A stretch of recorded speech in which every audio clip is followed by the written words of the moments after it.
Welcome, ladies and gentlemen, to Minecraft Monday. Yes, the hype has been real. We've been waiting for it to finally happen, and it is here, 2019, just a decade later after the game came out. Of course, we are live here from the UMG studios. Myself, Lennon Leno Sanders, joined in part by Mr. Taylor, Reflections Noble. We got 9 whole grains here as well. Guys, how are we feeling now that Minecraft is back? Honestly, I can't believe we're bringing Minecraft to the studio. Keemstar, shout out to you for bringing it in. It's going to be an epic day, and I've been seeing a lot of people on Twitter, social media, kind of saying, "I'm reliving my childhood tonight. Yeah. I can't believe this is actually real," and we're bringing it to you from UMG Events. It's phenomenal. 9, how are you feeling? Well, nostalgia. In one word, nostalgia. It's so good to see it back and to see it in a format like this too, with all these people that we grew up watching videos from, to bring them together in this kind of format. I'm stunned. I'm a little emotional, to be honest with you. I know, right? Like, we're looking at some of these names on paper, and we're like, we get to watch this guy play against this guy, like Syndicate, and we talk about Captain Sparkles. Like, obviously, we get to watch like guys like Beijing Canadian and Jerome, like all together. It is kind of surreal, and it only would be this tournament that allows for all of that to be possible. Of course, we also want to let you guys know and kind of get you up to date with how the scoring system is going to be working for today's tournament. So if you're interested, you are kind of curious, obviously this is exactly how things are going. And if you do lose track, you can also use exclamation point rules in chat to follow along. So obviously, in terms of how this is going to be working out, we've got eliminations will earn you 10 points. A victory royale will earn you 30 points. A top 2 placement will give you 20 points. A top 3 placement will give you 10. And surviving will also give you 2 points as well. And that's pretty much as a team ends up following, you are always awarded those extra 2 points. That's something that's going to be kind of reoccurring throughout this one. But in your guys' opinions, if you were playing in Minecraft Monday, are we playing aggressive? Are we seeking out those eliminations, or are we just going for placement? We've done a lot of BRs, especially from this studio, right? Whether it be Apex, whether it be Fortnite, coming in with like one of the original BRs. If I'm playing this out, it's honestly dependent on my skill level and also how long it's been since I played this game, right? That's true. You know, back in the day, Minecraft, everybody played this game. It was huge.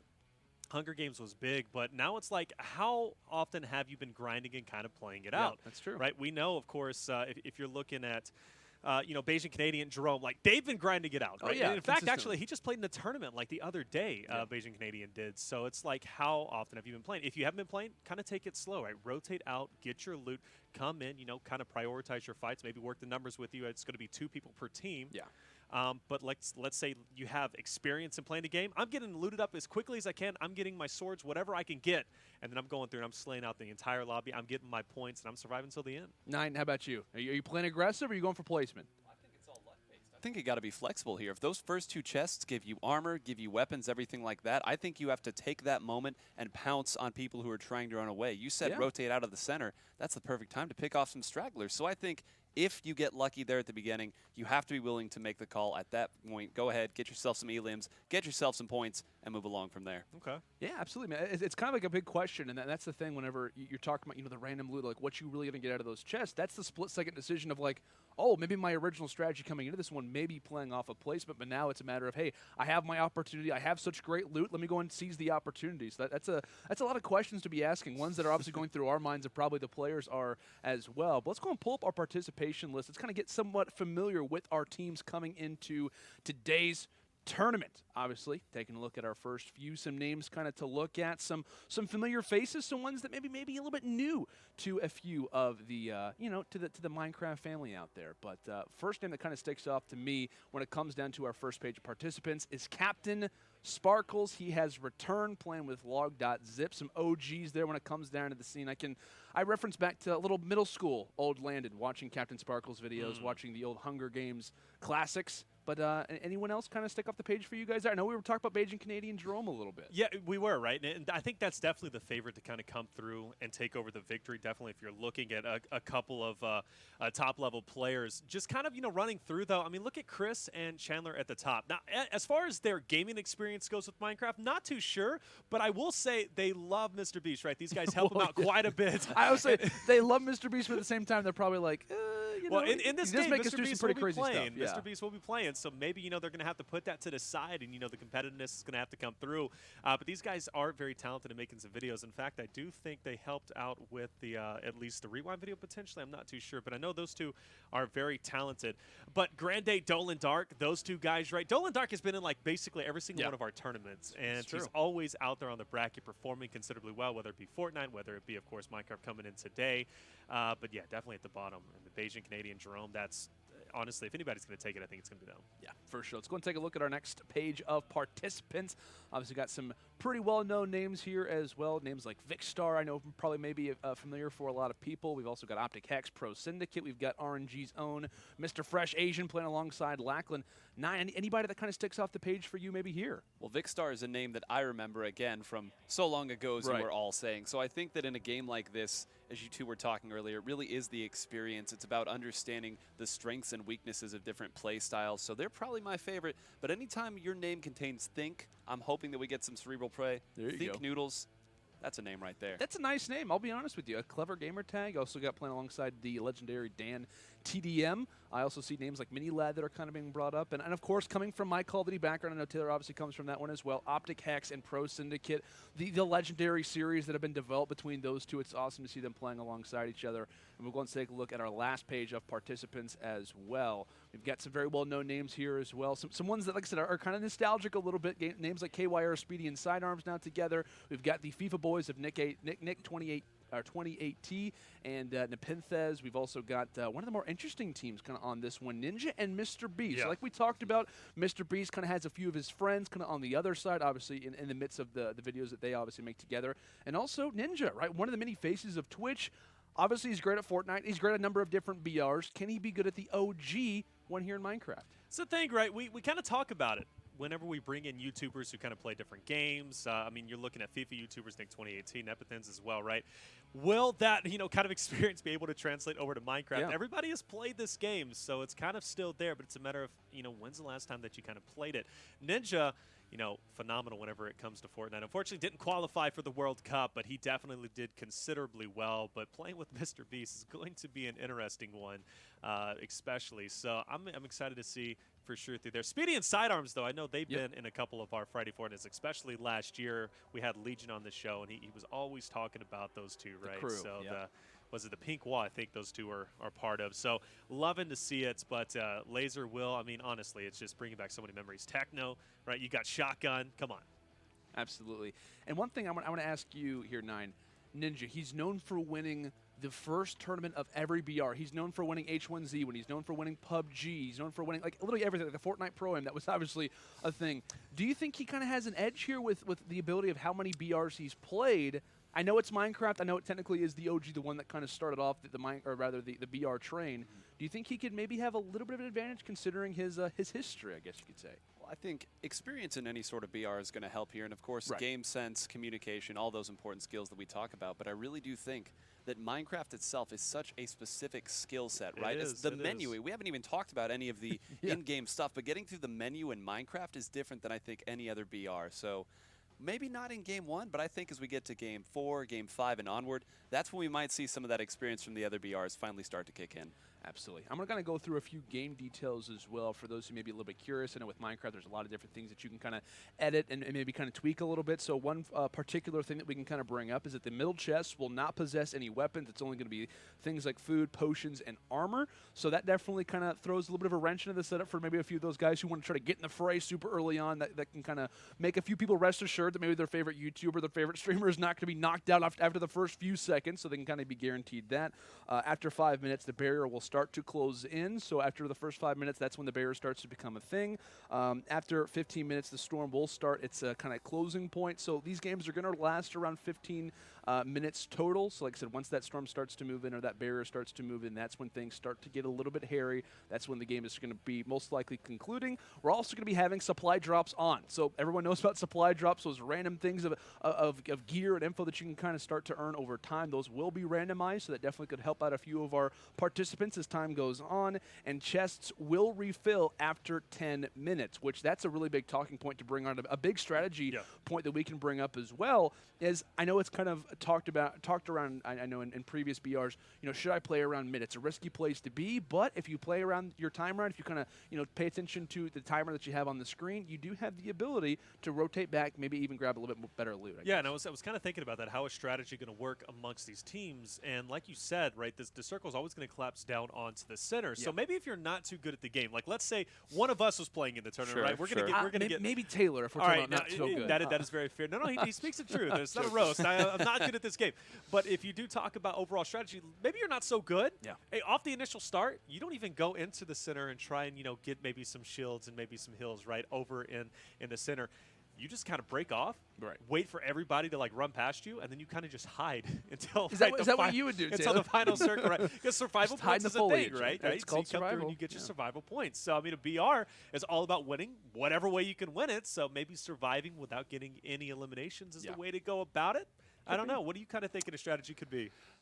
I think that's a good way to go if you're not confident at the beginning, and especially if the cornucopia at the start mid did not treat you well.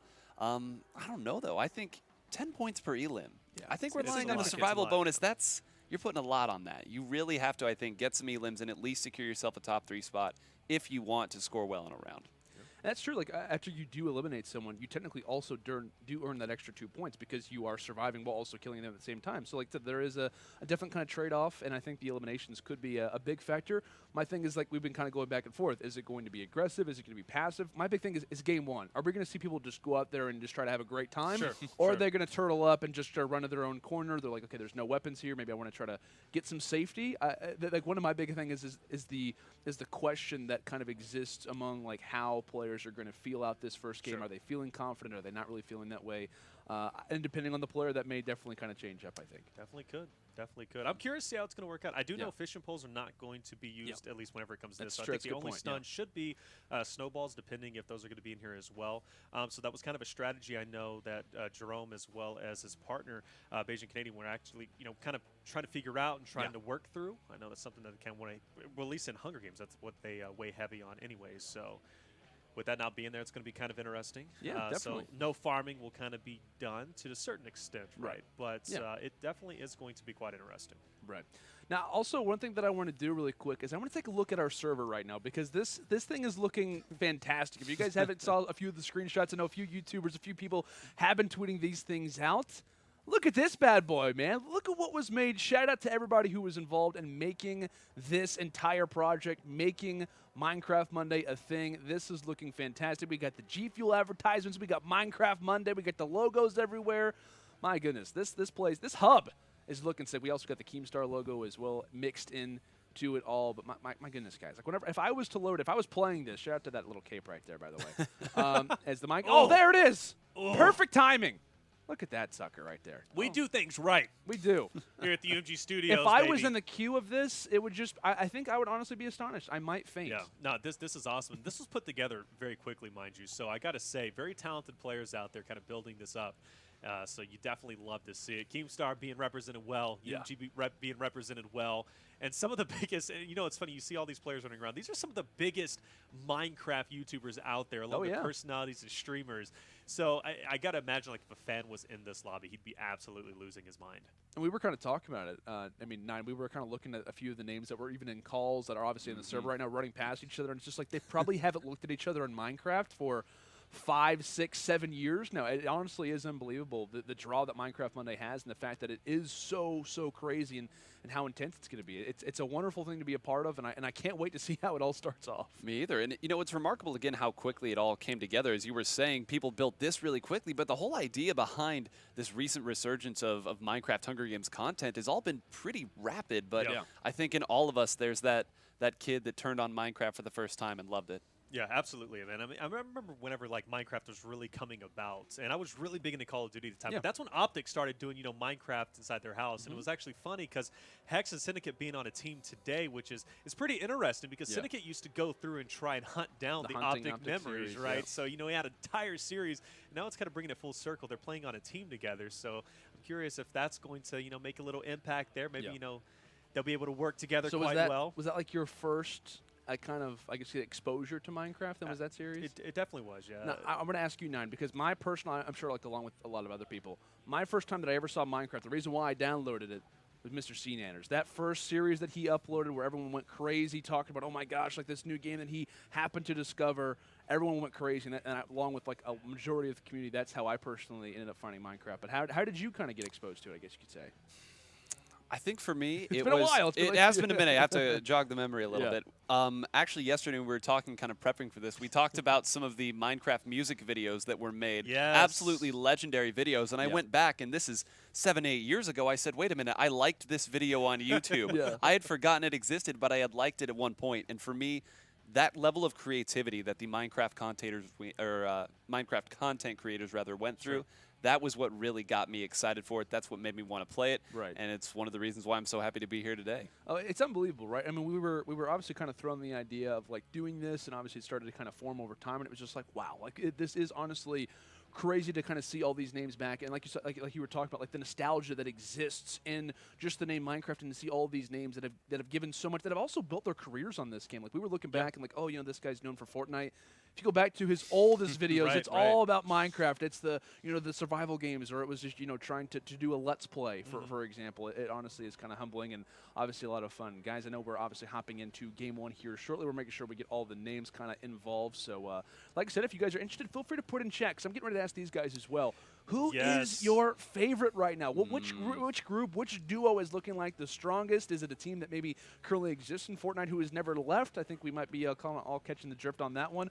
Or is it kind of some OGs, right, guys who maybe haven't played but had so much experience back in the day? Maybe they'll start to tap back into it. Let us know in the chat. Even let us know on Twitter using the hashtag Minecraft Monday. Tweet us at UMG Gaming on Twitter. But you guys, right?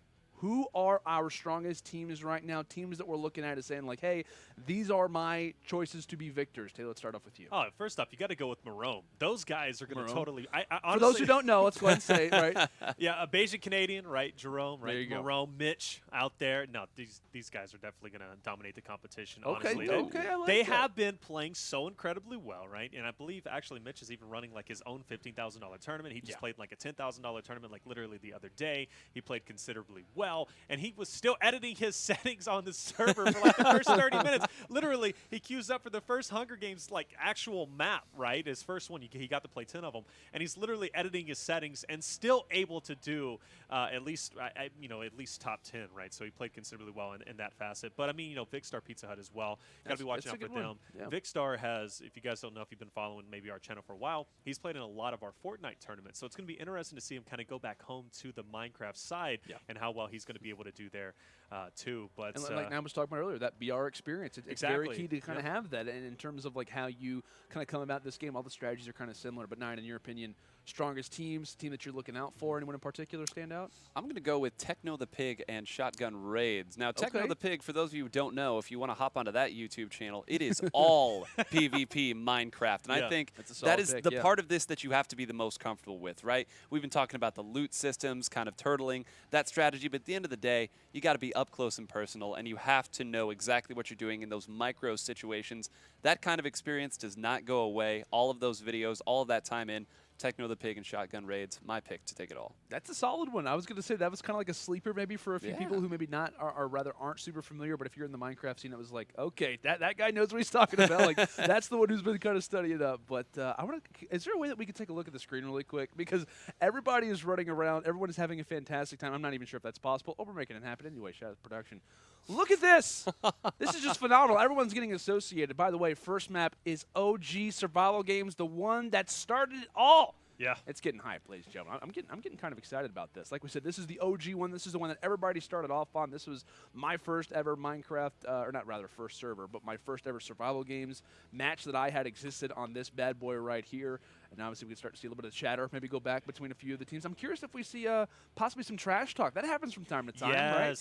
Yes. That was actually one of the rules. It was funny. It's like trash talk is allowed, but keep it cordial, obviously. But we do encourage trash talk. So I got to say, I love to see it. There's actually, and I forget who it is, just offhand. I'll get the information for you later. But there's a YouTuber here who did Sims Hunger Games, which is kind I forgot who that It's was. kind of interesting. I'm gonna have to look through my notes, but Right. he did Sims Hunger Games, and I was kind of thinking like, what is Hunger Games in the Sims? It's literally just having the Sims. I mean, BR exists everywhere. Like it Well, happened in Tetris, well, so it can happen. It can happen in Sims. So. If it can happen in Tetris, it can happen in anything. Pong BR coming soon your way. I'm sure it's right? Careful, careful. You might make it happen. You're giving some ideas out I there. have a funny story. Pong brought up like old games. You know the game Minesweeper. Oh, yeah. I know I got to say this, and hopefully my mom's not watching, so I call my mom and said, Mom, we're running from the studio. We're doing Minecraft Monday. She goes, what? You're running Minecraft Monday? I said, yeah. And she's like, that's crazy. I didn't know that. And I was impressed. I was like, you know what Minecraft is? Right. She's like, absolutely. It's been around since, like, the first PCs were around. I said, no. It has not been. No, and she's like, no, yeah, it has been. It was like on the original PCs. I said, Mom, what game are you thinking about? And she's like, you know, the one with the bombs and everything. And I'm thinking, Mom, are you talking about Minesweeper? Talking about TNT? She was like, oh my gosh, I'm talking about Minesweeper, not Minecraft. And I was like, okay, well, at least she was like acting like she was on the right path. Right. But back to the Sims thing, though. Basically, I think it was just like he just allowed a whole bunch of Sims characters to just basically be alive, and then he just last one standing wins. So that was like the Hunger Games. Right. Which one died of starvation first? So I don't know. I mean, Minecraft kind of opened the doors for a lot of things, even Sims Hunger Games. I mean, hey, who knew that Minecraft could be compared to Minesweeper? You never know. I mean, things are crazy. We're diving on to different subjects, and here we go. Oh, we're starting off already. This is fantastic. Game 1 is underway. OG Survival Games. You've been asking for it. Minecraft Monday is happening. We might be restarting. We'll see exactly what happens. We'll act as if it's all good, but here we go. The hunt is on. People are sprinting everywhere. I'm loving this. This is great. Chests are already talking about being refilled. This is lovely. It looks as if we might have to reboot based on the chat. So a little bit of maybe a slow start, but you guys can get somewhat of an idea for what we're going to be looking at. Starting off with Dan TDM. But this is the thing, guys. We were talking about this. Early game, obviously we see the armor there from Mr. Dan, but this is the thing, right? Players are going to be sprinting off the start. They want to try to go to separate areas, go to different point of views. They want to try and get out of that main circle as fast as they possibly can. So while it is a restart, we did get a little bit of a snippet as to what is going to happen in our first match. Yeah, definitely. It's going to be a mad grab, right? Getting those resources towards the middle. If you know, whenever it comes to Hunger Games, you want to try and get looted up as quickly as possible, kind of work your way out. So that's what we kind of saw in the beginning. We didn't, I think I saw a couple of, fists being thrown a little bit too. I saw some red coming on the characters. So, they're getting vicious. One thing, Bayesian Canadian Mitch is like really big on is like, even if he doesn't have a weapon in his hand, if he has somebody in front of him, he's still going to try and damage as much as he can. It's got him being annoying more than anything. But I mean, seriously, keep the pressure on right from the start. One of my favorite strategies, Nine, is a matter of like when people act as if they don't have anything in their hands, yet they have a sword. So like I've been saying, and this is something that I saw from Jerome, and this is like obviously an old strategy, but they still use it and it works out so well. You just act like you have like a piece of bread in your hands or just something basic when in reality you just have like an iron sword just ready to take them down. So I'm curious if that may happen, if there's like kind of little mind games, because that's the thing with whenever we first started commenting, even Fortnite, right? Even just regular BRs itself, it's just like, oh, what are the strategies really going to be? Yeah, like realistically, like what are the strategies going to be? There's actually a lot like your opening pattern, like where you run to, like the way that you want to loot, trying to grab high ground, the way that you attack. Like we were talking yesterday, obviously in prep about, obviously like jump swiping, like how that's important for melee and how like you can obviously like take down more hearts than you lose, and just the ability of like using certain items like mushroom stew. Like I mean, there's so many like little things that we could get that we can obviously get into, but that may separate the guys who have been playing this game consistently from the guys who are like, oh yeah, I forgot that you could do that. And then that's obviously how their first game ends up concluding, is because of all those little things that they forgot. And the engagements as well is going to be, I think honestly, if you haven't consistently played this or played this at all really, which I couldn't imagine anyone hasn't, but if you haven't, right, getting in those, those fights is going to be much different than what they're used to, right? You don't have, a gun, it may be a bow and arrow that you'll be able to shoot, but you have to be up close and personal, and spacing is very important, right? Getting those stuns in with the snowballs, if they're going to be in this server, going to be extremely critical, right? So spacing, timing is very important, right? Maximizing your run as well if you're trying to run away. Even going through sometimes the foliage, right, with the trees, right? Having to break through that and finding those patterns. These are all little unique things that kind of Hunger Games brings on that these players are going to have to lock down pretty quickly, especially if they don't have experience with it. I'm also curious too, like we talk about like distancing yourself. That was one thing that I was kind of learning a lot through watching Bayesian Canadian's videos, especially. He was talking about like, hey, distancing yourself from the fight, making sure that whenever you have to engage, you will, but using little things like snowballs or, whatever it really may be, and even using your arrows, which are kind of difficult to find. Like that seems to be an issue that we were obviously kind of discussing, was like, if you can find arrows, it's nice, but I'm curious, any Katniss Everdeen, Legolas type figures that are just, wrecking people before they start to engage, that also becomes a factor, So I'm curious if that will be kind of something that starts to kind of change up a few of the fights when someone just wants to go, all slashing crazy. if you're not ready to engage, you might definitely kind of get caught off guard. But I'm curious if we have any, like, kind of projectile players, guys who are really good with firing away those arrows. Sure, and I do want to point out, though, Hunger Games traditionally like 1v1. So now with it being an additional partner, it kind of makes things a little bit interesting as well. So you're going to have to kind of battle it out and worry about that one player that's going to be over there. Right, that's a good so point. he could be firing arrows while the other one's going to be up close and personal, right? Doing that chip damage, getting the stuns through. So you don't know how the strategy is going to work. It's going to be very interesting and unique to kind of see how it's going to work out here. But I don't know, man. Definitely, I'm excited for the action to start. I'll be honest. Right. Team chemistry is huge. Like, you have to be able to be on the same track as your teammate, like, in order to make sure that you're distributing weapons correctly. It's like, do you really need those 3 iron swords and like all that armor that I could totally use, teammate? Or, but communication is going to be a big factor, and that's the thing that obviously relates back to just Minecraft itself. It relates back to BR practice, which I will say BRs are huge, obviously, right now. So I think a lot of players are going to kind of have that in mind. But that's definitely one thing that I actually wasn't thinking about was, like, obviously this is a duo v duo type matchup. How is that communication going to come into play? And honestly, that may, I know we were kind of talking about this a little bit earlier, that's only going to benefit Bajan, Canadian, and Jerome because they are they play together. How many survival games have they played? Like, I think I saw the other day, like 700, 800 like survival game video. Like, well, you mentioned one who had 500, right?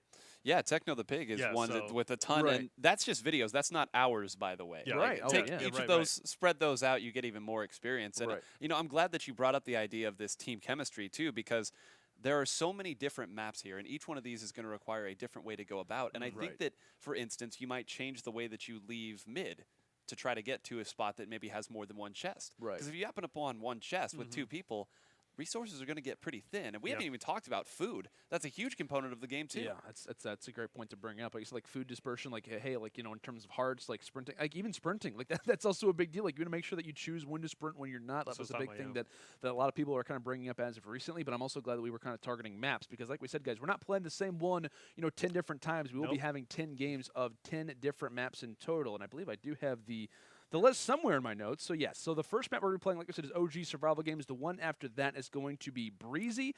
The game number 3 will be played on Valleyside. Game 4 will be on SG4.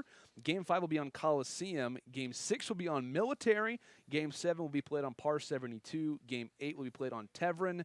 Game 9 on Orient. And Game 10 will be played on Wyverns. So, in case you guys wanted to write that down, maybe you can Twitch clip that one. Maybe just try to remember those. But like we said, we'll be trying to update you guys as time goes on with how the games are going and obviously how each match will be playing out. But that's a great point, right? 10 different maps. If you're not familiar with them, oh well, that's a shame because hopefully you are, because if not, there are, and like I said, the middle is different. Like, the areas of interest are different. The way that you engage in fights are different.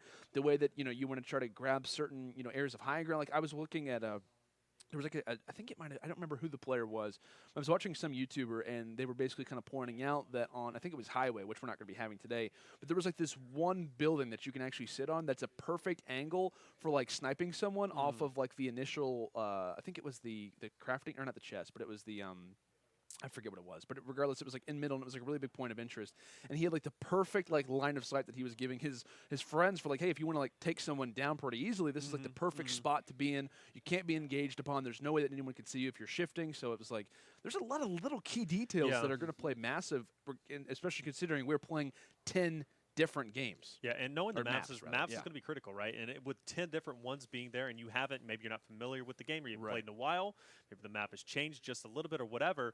Not knowing those maps could be your downfall. So it's going to be one of those things that hopefully you at least did some studying, hopefully, and you're going to be able to lock it down appropriately. For sure. Well, guys, I know we're having a few issues right now getting into our first game, so we do apologize for that, but we're going to do our best to try to iron things out and get game 1 started very shortly. In the meantime, feel free to let us know in chat your thoughts about this one. Who do you think is going to take game 1? Who is your dark horse maybe coming into this tournament? Feel free to let us know in the Twitch chat, as well as getting involved in the conversation on Twitter by using the hashtag Minecraft Monday. Tweet at Keemstar, tweet at us, tweet at UMG Gaming as well, and keep the conversation going. But when we return, hopefully game number 1 will be ready to go. We'll be right back right after this.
Minecraft Monday. We are live here from the UMG studio. Like we said, guys, we were waiting approximately for game one to start having some lag out problems. Apologies for that, but I was looking at a few of those names kind of in the chat. I saw a lot of Bajan Canadians. I saw a lot of Jerome's kind of being brought up as kind of their favorites coming into match number one. I know we were kind of continuing on the conversation talking about how important this match is going to be because it kind of sets off the pace, right, in terms of do you want to play aggressive? Do you want to even play kind of slower off the start?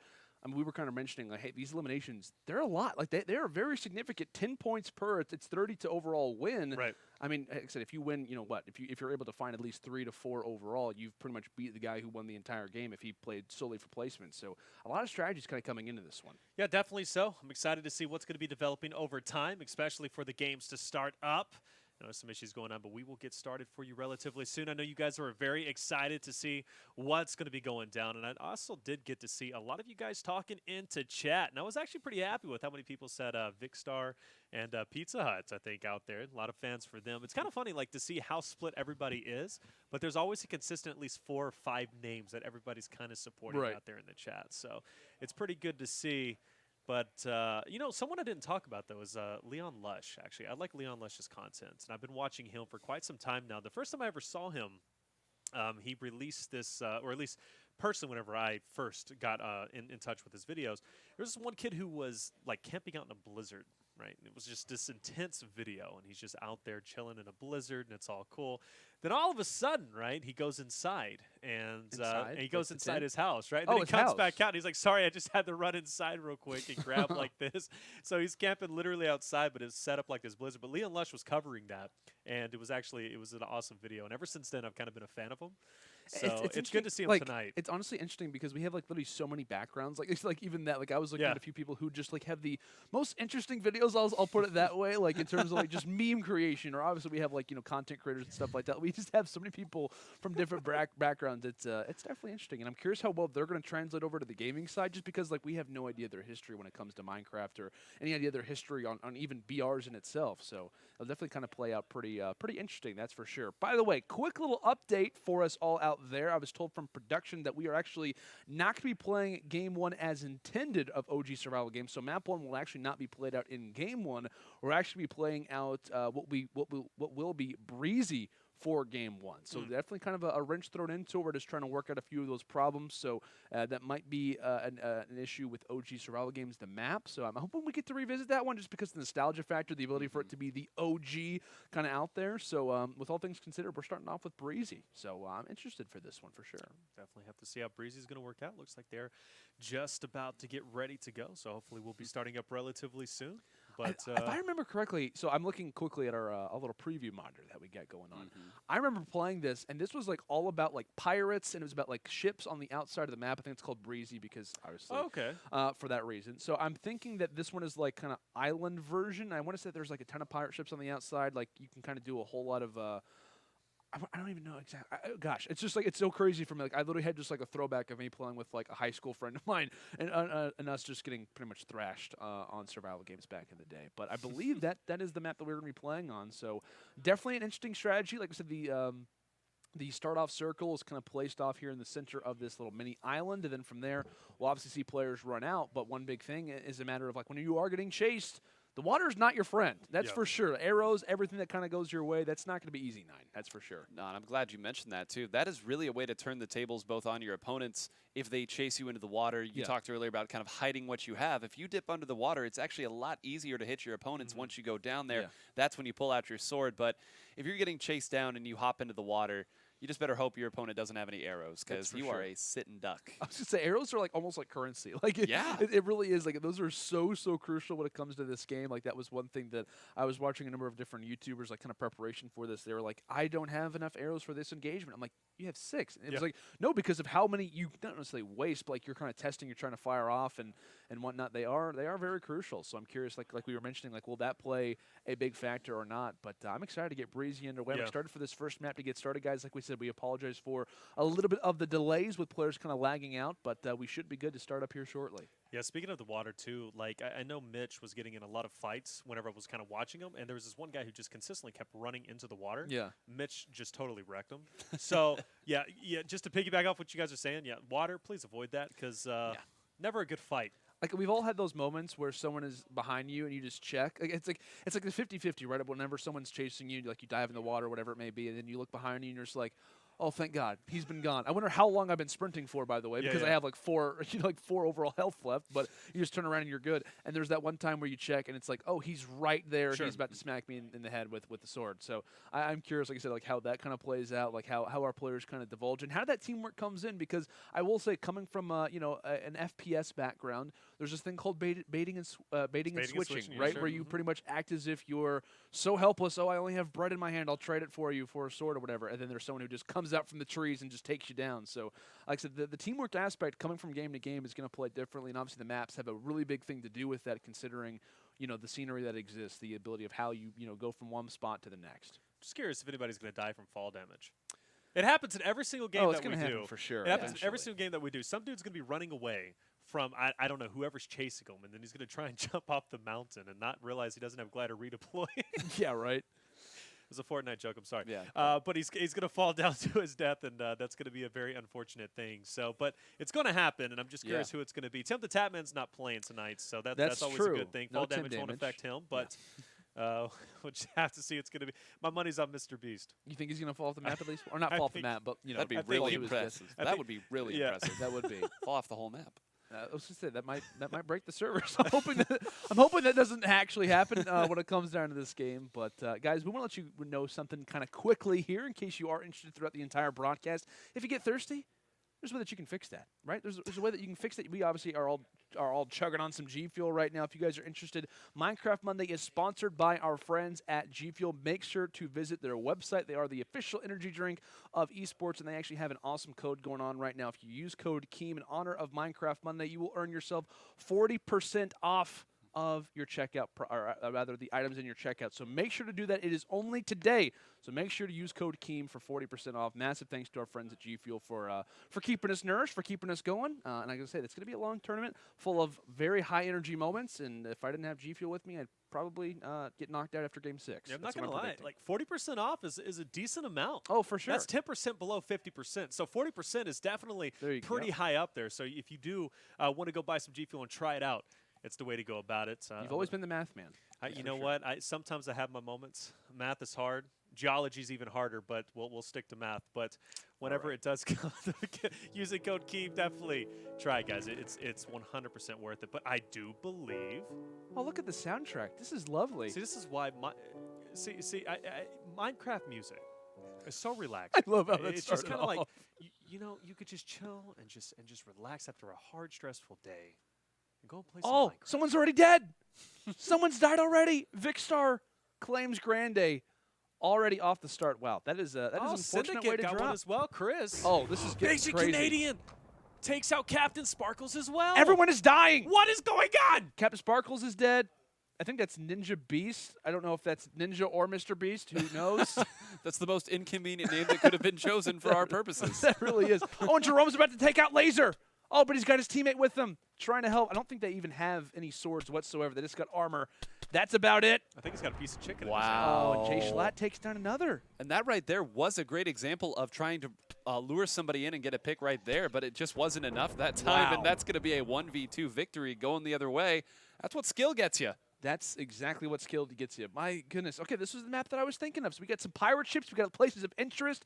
Vicstar's climbing a mountain right now in hopes of taking down another unfortunate soul. But yeah, like we talked about, man, already so many players are done for. And Vic is on the hunt. I like this. I was curious. Like we were kind of talking about Vicstar. Obviously, for those who remember VicCraft back in the day, like I said, it's gonna be interesting to see exactly how this will kind of translate over time and to see exactly which players are kind of a little bit more fresh than others. But right now, Vicstar, Pizza Hut, they're sitting comfortable at the top of the mountain, which is exactly where, kind of ironic, exactly where they kind of sit in this game right now. I'm the captain now. Yeah, there you go. As he's at the very top, just kind of, scanning the horizon. Yeah, there's going to be a team below. So there's Leon Lush, the guys you were talking about, Taylor. Yeah, Ian Mini Lad.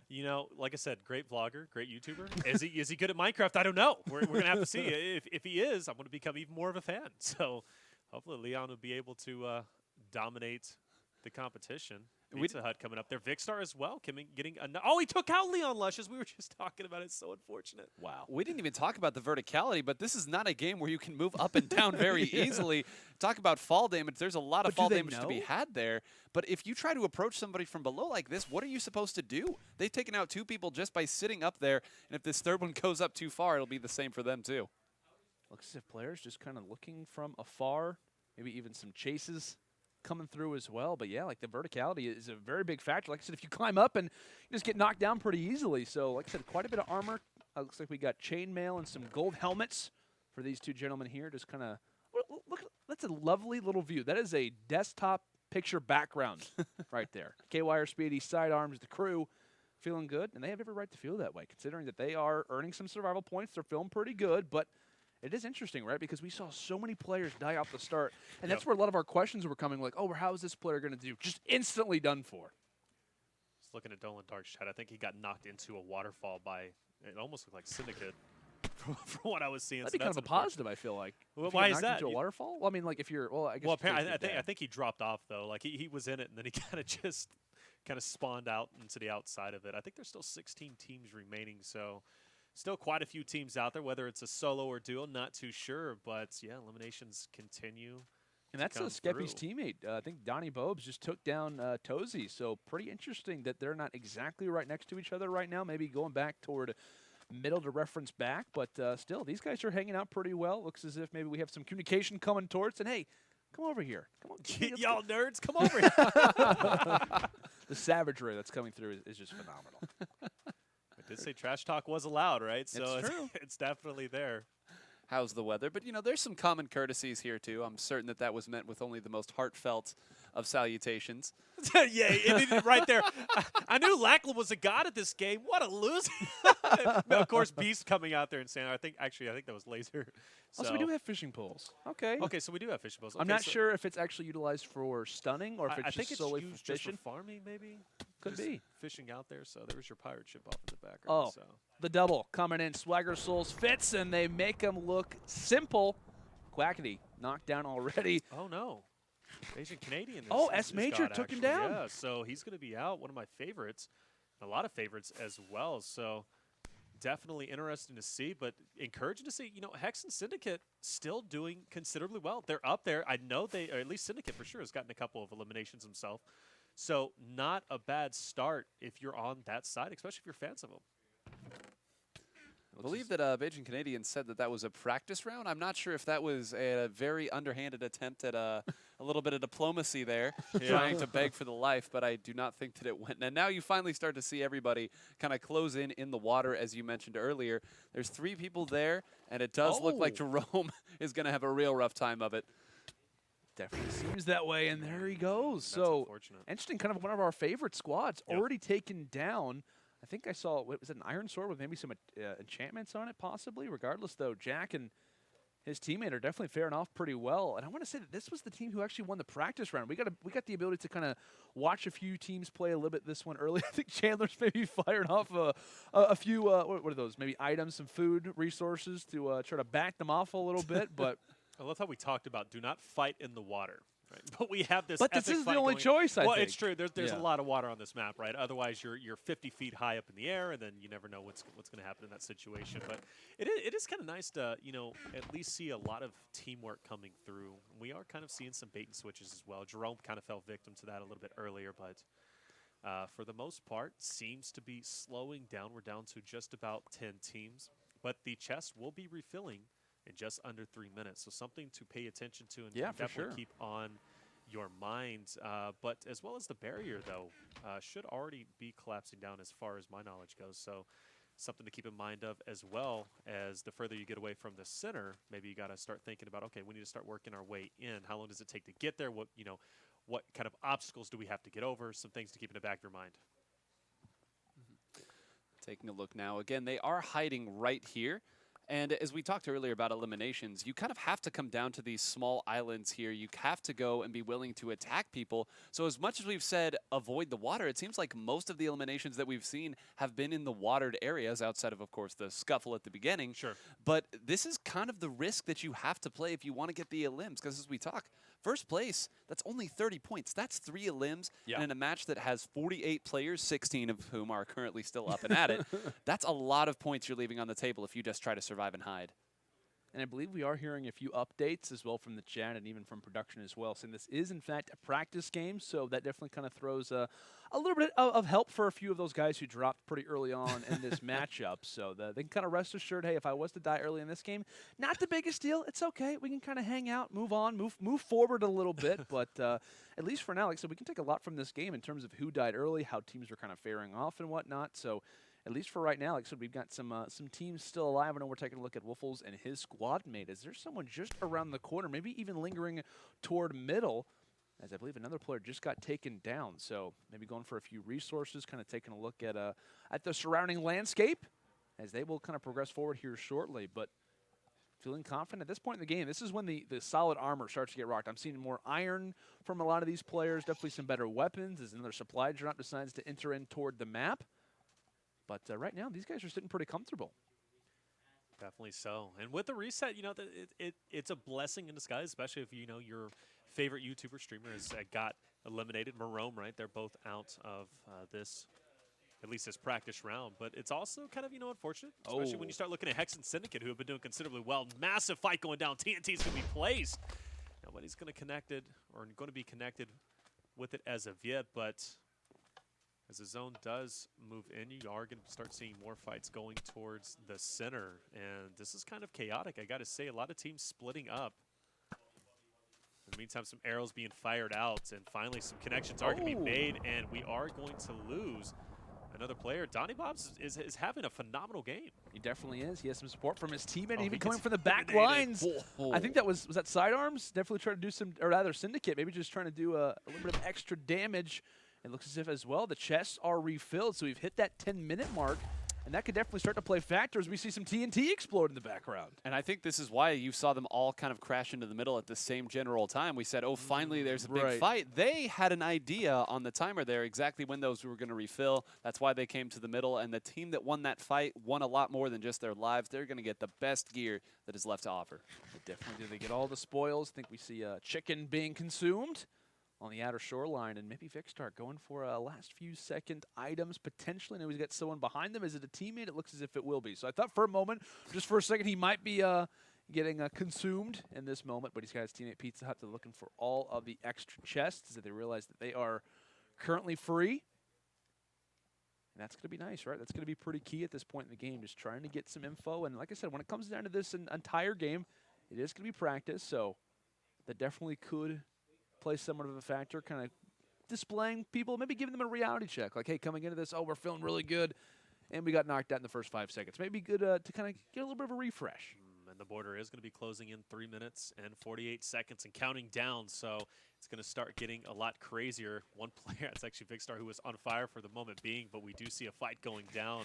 Oh, Ender Portal used. Okay, so I wasn't really kind of expecting that play, maybe trying to join alongside of his teammates a little bit, but even the Flintlock, rather the Fire and Steel possibly being used, as it looks as if Pizza Hut doing some work. And it looks as if he might be taking a few players out right now. Wolfels trying to distance them back with the bow and arrow. Ooh, some nice shots there, too. I think that all 3 of those connected.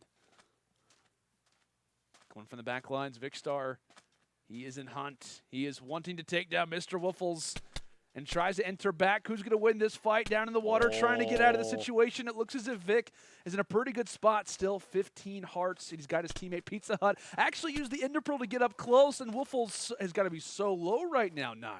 Got to be so low, and you see continuing to run every way possible, and might actually have gotten away there, pivoting on the backside. Of course, everybody runs at the same speed here as they start to hop around like it's a Ninja Warrior course. And I think that's going to keep them alive, too, because you saw there, Vicstar actually fell into the water, as did Pizza Hut. So I think they might survive a little bit as the floating heads of the fallen continue to follow them like gnats. That's what I was saying, right? You know, traversing the map, so incredibly important. Knowing how to do it is going to be major, especially if you're not familiar with this game. Something simple as, you know, just hopping on those lily pads to go across the water. You fall into the water, you're going to slow down quite a bit. But yeah, Wolfels finally is going to be caught. And Man, Pizza Hut, you are vicious, my friend. Yeah, these guys are not messing around, that's for sure. I love that floating heads looking like gnats. It literally is. Like, everyone's just like, who do we follow? Who do we follow? Who do we follow? And thankfully, they managed to catch a very interesting fight, to say the least. But Pizza Hut, Vikkstar, they were one of the teams that we were looking at as, hey, could they be, a dark horse? Or maybe are they considered to be one of the best teams? I think it's fair to say they're proven that when it comes down to the regular matchups, they are not one to trifle with, that's for sure. Definitely so, right? And definitely one of the favorites out there in the chat as well, even on Twitter. Make sure you guys are using hashtag Minecraft Monday if you're tweeting out.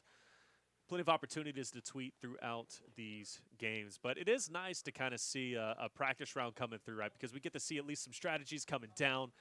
And you notice that border is going to be closing relatively soon. Minute and 30 seconds. Everybody's starting to work their way towards mid once again.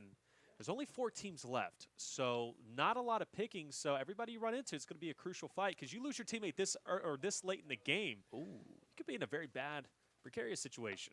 Right, and if the one person who is still left by themselves, you see 7 players left, goes down, that means the top 3 teams for this round, were it a real round, would indeed be decided right there. So I think this is the part where you just kind of run, but you can't run forever, running into the waiting arms of a lot of different players there as we see them circling around. And now this is where that up-close and personal battle skill that you have honed over years of Minecraft really comes into play, starting to run away. But we saw this earlier. On this map, you can only run around the island so many times before you eventually hit water. And at that point, just like Jaws, the sharks will circle and eventually get you.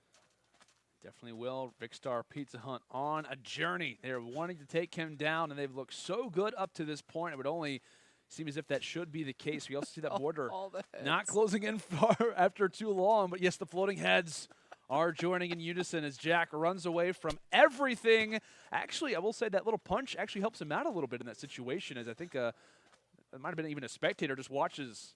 Yeah, there was another person there. It's like a stop just sign. Saw like, all of this just running. It's like, oh yeah, please don't look at me. I'm not sure if they spotted him, but now they have. Unfortunately, Jack is taken down. At the same time, though, I think that was F. Oh, pay respects. You love to see it.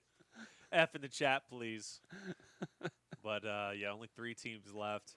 I gotta say, I am surprised at how intense this can actually be. And are we hiding?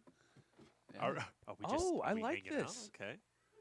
This entire time we've been looking at the fights off in the water, but one team managed to stay in a cave on top of, I don't even know what this is, a hill, a tree, a combination of mountain. the 2. I love it. This is the strategy that I would be doing. Like I said, hey, I'm not good at the game. I'm hiding in the cave.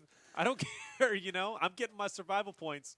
I mean, if you get a couple elims early there, you get to some survival points, you get into the top 2 or 3 teams, that's not a bad round. And, sometimes consistently okay rounds will get you into that top spot. You say that, and then you're like, all right, I'm going to get some easy elims, and you run into Vikkstar and Pizza Hut, and then all of a sudden it's like, well, this didn't go as I planned. I think there's only 2 teams left, so we've seen them both too. We know which ones they are. It's got to. I mean, well, we don't know, but I mean, you got to be thinking like, points would be pretty far up there. I know that zone is going to be moving in.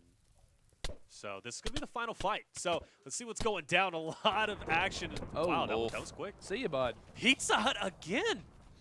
Yeah, Pizza Hut fixed. I think we have our practice round champions. But my goodness, what was that? Technoblade saying hacks. Yeah, have hats. That's actually pretty crazy. I'll be honest with you. Like that was a performance. I wasn't really sure what to expect for our first kind of game. Obviously, it was a practice round, but still, the fact that they came out there, dominated the way that they did, has to be an indicator that they are kind of our new favorites. I mean, obviously, like I said, a lot of early kills happen. You die pretty early on. It's not really all that you can take, but I mean, from them, it was just a matter of just all guns ablaze. Right. Yeah. I think everybody was kind of maybe thrown off a little bit just because it was a practice round. Score wasn't being set. But no, I mean, it's definitely surprising to see Vikkstar and Pizza Hut come through big as they did. Yeah. Marone being eliminated, early off the bat was big. Honestly, Hex and Syndicate lasting as long as they did, also getting a couple eliminations too. Maybe a duo that I was like, okay, they remember a little bit from the old days, so I'm impressed as well.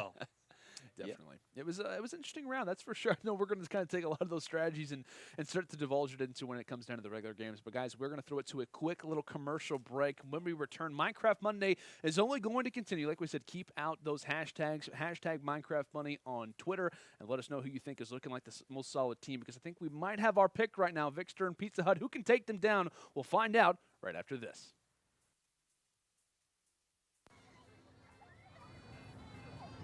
What if I had my own G Fuel flavor?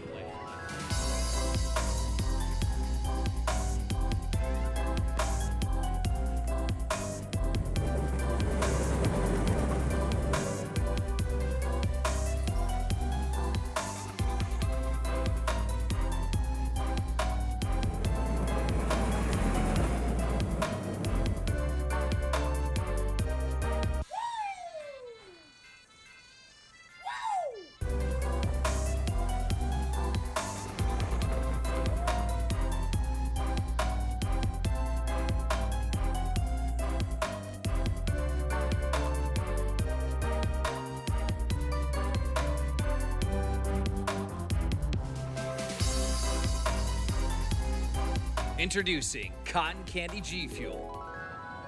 Get it now at gfuel.com.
Welcome back, ladies and gentlemen. Minecraft Monday game number 1 is officially ready to go on OGSurvivalGames. The music is playing. I'm hyped. Everything is ready to go. And like we said, guys, our first match is officially underway. We just watched in the pregame, I guess you could say. It looks as if one player just lit themselves on fire. That's not a great way to start off. But we saw Vikkstar and Pizza Hut pretty much destroy everybody. So there's definitely a lot to look forward to, a lot to kind of keep in mind, as it looks as if we are already starting to see players drop. But my goodness, this is already getting intense. Hex, Speedy, sidearms already out. Couple of others following as well. Tozzi's going away as well too, so that's unfortunate. But Beijing Canadian actually was the on the receiving side, or excuse me, the giving side of that. I know he got a couple of eliminations himself, so not a bad start if you are them. But actually, Nine, me and you were talking a little bit off camera about Vikkstar and Pizza Hut. They were doing some good things that you kind of noticed. Go ahead and run me through that. Yeah, the strategy they used at the beginning of last game, they were actually the first team to climb that big mountain hill, whatever we decided to call it. They were the ones who got up there first, which means they probably got most of the bounty that was on that mountain as they went up, the bounty on the mountie, if you will.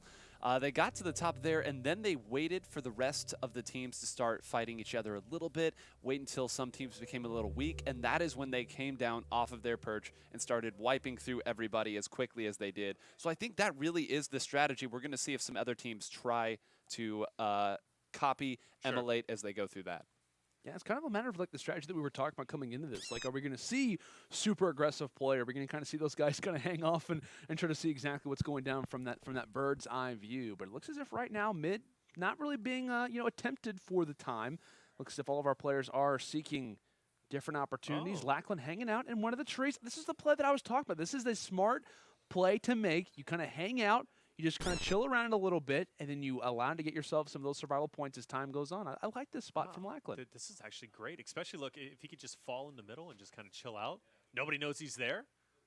Actually, I think he's stalking. Oh, look, it's like he has a little house. That's what I'm saying, right? This is my guy. This is exactly what I would love to do. It has vines, too, meaning that if anybody wants to come up, it's very easy to see. And it looks like another tree house has been established on the other side, complete with floating head at the top. That's an important anemone for any house these days. But I think that, once again, this has kind of become the strategy that we've seen, right? You get some gear, you post up, you wait for others to kind of fight themselves, and from there, that's when you make your move. It almost looked like a Christmas tree. Like, it was just the head as the star at the top. It was just looking so good.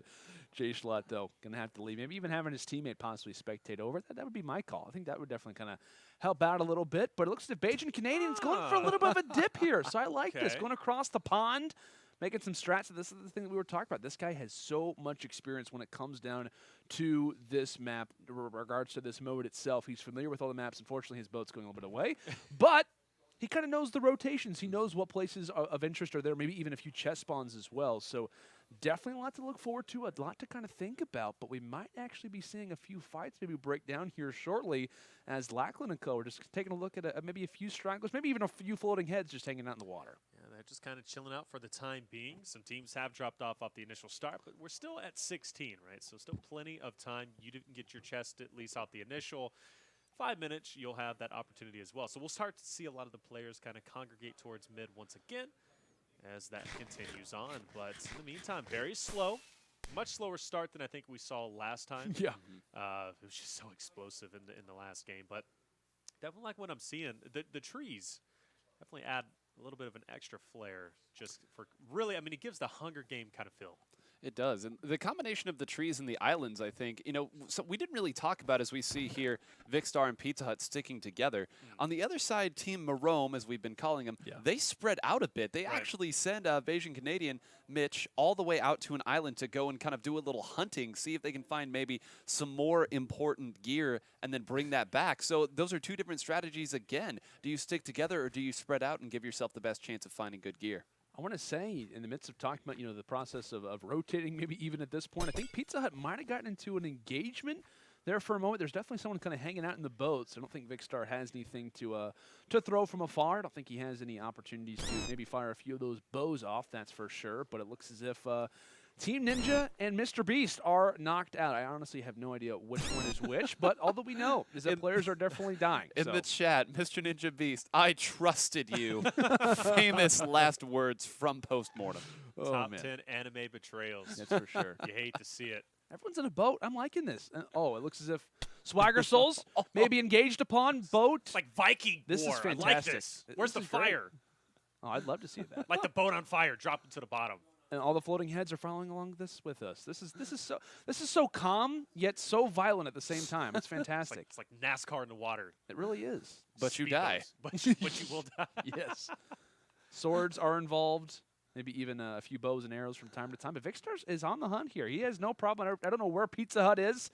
Maybe delivering on another side of the map. Not exactly sure, but Vikkstar not far behind. He's going to be hanging on. And this is the thing, right? If you have the opportunity, that is 10 points he's chasing, Joe. That is 10, maybe even 12 if you want to be specific.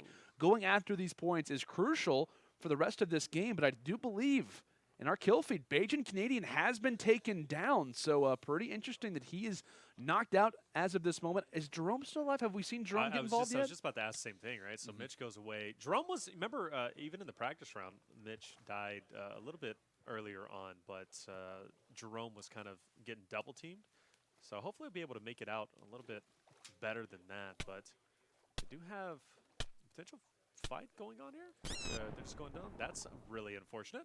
So was Swagger like pretty much submitting there, like taking the? I think he forgot how to float up. Well, when you sink down below, you do have an easier chance of hitting your opponent when you're Right, below them. sure. So there's that aspect too. And I think at that situation, you know, whatever. If I'm going down anyway, I may as well go down as low as I can, try to turn the fight in my favor. As we see now, some people getting on boats or trying to at least. Friends or foes, I think that they're just trying to leave this island as quickly as they can. One got away, the other still kind of struggling about there. And I think, you know, we haven't even talked about the boats before we went into this map, but that's something that is important. It's an item we didn't really talk about in the pregame. Yeah, that's a good point to bring up, right? I mean, especially when it came to Breezy, which we're going to have now for game 2. I mean, that was such a big factor. And then even, like I said, when it comes to depending on the map, how it exactly works, the ability to kind of escape, go offshore, the ability to kind of change things up a little bit is going to be crucial without question. So I'm glad we've already kind of established that, because that will be a mainframe, a big talking point as the games will progress on. I know we were taking a look at Sparkles and his teammate Log.Zip, as unfortunately they've caught Mr. Steve. There Nick you go, fall damage. It happened. Even though he did get knocked off, you know, he didn't actually just do it himself. It wasn't self-inflicted. It wasn't self-inflicted, but I think fall damage is fall damage. That is true. Listen, I'm not taking it away from you. That is fall damage. So I'm very happy to see that. Unfortunately, and I think Nepenthez actually just got taken down as well, which is Nick 28T's teammate. So I mean, hey, FIFA boys are out. You know, their game is FIFA, so you know, I understand. A little bit different, obviously, Minecraft from FIFA, but you never know. Like I said, this is a team that we have to constantly check on. Like, shout out to our observers. Like, in terms of Vikkstar and Pizza Hut, these guys are looking well when it comes down to their armor situation. On the other side, though, we got some chainmail, some iron, some gold for Dan TDM and Real Think Noodles. So they're sitting pretty well over here, 20 hearts apiece. So definitely looking pretty solid on that end. But for a lot of our teams right now, they're kind of getting geared up. Maybe they're not wanting to engage because, like we talked about, from practice game to now game 1 officially, it has been a much slower start. That is for sure. Players are kind of investigating, going off on different boats and whatnot. And I think that Captain Sparkle's teammate is, yeah. I was going to say, was he trying to get in the boat with them? Maybe even just waving away. I have no idea exactly. It almost looks like they're running a rotation right here of traps right now. Just one person riding a boat, or maybe they're just trying some incredible maneuvers, having a little fun here. This isn't even the ocean. Oh, no, never mind. It could get down. Okay. So how nice is that? It's like a little Splash Mountain drop. Can this get to the ocean, though? I'm curious what the strategy here is. Here comes the chests, too. So the chests are going to be refilled. Okay. Now, I thought there was going to be more of a congregation towards mid, but I guess not so much this time. Maybe they're a little bit further out. To our east, we do see Vikkstar actually is going to be dropped by Techno. Oh, wow. So, 9, I guess you're excited to see that, but that's, you know, really unfortunate. Now, where's Pizza Hut? Is he going to be able to come through and get some vengeance himself? But I can only imagine that probably happened towards mid. Yeah, somewhere around there. I mean, again, it's just we've talked so much about these maps and how spread out they can be. I think everyone's off on their own little island adventure, racing around in speedboats. Oh, as we see now, finally, Technoblades and Shotgun Raid are going to work their way back to the middle. I believe they are fully geared up. You see a full set of iron armor right there. Yeah. That is pretty good at this phase in the game. Absolutely. Looking pretty solid right now. Oh, there's Pizza Hut. Trying to take him down. Pizza Hut goes for a little bit of a dip, and it might not work out too well. Gets pretty much sideswiped just toward the end. Oh, yeah. Even getting bowed, and it should be most likely a game set match for Pizza Hut. But trying to hold on. He wants to try to get as many survival points as possible, but it's really just a matter of sprinting, desperately trying to get out of there. I mean, in this situation, unless he has like a boat and a really good strategy in mind, I don't see how he gets out of the situation. No, can't run forever, and that border's going to be closing in, so he's got to fight eventually. But I think he just wants to get some distance so he can maybe heal up a little bit, right? Eat some meat and then maybe go in for the fight. But it's going to be so difficult, right? Look at the team that he's going against. Shaka. I mean, it's going to be almost impossible to kind of win that. So for the time being, he's just going to run endlessly. Oh, and So Techno he can't run anymore. He might even run into another team. You never know. I want to point out Techno every time he shoots an arrow. Just got to get that one back. Try to make sure he's got it just in check. Pizza Hut actually has an arrow to the left shoulder. So. You've noticed the only arrows that have not been picked up are the ones that are currently inside of Pizza Hut. So he might try to 6.8 hearts. Hide down here. Gain some of that back. You see a little bit of regen right there. We'll see. Oh, he's been spotted, and he gave up the low ground as well. But he's still alive. Against all odds. He's hanging on, I will say. Oh, no. Look how vicious these guys are. Oh, they're even using their boats for the situation. Wait, I think an enemy might have just used the boat to escape. Pizza Hut used the boat that they just placed and is getting out of dodge. And now Techno no longer has his teammate here. This is a 1v1 that was definitely not looking likely. Pizza Hut is off for the races. And I do want to point out, right, survival points matter. Whenever he started this chase, there were 11 teams left. Now there's only 9. Oh, man. So, I mean, he's getting those points. Also, Jerome just got taken down as well, so a key point to bring up. While Pizza Hut is still alive, maybe some of those big titans are being wiped off the map. I want to look behind him and see what's going on. Actually, it looks like Blade kind of broke off for the time being. Pizza Hut, I think, might have got away. Wow. He actually pulled this off. We were talking like, okay, what is he going to be able to do? And yeah, he might be good here. Yeah, Now okay. you got to check all the trees. No, he's just running. I'd be going up as quickly as possible and just chilling out. Well, you know the armor wearing is not nearly as good. That's some chainmail and some gold as well. Sure, You'd certainly hope to have something a little bit better here with only 13 players left. But once again, so we have been told officially a golden apple is currently had by Dan. Ooh. As Dan and Real Think Noodles go up now, climbing the mountain. They are done with the water for the time being at least, and they are on the hunt. You see slowly, not wanting to give up the position just yet. And that's an important part. You mentioned earlier, as you're running away from somebody, you might run right into a team that's been waiting the whole time. Why compasses are extremely important to have as well. So they'll be breaking those out and be checking where they're going to be. But like I said, that border is going to be closing in in just over a minute. Oh, here we go. Some fights going down, and Skeppy's going to lose his life, unfortunately, to Jack. And we are losing teams left and right. I think we're down to just 8. Oh, be careful, Jack. Oh, he got so complacent, and he ends up getting taken down. What a savage play. Technoblade not messing around, that's for sure. I will say they somewhat get their vengeance. That was a lot of aggression on what was supposed to be Pizza Hut previously. But my goodness, what a play that was. And I was going to say really quickly as we kind of transferred from one screen to the other, Dan's inventory was looking great. I think we saw some TNT. I saw an Ender Pearl. Obviously, we were told that he also has a Golden Apple as well. So, like I said, there's a lot of talented teams, one of which are constantly taking down opponents. I've seen the chat there. Jerome, I hope you go hungry. So, a lot of viciousness out there. You love to see it. I think Pizza Hut's still alive, which I just want to highlight that, how awesome that is. I'm not sure if he ran into anybody, but pretty sure he's hiding. Well, think of, I mean, this has to have been, what, maybe close to 10 points? That he's managed to gain? Yeah. I mean, there's only 7 teams left, so if he's still alive. That's what I was saying. Hey, hiding is a very important thing. We've seen it in other BR titles. Yep, and there's Pizza Hut. So there you go. And back in the water we go. I think this is where the original fight started, like where he and, I forget who it was. Or it might have been he and Victor were kind of around this area. Yeah, this is, you called it Splash Mountain. I did. Oh, yeah. It's official call out. I mean, hey, it's only been, what, like 6-7 years since this map was created? I expect Photoshop to be opened after this, and I want official call-outs throughout the entire map. Absolutely. Would love that. Splash Mountain. It looks as if Junkie Janker, though. Fortunately, he stuffed his head in a block. That's rather unfortunate. Don't do that, kids. It's not a good idea. You're not going to win the $10,000 if you keep doing that. Regardless, though, I think this is Chris and Chandler, who are just kind of hanging out right now. I know I'm kind of interested to see exactly how these guys play. Obviously, members of and friends of Mr. Beast constantly in their videos, and I'm curious if Chandler can finally win a challenge. Technoblade finally, the chase that had never quite ended. Technoblade does get the pick there onto Pizza Hut. Finally, the chase has ended. And with just 5 teams left, 7 players left as Shotgun Plays actually goes down to stuffing ahead in the block. Is this... The block is the best player on the map I guess so far. That's a 2-0 right there. Oh, look at this zone. It Yeah, is it's starting to collapsing close in. down. And we have just a couple of teams left. We're down to just 4. Technoblade still up there. Curious if he's going to be able to come through victorious. We've seen how vicious he can be. And now the players are going to be to him. He's not going to have to chase anybody, so he's going to be able to go mano-a-mano. Well, they're going to avoid him. You see that there is a blessing there on that chest plate as well. That's going to be even less damage, and that's a full suit as well as a mighty sword. So I think everyone is just kind of like, all right, let's just stay on this side where you're not. Let's avoid you at all costs, please. I think they just used a potion as well. That may be, or rather, to try to get some enchantment levels. Well, but yeah, you see there in the center too. That's right, I was gonna say that's the one enchantment table. So one thing that's holding them back is the fact that there are players kind of hanging out. It's kind of a matter of who wants to try to go for it first, as we do have, like, what, 3 players just off of the distance right now from Woofles, as they might actually start to engage. So Woofles is like, hey, I got a free enchantment, and I also get to watch everyone fight each other. This is fantastic. I love this. He's just chilling in the center. Like, he's like, you know what? Nobody messes with me. I'm not going to mess with anybody else, right? So he's kind of just hanging out.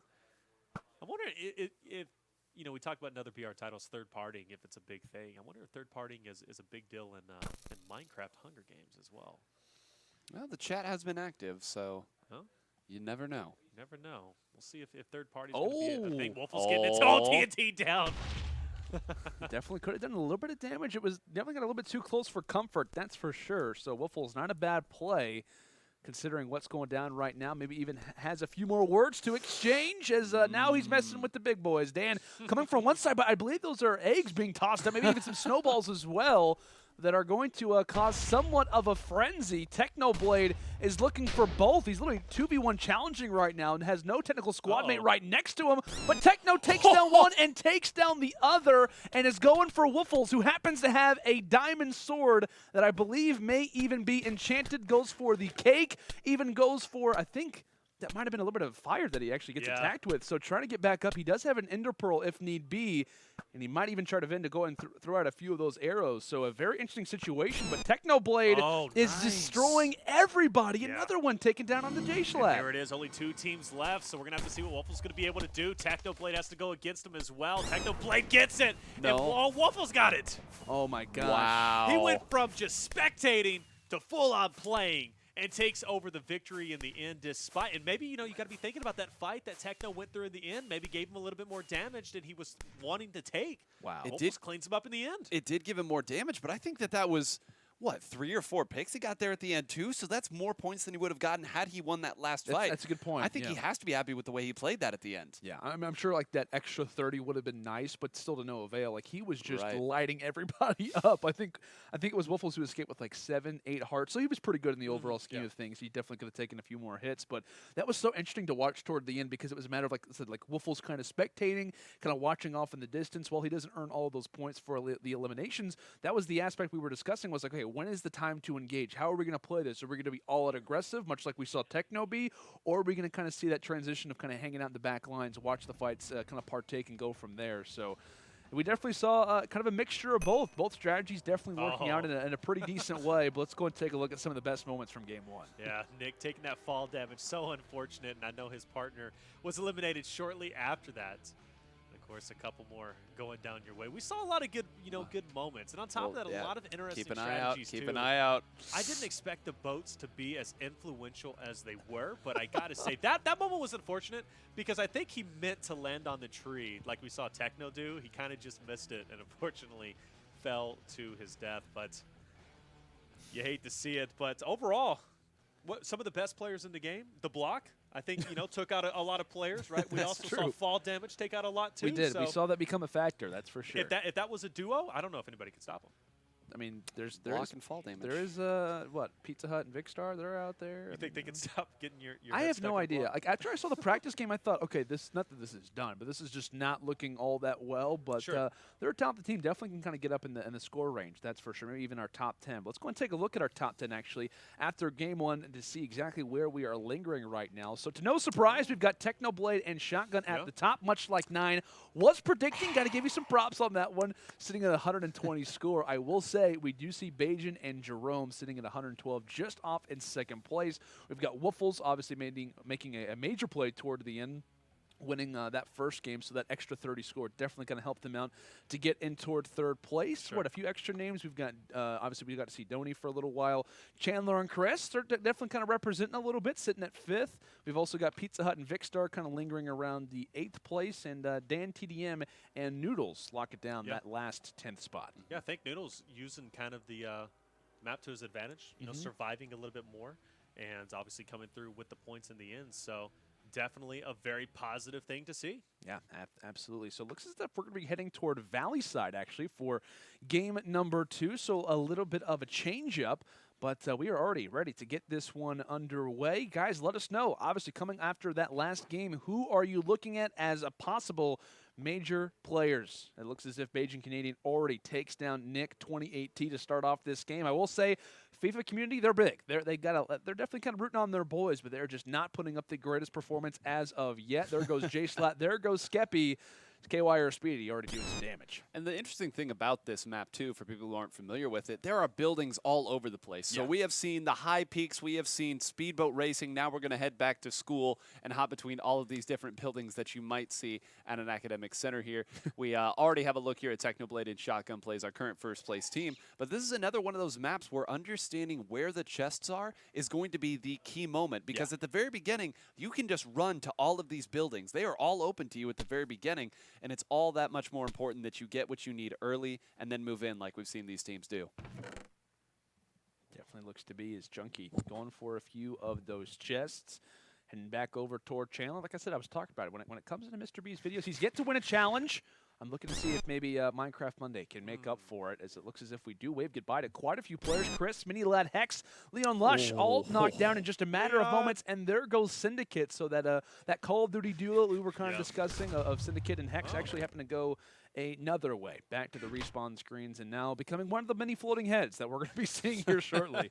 You know, as we were talking about this, we weren't sure what to think about the floating heads, but I think they've become an incredible production I'm element loving this. that we could not replicate in any other way. That's for sure. I don't know if we could actually get away with it in an E-rated way, that's for sure. But getting off a few of those XP boosts, as they may try and get toward a few of those crafting tables, trying to get back up and maybe enchant a little bit of those, rather a little bit of that armor, which we saw that become a major factor, especially for Woofles kind of toward the end. Same thing with Technoblade. I mean, if it wasn't for a lot of those upgrades, you could argue that they would have died a lot sooner.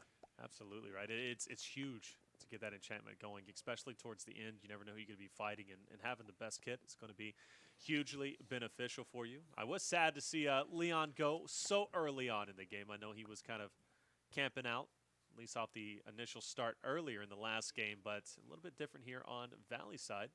A lot of buildings, though, so fights could get quite interesting, especially a lot of these teams kind of congregate inside. You never know what could be happening, but as far as I know, it's kind of slowed down a little bit. One of the slower games, slower starts than we've seen as of yet. There's still 17 teams remaining so far. And, you know, we really didn't even kind of talk about it in the way of the players being loot chests themselves. But I think one of the other advantages of being a more aggressive team, as we saw earlier, I think Techno ratted off 3 picks really quickly there in sequence. Teammate didn't have the best gear, so why not go and get some gear from someone who was so kind to bring it to you? That's an element, too, and another reason why, again, those up-close PvP skills, I think, are what's going to determine who wins this. That's a great point. And that's huge in other BR titles, right? I mean, if you look at Fortnite, when it comes to materials as well as getting weapons and ammunition, a lot of players just drop down. They get looted up really quickly, enough to where they can go and fight. If they prey on the unsuspecting victims, take them out, and they also get the loot themselves. 5 people on screen at one time. This is crazy. And we're not even talking about the floating heads. Those don't even count right now. Vicstar, Jerome, Pizza Hut, all around the area. As we were talking about this, these are 2 of some of the most highlighted teams coming into Minecraft Monday, and they may be dueling here shortly. Dodging past Cakes, not even a problem. They've got full health. Not a problem in the world, but Vicstar and Pizza Hut look to be on the chase. It may be that Jerome and Bajan aren't properly ready for the occasion, tossing out a few arrows, but unfortunately Jerome goes bye-bye, and now it is all up to Bajan Canadian, who's actually doing some damage right now to the opposition. Bajan does take down Grande, but it's only just a casual bystander, as unfortunately he is taken down. Bajan does manage to distance at least one, and this is the thing that I was talking about. If you can fire off a few of these arrows, maybe distance your opponent a little bit, that is going to be key, but you only have so many arrows to fire off, and it is so difficult to take down players in mid-succession. Bajan still hitting them. And I like it. They're on the opposite end of what they were last time, right? Pizza was getting chased around the map, but now they are on the giving in. And finally, Bajan Canadian, the Marome duo is going to go down. And they get eliminated early on. We still have 15 teams remaining, but another fight going over here next to some of the buildings. And Swagger getting backed up. TNT block placed down. Gives him a little bit of distance. Supply drop is going to be dropped on the map as well. But he's got such good loot as well. Tossing out the Ender Pearl to maybe even go for the pinch. Carson, fantastic stuff. But Swagger Souls also has one as well. Firing out a few arrows. And says, that's a nice play. I actually had the same thing in mind. Lovely stuff coming in from Carson as he manages to dodge, but he actually tries to go for the engagement. He does have some iron armor. Also has the sword, I believe, to go along with it, but only 6 hearts right now. I was going to say, if he had another Ender Pearl, that would definitely be something that could treat you pretty kindly. Sparkle's got eliminated as well, so that's quite unfortunate. And Techno not slowing down as he... And that's a big fight. S Major was a phenomenal player. I mean, he's got to be regarded as one of the best players in this game. But my goodness, it looks as if I believe Captain Sparkle's teammate also falls as well. So log.zip, one of the Minecraft OGs, taken down for right now and not making as much progression, I'm sure, as they would like to when it comes down to that top 10. But here comes Carson trying to wheel and deal, but unfortunately gets caught off and can't really jump in that situation. A big win right there for Fitz and Souls, who invested a lot into that fight. They did. That was an Ender Pearl. That was a lot of life and almost all the food they had on them at the time. So 10 points is 10 points. You take it. You take it. You definitely do. As KYR Speedy and Co. just kind of looking at a few of these classrooms. This is pretty nice. This is a much different change-up from our last game, where it was a matter of just roaming around the foliage, getting involved in some trees, and we're towards some classrooms. This is getting intense. I do miss my little boat battles, though. That's true. So, we'll see them again, I'm sure. It is an unfortunate kind of thing, but yeah, I was kind of curious if a fight did go down inside these hallways. It's very narrow, so you can imagine just 2 teams just fighting off. And that'd be intense. There's nowhere to run, right? I mean, unless you just got to run backwards, but then you're having arrows just slung at you left and right. But Speedy sidearms look relatively kitted up, at least decently well, I guess you could say. But we will see the chest be refilled in just about 2 minutes, so they're okay. And yeah, middle's already going to be occupied. I like this. Techno, Shotgun, they're just going to be chilling out here. They're very confident in their play, obviously. They've been getting a lot of eliminations, and they're keeping the players at bay. They want these chests in the middle. I think I also saw Ninja Mr. Beast taken down in the kill feed. There goes Think Noodles as well as Technoblade, Shotgun. These guys are on a tear and going for everybody who tries to get in their path, tries to get the cutoff. I like that play, but here comes the TNT actually placed, and that might have done quite a bit of damage to Technoblade, as they might try to go ahead and reference back, maybe even going for somewhat of a pinch. It may even be them not wanting to engage any further. So not a bad play, and that's where that TNT can definitely start to come into the best of its ability, as it definitely distances the enemy and at least progresses on from there. I used to actually love this area on Valleyside. Come on. You like sports? Just a little bit. Perish the thought. Perish the thought. I mean, we were kind of throwing out some NBA references, some NFL references coming in this one. So. Who is the LeBron James of Minecraft? Is it Technoblade? I mean, isn't Kawhi Leonard a more topical reference? Oh, that's a good point. That's true. I mean, if we want to get really technical, we can go over stats and whatnot. But okay. Look at that. Maybe it's Shotgun. Maybe he just kind of threw his own category into the MVP. Can't be stopped. Like, they are the best duo, it seems. Well, I mean, even when things looked rough for them there, when somebody got away from them, it was still them gaining control of the central area. So even though they lost that engagement, they still won, because now they have control of mid, as we see Pizza Hut and Vicstar fishing. Yeah. Oh, but there's someone coming from the backside. I'm not sure if they're aware. Vicstar quickly turns around, and that's maybe why the fishing situation, unfortunately, gets ended right now. So Wolfels is here, so that's obviously going to be tough competition. The winner of the last game. Yeah. Not messing with somebody Oh, simple. you see the savage Victor coming from the through. flank. They're not even aware that it's happening. Woofles is desperately trying to fire a few arrows from the top side, but it's not really mattering. Tossing out some TNT, and he might be able to escape the situation yet again. It's getting a little bit interesting on the football field. Vicstar tossing out a few arrows, and it looks as if right now Woofles is dodging them. So this is a pretty nice play. Big thing as well is that as these arrows are starting to be fired in front of him, he's also gaining them. I think he picked up a few in this process. So I like the call in that situation, but he is on the run. He's at the 10. He's already home. He is desperately trying to escape, and Vicstar looks to be trying to cut him off. Can I just say how fitting it was that that chase occurred on the On the track? front. On the track specifically, and oh no, poor. He's been found. Oh, someone's firing some shots on their name. Vicstar is 3'6". Yeah, he Wow. goes down. Is that sidearms? Is that sidearms going for the in-game trash talk, possibly? I love this, right? And the action doesn't stop. Pizza Hut coming through on Speedy. And now he's going for his teammate. Actually, I think that's Wolfel still running away. Isn't it? Yeah. So Wolfel's doing everything in his power to try and get away. But this is great if you're What Big if this Star turtle Pizza ends? Hut. They need. Oh no, he's gonna be stuck in there, and he's gonna be able to get double teamed. And actually, there's gonna be 2 players that go down. Vicstar picking up Laser. Wolfels as well. Laser was like, "You got to be kidding me, man! I've been hiding here the entire game, and you decided to go down this alleyway." That was 2 people, 2 unfortunate souls who got caught up in the train of Look at Laser in destruction. chat. Laser Vicky nerd. Come on. Oh my gosh! Just caught in the trail of destruction led them to 2 extra people. Woofles unintentionally causing the pain and destruction of 2 others. Been getting a lot of. So wait, did Vicstar lot of get trash that talk kill out on there. Laser, or Yeah, was he it someone did. else? Yeah, Okay, Vic so at got- least he gets the he 10 got 2 of points. them. But He got 2 of them. Yeah, Vic got 2 in that whole engagement. He got Laser and then another. So that's nice. Vic's tearing it up.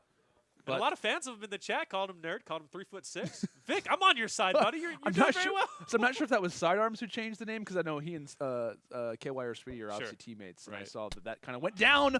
Oh, the lovely Ender Pearl play, Shotgun Plays is just on the hunt, and it looks as if, unfortunately, Quaxity is taken down. And I will say, Oh, but look at the bottom there. Yeah. Junkie Janker actually got Technoblade there Oh, too. wow. So now Yo, what? Shotgun Play is going to have to get a little bit of revenge here. yeah, definitely. He is pretty well kitted, like we talked about. Obviously, a gold chest plate. Not the greatest that you can find, but hey, he does have an enchanted helmet, that's for sure. Okay. Trying to distance him right now, and I will say in this situation, Iron Sword v. what is that? Maybe a Diamond Sword? Yeah, Yep. not looking the greatest situations. He's still sitting pretty. Shotgun gets his revenge. Hey, but I respect it, though. His opponent that he went against went toe-to-toe with him. That's true. You know, he didn't back off. He didn't try to run away. He said, you know what, bring it on. We're only down to 6 teams left, and the border is going to be closing. And honestly, you know, that border closes pretty quick from what I've been seeing from these matches. So you got to get looted up and get ready to go. Ooh. Oh, I like this at the top of the stairs. So they're basically, Mr. Fresh Asian. for those who don't know basic Minecraft, if you shift, your name pretty much goes away. So it looks as if they might be on the hunt of someone. We obviously can't see the other players' names either. So they're being extra careful. This was sound whoring before sound whoring, essentially, if you want to kind of call it that. So they're very aware that someone could be on the hunt, and it looks as if they might try to get into an engagement here very shortly, as it looks as if Lackland tossing out a little bit of that TNT most likely, but Pizza Hut is getting right in the mainframe of things. It looks as if Vicstar actually gets, unfortunately, taken on with some fire from the back lines. Mr. Fresh Asian, the RNG Fortnite professional player, is taken down. Pizza Hut is lost in the process, but Vicstar quickly takes one of those golden apples, has a lot of spoils, but unfortunately he no longer has his teammate. That's huge, guys. Pizza Hut is taken down. It is. 3 of the strongest players who are still in the game right now do Yeah. not have their team. So I think this is just going to be free-for-all. But look back at Wolfels, though, right? He didn't have his teammate in the infight on the last one, and he managed to take over the victory, too. So is it that impactful? Well, we'll definitely have to see. Yeah, so I think Pick all. of the litter right So what we here. have 4 players, 4 And teams. 4 That would mean teams. that it's a 1v1v1, This is right? In crazy. the situation. So Yeah, you Yeah, see- there it is right there. 1v1v1. okay, there we go. Asian Canadian with the commentary. You get Beijing Canadian on here. That'd be great. Could you imagine Oh, the insight? The amount of knowledge, that he The would have. He's like, oh yeah, if knowledge. they go in this particular brick building, they're gonna be able to find a chest 3 blocks to their Plus right. an like- Ender Pearl, and then of course it's going to be over there, and you also be able to enchant for free. And and that's how you find Notch. That's Well, what's really exciting about this too is in a 1v1v1v1, they're all that is so hard to say. They are all going to have great gear. Yeah. You would surmise, because they didn't have to spread it out anymore. And I think this is the only gold chest plate that is left currently from any of the players. I think everyone else is fully kitted. Yeah, and what the big thing is as well, it's going to be, especially if they go to fight, third partying is going to be extremely big. So you're going to have that one guy just kind of hanging back. This might even be Shotgun with the arrows, just kind of chipping away damage and finding his opportunity to go through. Now, but this is the opportunity where you have to kind of decide. He's going to be so careful, And he's enchanted it too. Wow. But now you have to think, do I want to go for elims? Do I want to save my life and get the points for the victory? That's true. Right, so you have to kind of think it out. But I think in this situation, you really don't have a choice. Jack is going at a player straight ahead of him, and that's going to be Vicstar, and he's going to be tagged up quite a bit. Oh, it's Shotgun rotated over as well. Oh. Got to be so careful right now. Shotgun plays, is ready. He wants to take him down. Like we said, he might even try to spectate. He has some TNT in this situation, though. It's not really going to work out the best, but it goes for the Ender Pearl. It's a little bit short, but he is on the hunt, and I think at the same time, Jack decides to use his Ender Pearl, and they're flying off in the distance. That may not be the best of situations, but it looks as if they're okay. Shotgun is up here, and I think he might have just lost where he was, where the other player was. Now he's got to find a way to get down without losing health, and he does. Oh, and Jack shot himself into the border. No, this is so unfortunate. Look at how much he's losing. Oh, Jack, the game can't handle it. The game is like, what is going on? Oh, my gosh. Jack break free? So Jack hasn't been eliminated as of yet. Oh, my gosh. Jack is still alive. And there he is. Okay, so the engagement is going down yet again. I was going to say this was... But he's so weak landed. Oh, yeah, he definitely is. And when you also throw out an Ender Pearl, you also lose some health as well. Yeah, so this is an interesting situation that we find ourselves in, ladies and gentlemen. I was curious, like, Jack shot that thing off like he had a home run. So I was thinking, okay, where is this guy exactly going to be hiding? And speaking of hiding... I like this. Oh, Junkie, he is just chilling. He's watching the fight.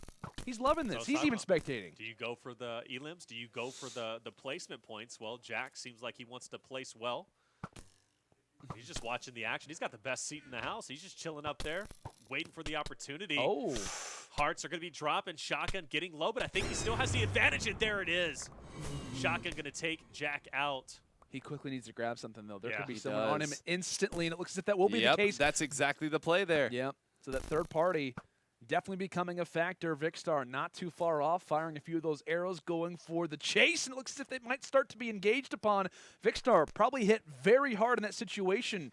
That Flint Steel trying to put down a little bit of those flames to try to do a little bit of the damage for him, and that is crucial right now at this point in the game, guys. You see how many hearts he's losing right here. And Shotgun is so vicious, constantly on his heels, and it looks as if... Oh, here's Junk. Oh, no, they're both... oh, no, the Junkie, be careful. Through. Junk running away. This is way more intense than I thought it would be. I love it. Oh, and Shotgun, did he just get hit with an arrow from that far? I have no idea. That might even been an Ender Pearl that we just saw the end of. Nobody has been at full health in forever. They are just all running, and I think this is going to be the end. He put down the cobwebs. He put down the cobwebs. And I think someone's from the flank. Junkie's trying to do some damage, so we have cobwebs from the front, TNT at the back. Somehow Vicstar is still alive despite all the Ender Pearls that have been thrown around the map. Valleyside is definitely seeing quite a bit of action. And we were talking about it. Are there going to be plenty of arrows to shoot? I think all these guys have like 9 stacks of 64. There is no lack of arrows right now.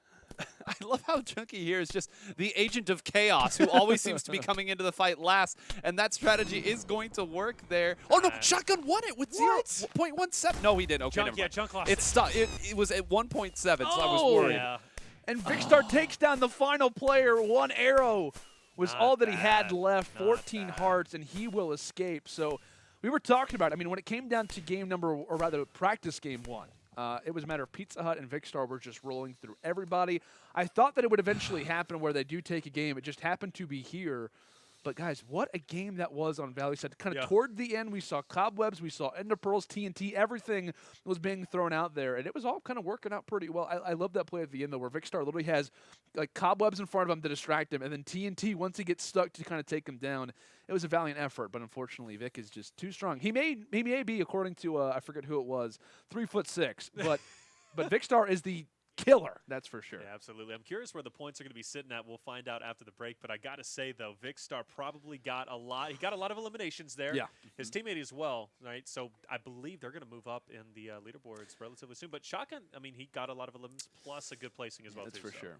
Yeah, that's for sure, guys. We definitely have a lot to kind of divulge, a lot to kind of think about when it comes down to our final scoreboard, but we are going to throw it to a quick little commercial break. Like we said, keep getting involved in the discussion on Twitter, #MineCraftMonday, as we will return right after this. It seems like I am quite quenched for thirst. Time for sponsor! G Fuel sponsor! You may have seen me sip on these bad boys for quite a while. And you may be wondering, what is he actually drinking there? Is that part of some conspiracy? No, it's not, okay? This is genuinely great sponsor. G Fuel, everybody. There's so many delicious flavors. Wow, epic. Golden apple pear, beautiful. Rainbow sherbet, kiwi strawberry. Try it out. See if you like it.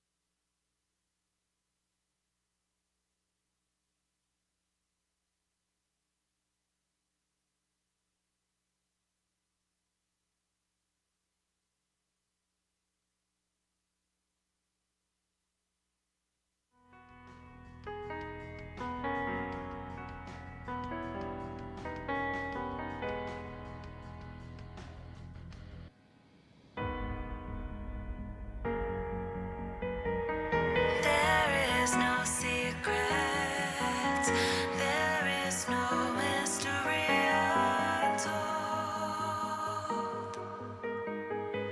The love in each of us is all we really need to know. Oh, break away.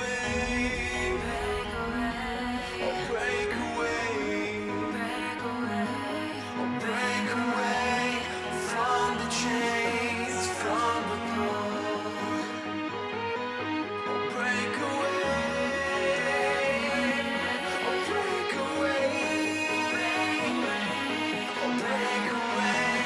from the chains, from the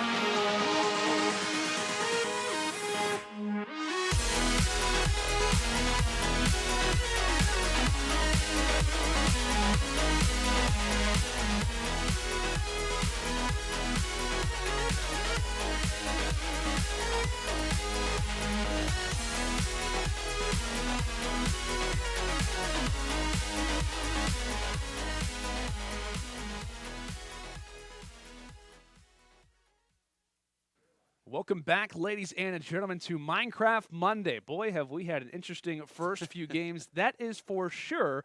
But obviously, we are live here from the UMG studios. Myself, Lennon Lano Sanders, joined in part by Mr. Taylor Reflections Noble, along with Mr. Nine Whole Grains. Yes. Guys, like I said, it has been interesting. It has been so much fun to watch how these games are progressing. Myself and Nine had a little bit of a conversation in that commercial break talking about, hey, like based off the way that we saw the first two games go, based on how we saw the practice game go, we're starting to see kind of the elite, the top 3, top 4, top 5 teams starting to kind of distance themselves. I know we'll be having the scoreboard come up here in just a second, but for the most part, it has been a matter of kind of the teams, like I said, kind of getting toward the top, definitely starting to see a lot of success. I'm curious how Game 3 will start to kind of change that as well. So, you know, I'm actually surprised how many people scattered to the outskirts versus going through middle.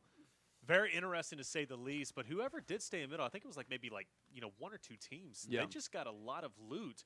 Maybe no weapons, but they're going to be kitted up maybe with some armor as well as some heals, and I'm already seeing some chainmail already out there, so that's awesome to see.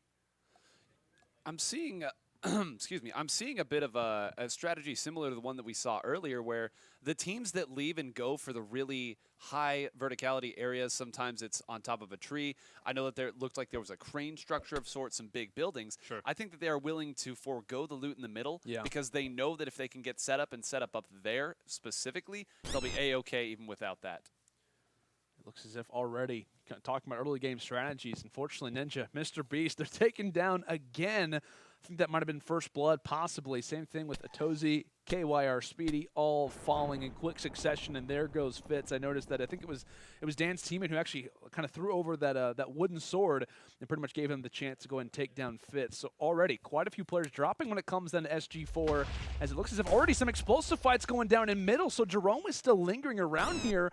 TNT, like we said, is being tossed out right now from the opposition, and unfortunately, though, it will not do anything enough to drop Jerome.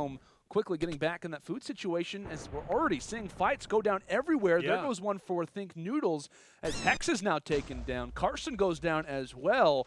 My goodness, SG4 is getting started off very, very well. And I want to give a shout out actually to Jerome in that situation. Beijing Canadian ended up losing his life relatively early on, but Jerome walks out with at least 2 to 3 eliminations himself despite losing his partner in that chaoticness. So phenomenal work on his part. Vicstar not slowing down either. He picks up Grande, and Vicstar already having a phenomenal game. He had a phenomenal game last map and now doing just the same here.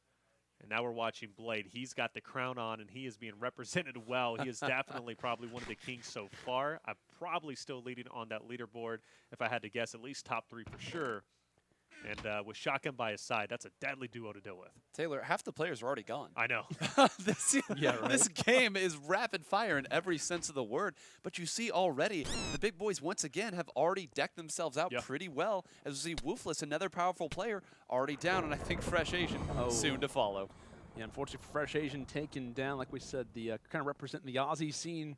Fortnite professional for Renegades. Unfortunately, when it comes down to the classic BR, struggling a little bit, gets taken down in that situation. But regardless, though, kind of toward the outsides, Technoblade Shotgun are going for Major, and I believe along with his teammate, as they are not in the greatest of situations. Lackland on the other end ends up getting dropped. I'm sure that may be a fan favorite for a lot of people out there. Obviously, kind of started off his rather YouTube journey on Minecraft, but unfortunately does drop, and there goes Major as well. So not a bad run for these guys, but it is right now Technoblade and his teammate just totally stomping over everybody.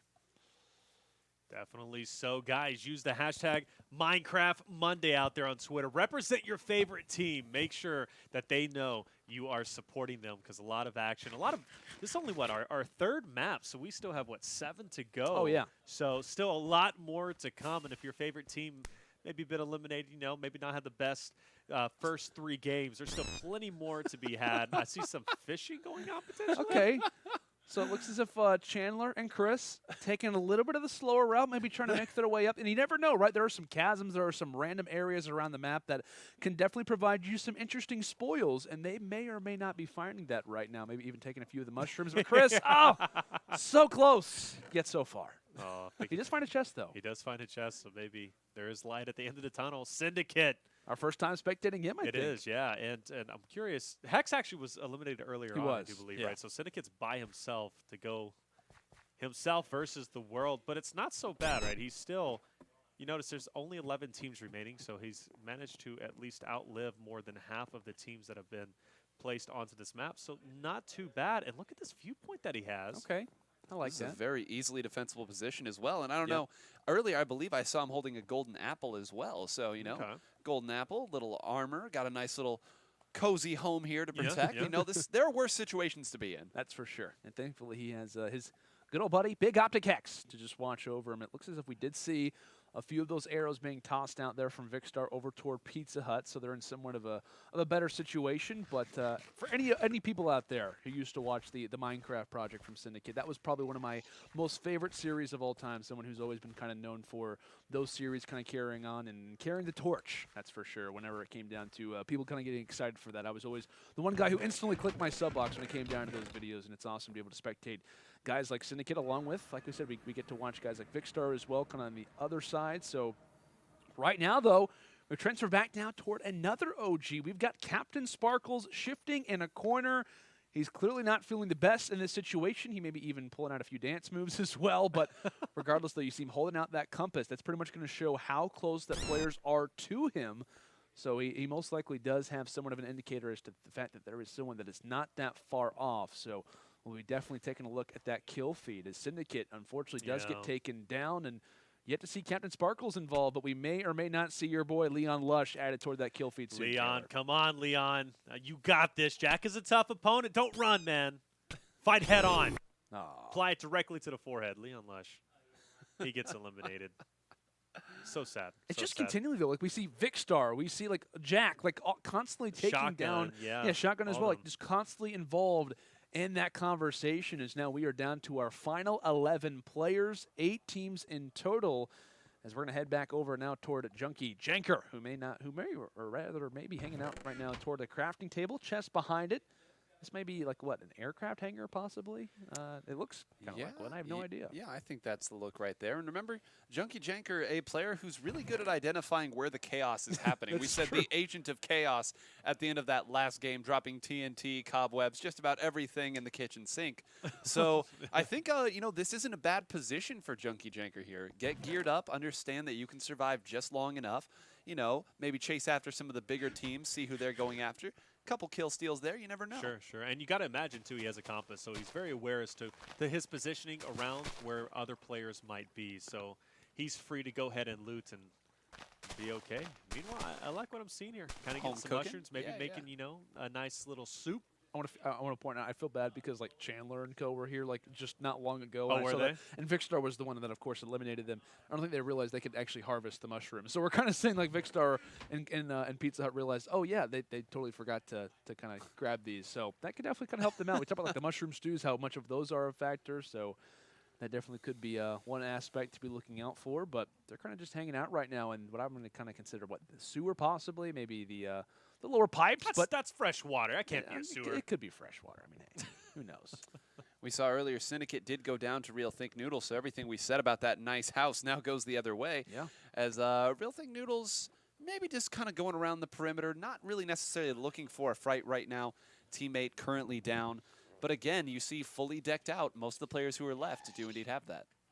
Ooh, and a supply drop is going to be dropping down, plus chests are refilling in 55 seconds. So you know it's going to get chaotic, and we already know who's going to be in the center, right? It's going to be the men of Shotgun and his teammate. Those two guys are going to be heading right over there. But wait. Someone is beating them there. Vicstar, okay. See, that's an even... Could you imagine a Vicstar as well as Pizza Hut going against Techno Pig and Shotgun in the center? And it's not even the final battle? Yeah, all the other players who were watching from the outside, like, yeah, beat yourselves up. We don't want to deal with this. Go, go. Go get them, guys. Do Throwing your worst. snowballs and everything. Yeah, right. Just not contributing whatsoever. Just like watching and just, like, so like kind of parading along the way. But it's going to be interesting, though, like we talked about, like how these guys will kind of continue on, who will start to try to distance themselves. I know we kind of have a few squads in our mind, but the ones that exist right now are still up in that conversation. Like we talked about, Technoblade, Shotgun, they're kind of overlooking this. They totally have seen Vicstar and Pizza Hut just down here, and they might try to go for an engagement. They're kind of playing this one a little bit careful, maybe trying to grab as many chests as they can, try to get the best loot possible, but no, Nepenthez was hiding. Oh, poor Nepenthez. And there's Nick 28T, chainmail armor, and an axe. When you set the trap and they still run right through it. And you saw how far they ran from middle to that building. I guarantee you they stayed in that building the entire time. And that is exactly what I would be doing. So, hey, they get eliminated. But it shows, hey, I could have at least outlived half the lobby. Hey, not a bad thing. Definitely not the worst situation to be in, but definitely not one of the kindest. But Pizza and Vicstar, they're still hanging around here, man. They're making sure. Are all these chests looted? We might or may not have every single item in the game, but well, they're trying to block that enchantment table as well. You see here, Shotgun and Techno just waiting, saying, "Okay, are you guys going to leave? We could use that." And them saying, "Nah, you know, I think we'll keep reading this book, shall we?" And I'm also thinking too, like maybe Vicstar and Pizza maybe think they can't leave because they know who's up there. So this is it's going to take them going on a ladder or like to try to parkour up a little bit. So it's an interesting standoff that we have here. Okay, I do see the enchantment table is in fact being looked through, so maybe we will have enchantments going down. And there are only only 5 other players that exist on the map right now, outside of the 4 that were existing in toward middle, as we do see Techno and Co. decide to go ahead and rotate out.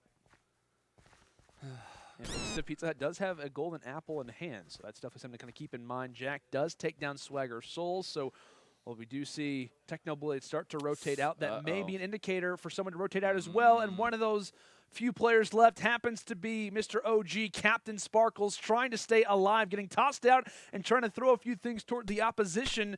It looks as if that might be the Ender Pearl rocked in toward the TNT, and Captain Sparkles is still hanging on. Yeah. Actually fires an arrow there just toward the right shoulder of Technoblade, and Captain Sparkles has the entire server heading toward him right now. My goodness. And this is where Techno's like, do we continue to go forward? I mean, Look at all the floating heads.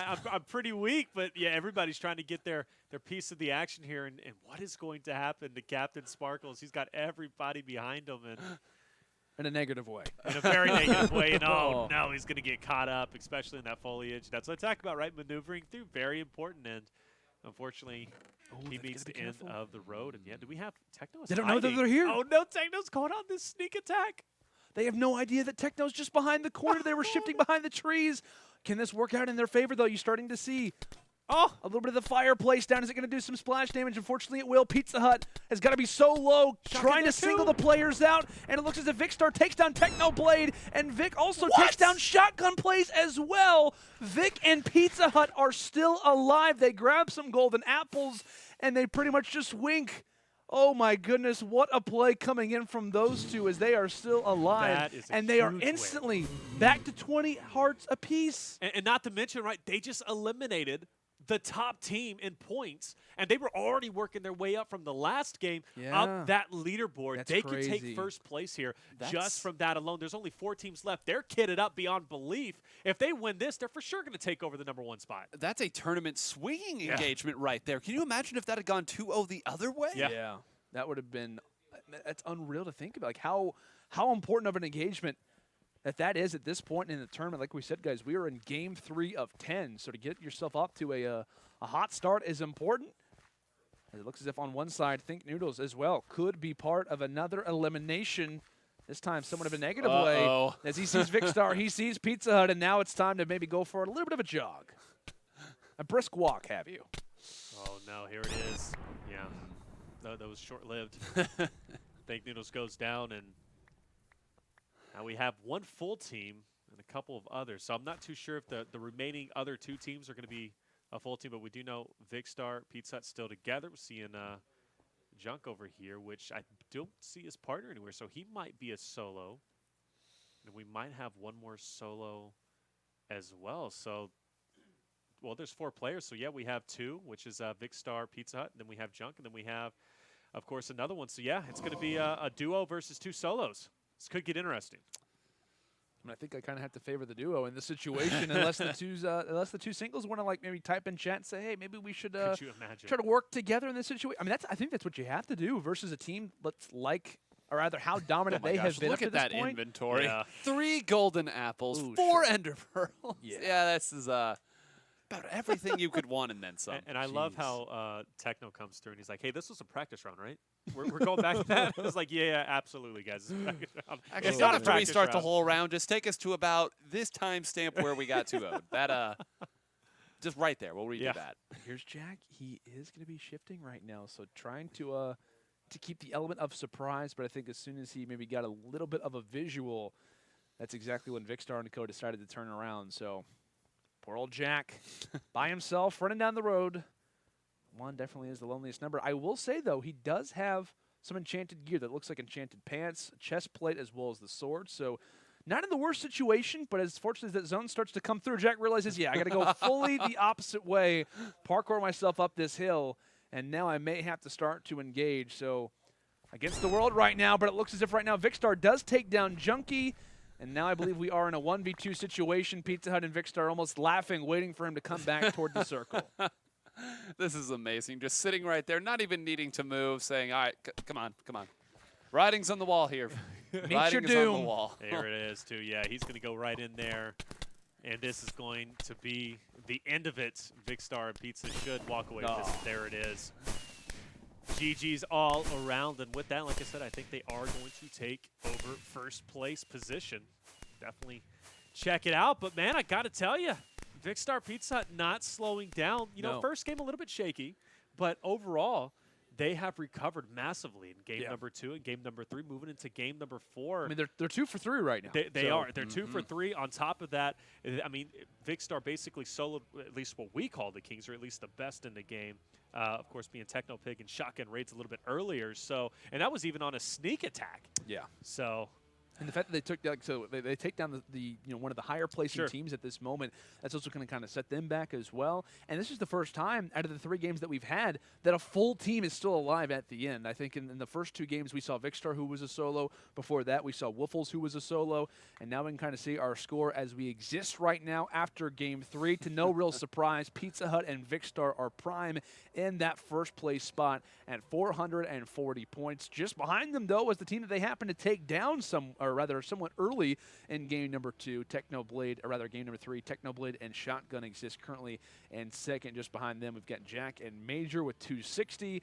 And fourth, we've got Beijing Canadian and Jerome, and obviously the names do follow as they will. But you see a big kind of drop-off from that third to second and first. Like, those teams are definitely kind of starting to progress themselves. They're starting to have that consistent gameplay. It's not as if they had a one-off victory. It's been consistently in that top 5, and I'm curious if it's only going to continue, or maybe they'll have somewhat of a dry spell. If maybe teams start to kind of realize, hey, we've got Vicstar in front of us. Hey, we've got Shotgun in front of us. Maybe they'll start to kind of evaluate, think those fights a little bit differently. Definitely so. And the players who are kind of chilling out in the back, they need to start getting aggressive and getting those elims. Who are you talking about in that situation? Hey, listen, we'll just we'll talk about we it love later. you, Junk. I mean, hey, to a point. Obviously, we got a few players who were spectating, some who were definitely kind of involved in a few of those fights. But guys, like we said, game number 3 is through. We kind of know where our scoreboard exists as of right now. Feel free to let us know who you think is looking the best as of this moment. Is it Vicstar's team? Is it Shotgun? Who are we going to start to see maybe overtake that first place spot? But like we said, guys, we've got game number 4 right up after this.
So with you, holding hands with your heart to see you. Only blue talking love. Remember how we knew love was here to stay. Now in December, found the love that we shared in September. Only blue talking love. Remember the true love we shared.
Welcome back, ladies and gentlemen, to Minecraft Monday. We are officially 3 games in. We have our scores, obviously total. It's currently Vicstar and Pizza Hut who exist at the top of the mountain as a kind of reference back to our very first practice game. But, of course, we are live here from the UMG studio. It's myself, Landon Sanders, joined in part by Mr. Reflections, as well as 9 Whole Grains. Guys, like we said, we are officially 3 games in. We've got Game 4 coming up next.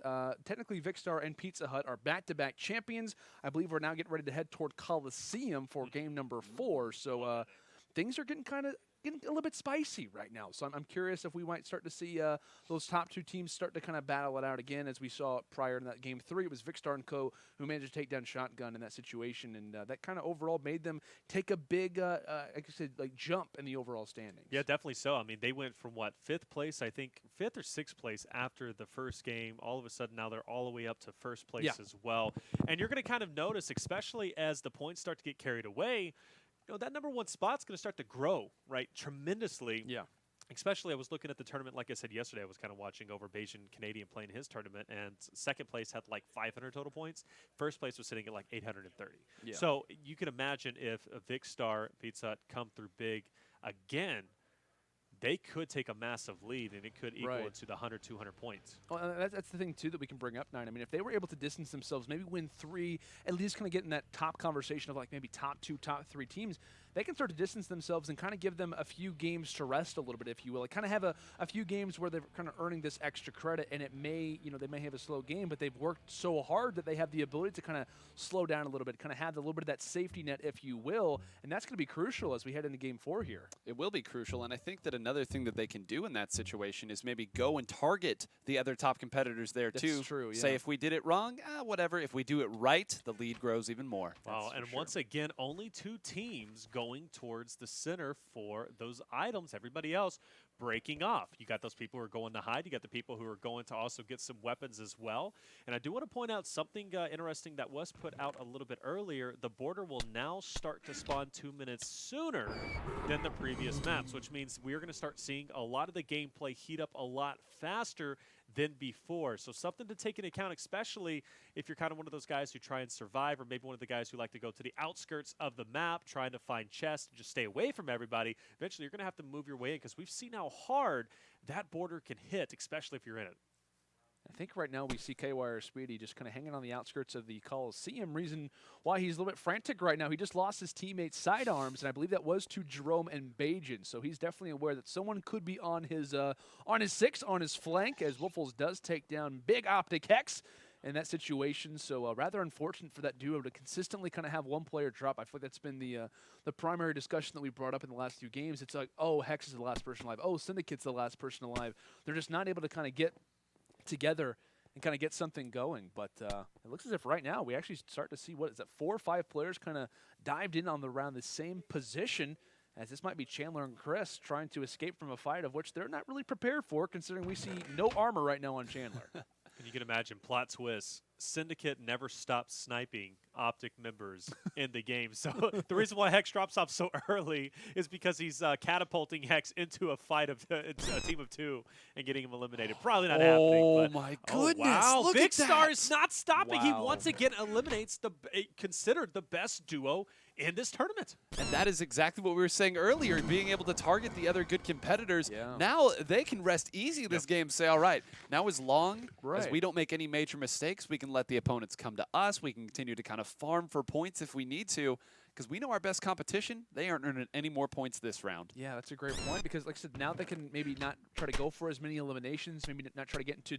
that many fights, but it looks as if on the other side, quite a few players dropping. Chris, Chandler down, I believe Think Noodles, Dan, TDM as well being knocked out, and Syndicate has to shift right now, has to try to prone in some of these buildings, maybe try to go for a little bit of loot, considering he has lost his teammate to one of the many talented squads that exist out there. Captain Sparkles, again, thankfully has his teammate right now, can kind of rest assured. We saw toward the end of the prior game, he was getting chased by everybody kind of toward the end, including the zone. So gaining a few of those cobwebs, he and log.zip desperately want to have a solid game. Oh, there right it now. is. Yes, Skeppy going down, dying to fall damage. I It knew it happens. was bound to happen, and I think that was him himself doing it, nobody knocking him off, right? So there had to be somebody out there. Syndicate still alive, walking around. I do want to point out a little bit earlier, Marome did, in fact, come through big and get a couple of eliminations themselves. And they're sitting, what, around 3rd and 4th place? So I got to say, there's still a huge potential for them to come through as well, but a lot of ground they need to cover, and honestly, they need to start focusing their attention on Vicstar as well as Pizza Hut, because those guys, if they don't get shut down and they have a long life once again, man, those points are going to get out of control. I have to work out something in the comms, maybe in the chat as well, guys. We got to try to follow these guys, see what's working for them, and try to pounce on them. Looks as if quite a few things to try and dodge in that situation, quite a few cobwebs, but S Major might be fighting off or maybe just trying to escape, as he's got quite a few players around the area, and it's actually Captain Sparkles who happens to be in the midst of a fight yet again. I don't believe he has the greatest weapon in this situation. Maybe realizes that there's not really a whole lot going his way. I see Iron on one side. I think he's got, for the most part, Soul Leather. Is he actually going to be pinched in this situation? Does get taken down by Bajan and Jerome. However, here comes Major. Here comes Jack. Another very intense fight going down right now in the Coliseum. How very fitting, right? And I think that it looks here like they're going to continue to run forward as quickly as they can. And I think this is really interesting, the fact that they're taking this engagement, even though Team Marome was actually waiting for them there. So it looks like now they're going to try to hold the space a little bit. Maybe, well, maybe not. It looks like they are trying to close in a little bit. This could be a big fight that has big ramifications for the rest of this game. And they also have to be thinking, too, look at how exposed they are. So a lot of teams could come in on the fight as well, maybe third party if they so decide. So this could be a major transitional point, but over in the water once again, Swagger hunting down. It looks like, who is that up ahead? Is that Lush? It is. Oh, no, Lush. Run away. Run. Lush. Which I don't think I think he's done, Taylor. Don't say that, man. Lush is... I think he's done. He's trapped in the corner. It's like he literally went to the ends of the earth to try and get away. And that didn't stop. That didn't stop him. Oh, no, but now they're trapped, too. Oh, yeah. You saw another team that was rotating over to try to get them there. We'll see if, okay, no, it's another fight in the water, so they're going to dive down there. Oh, Swagger, do it. Swanton bomb him. Oh, I think his teammate already took care of it. I don't know. Maybe not. They can fall damage if he jumps off. That's true. You got to time that very carefully. Sprint jump.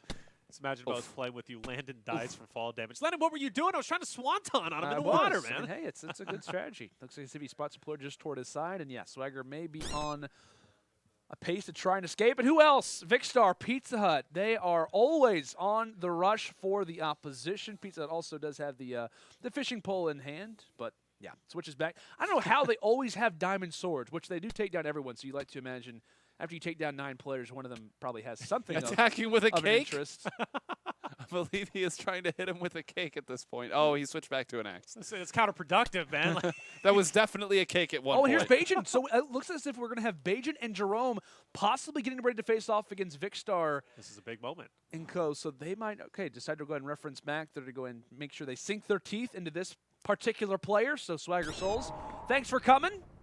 But unfortunately, Bajan drops him. So Bajan and Jerome not too far off of Vicstar and Co. So this may be an interesting fight that starts to develop over time. And one thing that you do notice consistently, it's Vicstar and Pizza Hut rushing after players, taking them down, not really having kind of a pause button. In that situation, they backed up. They realized that they had a very respectable opponent just off toward their side. So definitely something to kind of keep in the back of the mind as that fight may be going down here shortly. And with 9 teams still alive, if Vicstar and Pizza Hut do go down to Marome, you got to be thinking to yourself, like, that is a huge, huge advantage, because they're not going to get any more eliminations, and there's still plenty of eliminations to be had. Yeah. You're losing out on a lot of points, which gives you the opportunity to kind of close that gap between, of course, I believe 3rd or 4th place and 1st. And yeah, you're stuck in a corner. You're not going anywhere. Still fighting it out. Actually, I'm not going to lie. He did some damage. He did some damage. He lasted, a lot longer than I thought he would. But Jack on a tear, and I believe that was like 3 in a row for him. Mm-hmm. I mean, that's sometimes it's nice when you're back in a corner, because it's like, well, I only have one thing I can do here. I may as well just keep swinging my sword until I can't anymore. And you notice a lot of teams starting to focus their eyes toward the mid of Coliseum. Chess starting to refill in approximately 1 minute and 22 seconds. So that could play a big factor for a lot of our teams. That may even be a focus for squads like Jerome and Bajan Canadian. We might even see Vicstar and Pizza Hut start to make their way over as well. I do see a lot of floating heads over toward Jerome and Bajan, so they may be on the hunt for someone. I think I do see an official player model just off toward the end, and it looks as if that might be, I can't exactly tell who that was.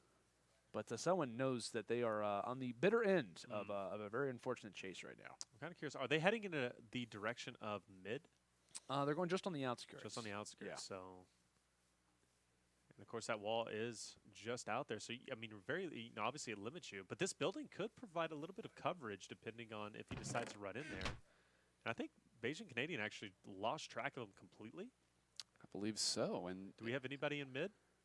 So yeah, this is going to be Jack and Major. They're hanging out just toward the enchanting table, so maybe trying to go for a little bit of this loot, maybe reference back and try to enchant some of their items.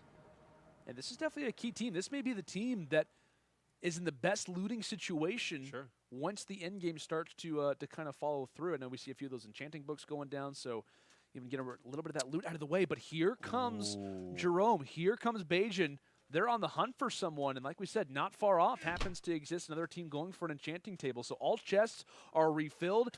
This actually might be a benefit if Jerome and Co. can escape out of the situation, but no, not able to do it. Wolfels in the process, though, does take down Jack and Major. Beijing took down Donny, and so with that, there could be a fight starting to develop. Like we talked about, this was, Victor and Pizza Hut are now here in middle as well. That's what I was wondering, who's going to go there? Because typically this duo likes to go there, right? If not them, then it was Techno or Shotgun, but we know they were eliminated by Vicstar earlier on, so mid was basically free. And I think, honestly, their biggest competition right now is going to be Beijing Canadian and Jerome, right? That's going to be the most solid duo they're going to have to face against. We're down to 5 teams. I know the border is going to be collapsing down probably within the next couple of minutes. So something to think about. Yes, Syndicate left alone, but unfortunately gets taken out by Wolfels, who, by the way, picked up 2 before that. So he's sitting in at least 3 or 4 eliminations, and we see a lot of fighting going down. And it's going to be Pizza starting us off onto Wubby, and another one, Wolfels, going down as well from Vicstar. And this duo is not stopping. We have 3 teams left. These guys are ruthless. It's remarkable how quickly we said, all right, well, only one team in mid. They're going to have a good jump. And then suddenly everybody comes to mid instantly as if they heard us and said, oh, yeah, we should go to mid. And, man, a bloodbath in the center there. We've got Grande, Dolan Dark still alive. I know they've been, unfortunately, a part of a few first bloods, so probably excited to be at this point in the game. Rocking out those compasses, just trying to see exactly where the closest player will be.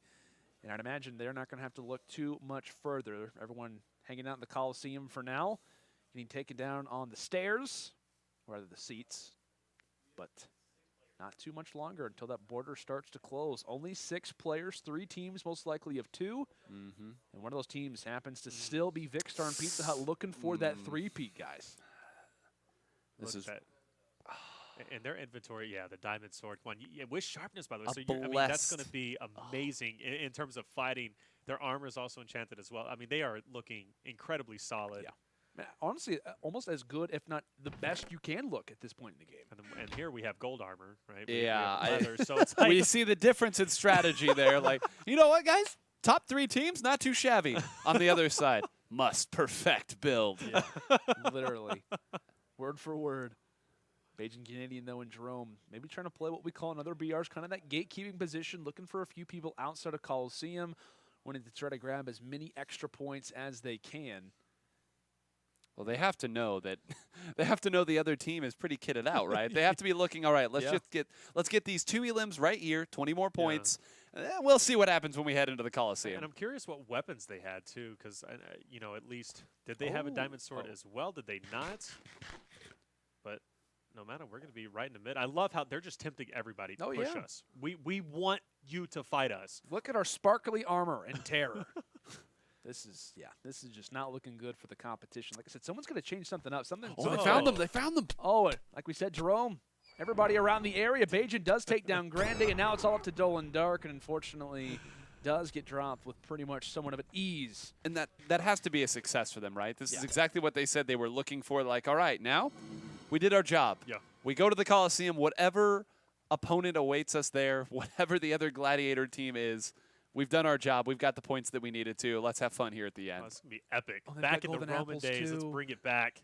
Yeah, this is going to be tough. But, hey, this is where you prove yourself. You want that victory. You got to face off against the best. Oh, And they're going for They're it. pushing out. Yeah, they're definitely going for this. And oh, some dynamite coming through. Oh, Look look up- at that positioning. Yeah, I love that choke point they're trying to set up right now. Constantly put up this TNT because we have plenty of resources. We got plenty of inventory space right now, so they want to try to make their way through here. They're definitely going to take quite a bit of damage, and considering that they're not in the best overall situation in terms of armor, and in comparison to the team, rather the opposition, it may start to get a little bit dicey, as right now on perspective with Bajan Canadian trying to do some damage, only 11 hearts to work with. His teammate is still up right now, I believe, so Jerome on the other side of the map trying to do some work, but Pizza Hut takes him down. Pizza Hut, though, only, I was going to say up to 8, but quickly now back up to full 20, and Bajan Canadian, one of the OGs, one of the most consistent players right now in Minecraft, has a lot of work to do, a lot of damage still to be done, and unfortunately it's not going to be strong enough as Pizza Hut and Vicstar are champions yet again for 3 straight games. Wow, that is impressive to say the least. Winning 1, winning 2, but 3? Come on, when does it stop? They are literally unstoppable at this point, and they picked up a ton of eliminations there as well. So that is a ton of points going to them along with the victory. They are racking them up, and honestly, they're probably going to be sitting at like a 2, maybe close to 300-point lead now, depending over in first place. I mean, that is going to you can't stop it. Leon, oh no, you're stuck in that corner. Breaks my heart, it really does. I'm still supporting you, buddy. Yeah, I think it has to be up to 300-ish points at this point, just because, again, the only team that was close to them, they took them out. They didn't get any Early on, points too, that with round. Like 10 teams still left. Yes. That's got to knock them down the standings, you'd like to think, considering, like I said, they weren't really involved too much in the conversation. So, my goodness. And that was such a great strategy, like coming in from Vicstar and Co. Whether it was intentional or not, the fact that they took them down so early was just massive. And they continued on this tear, taking down Wubby, taking down Woofles, and like I said, guys, it was just a matter of destruction from beginning to finish, and that's a worrying factor at this point. It's happening in Game 4. It's not as if, oh, it was early on that they were dominating. No, it is consistently with teams learning more and starting to gather more strategies. They are looking just as good, if not better, than previous. Definitely so, and we'll show the score relatively soon, but getting a little sneak peek myself, I can definitely say it is looking solid, but a lot of teams very close in score overall as we'll bring it up. And as you guys know, Pizza Hut Vicstar, they have a 202 lead over second place, Bajan Canadian and Jerome at 390. But look at second through fourth, right? They're just within 50 points of each other. Yeah, absolutely. So, guys, we're going to throw it to a quick commercial break. Like we said, Game 5 will come up here just in a moment. Can anyone start to get involved in that top 3, or will we see our pretty much rather standard team stay where they will? All that and more right after this.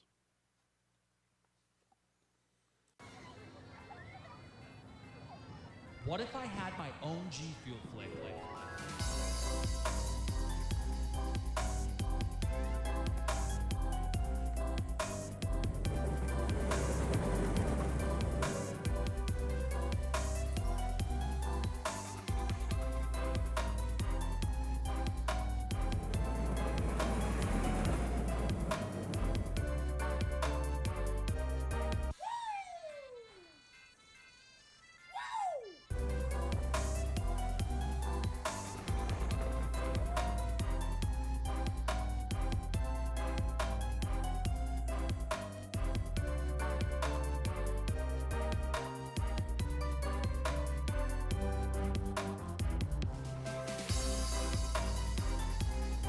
Introducing Cotton Candy G Fuel. Get it now at gfuel.com.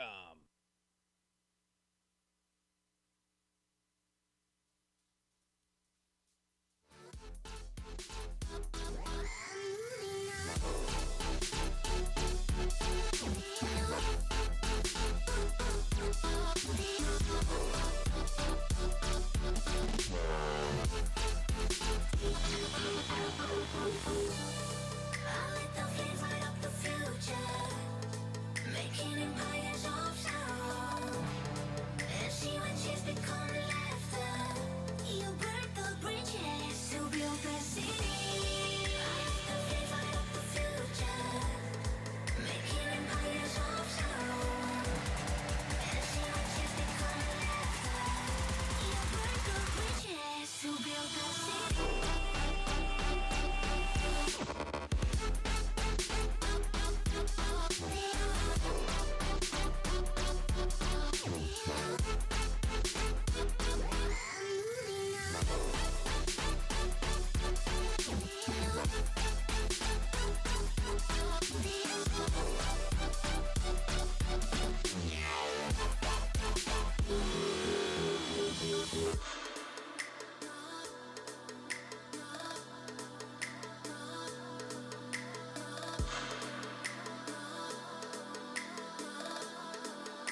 Welcome back, ladies and gentlemen, to Minecraft Monday. Of course, we are live here from the UMG studio. Myself, Landon Lano Sanders, joined in part by Mr. Reflections, as well as Mr. Nine-Hole Grains. Boys, like we said, we have been watching somewhat of a dominant performance.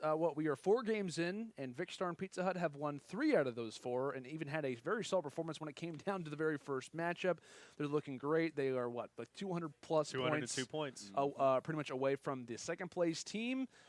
Not that I'm trying to call it dynasty or anything like that. Oh, no. But my goodness, they're 1 week. I say it's a 1 week thing, but I mean they are just so farly progressed ahead of everybody else.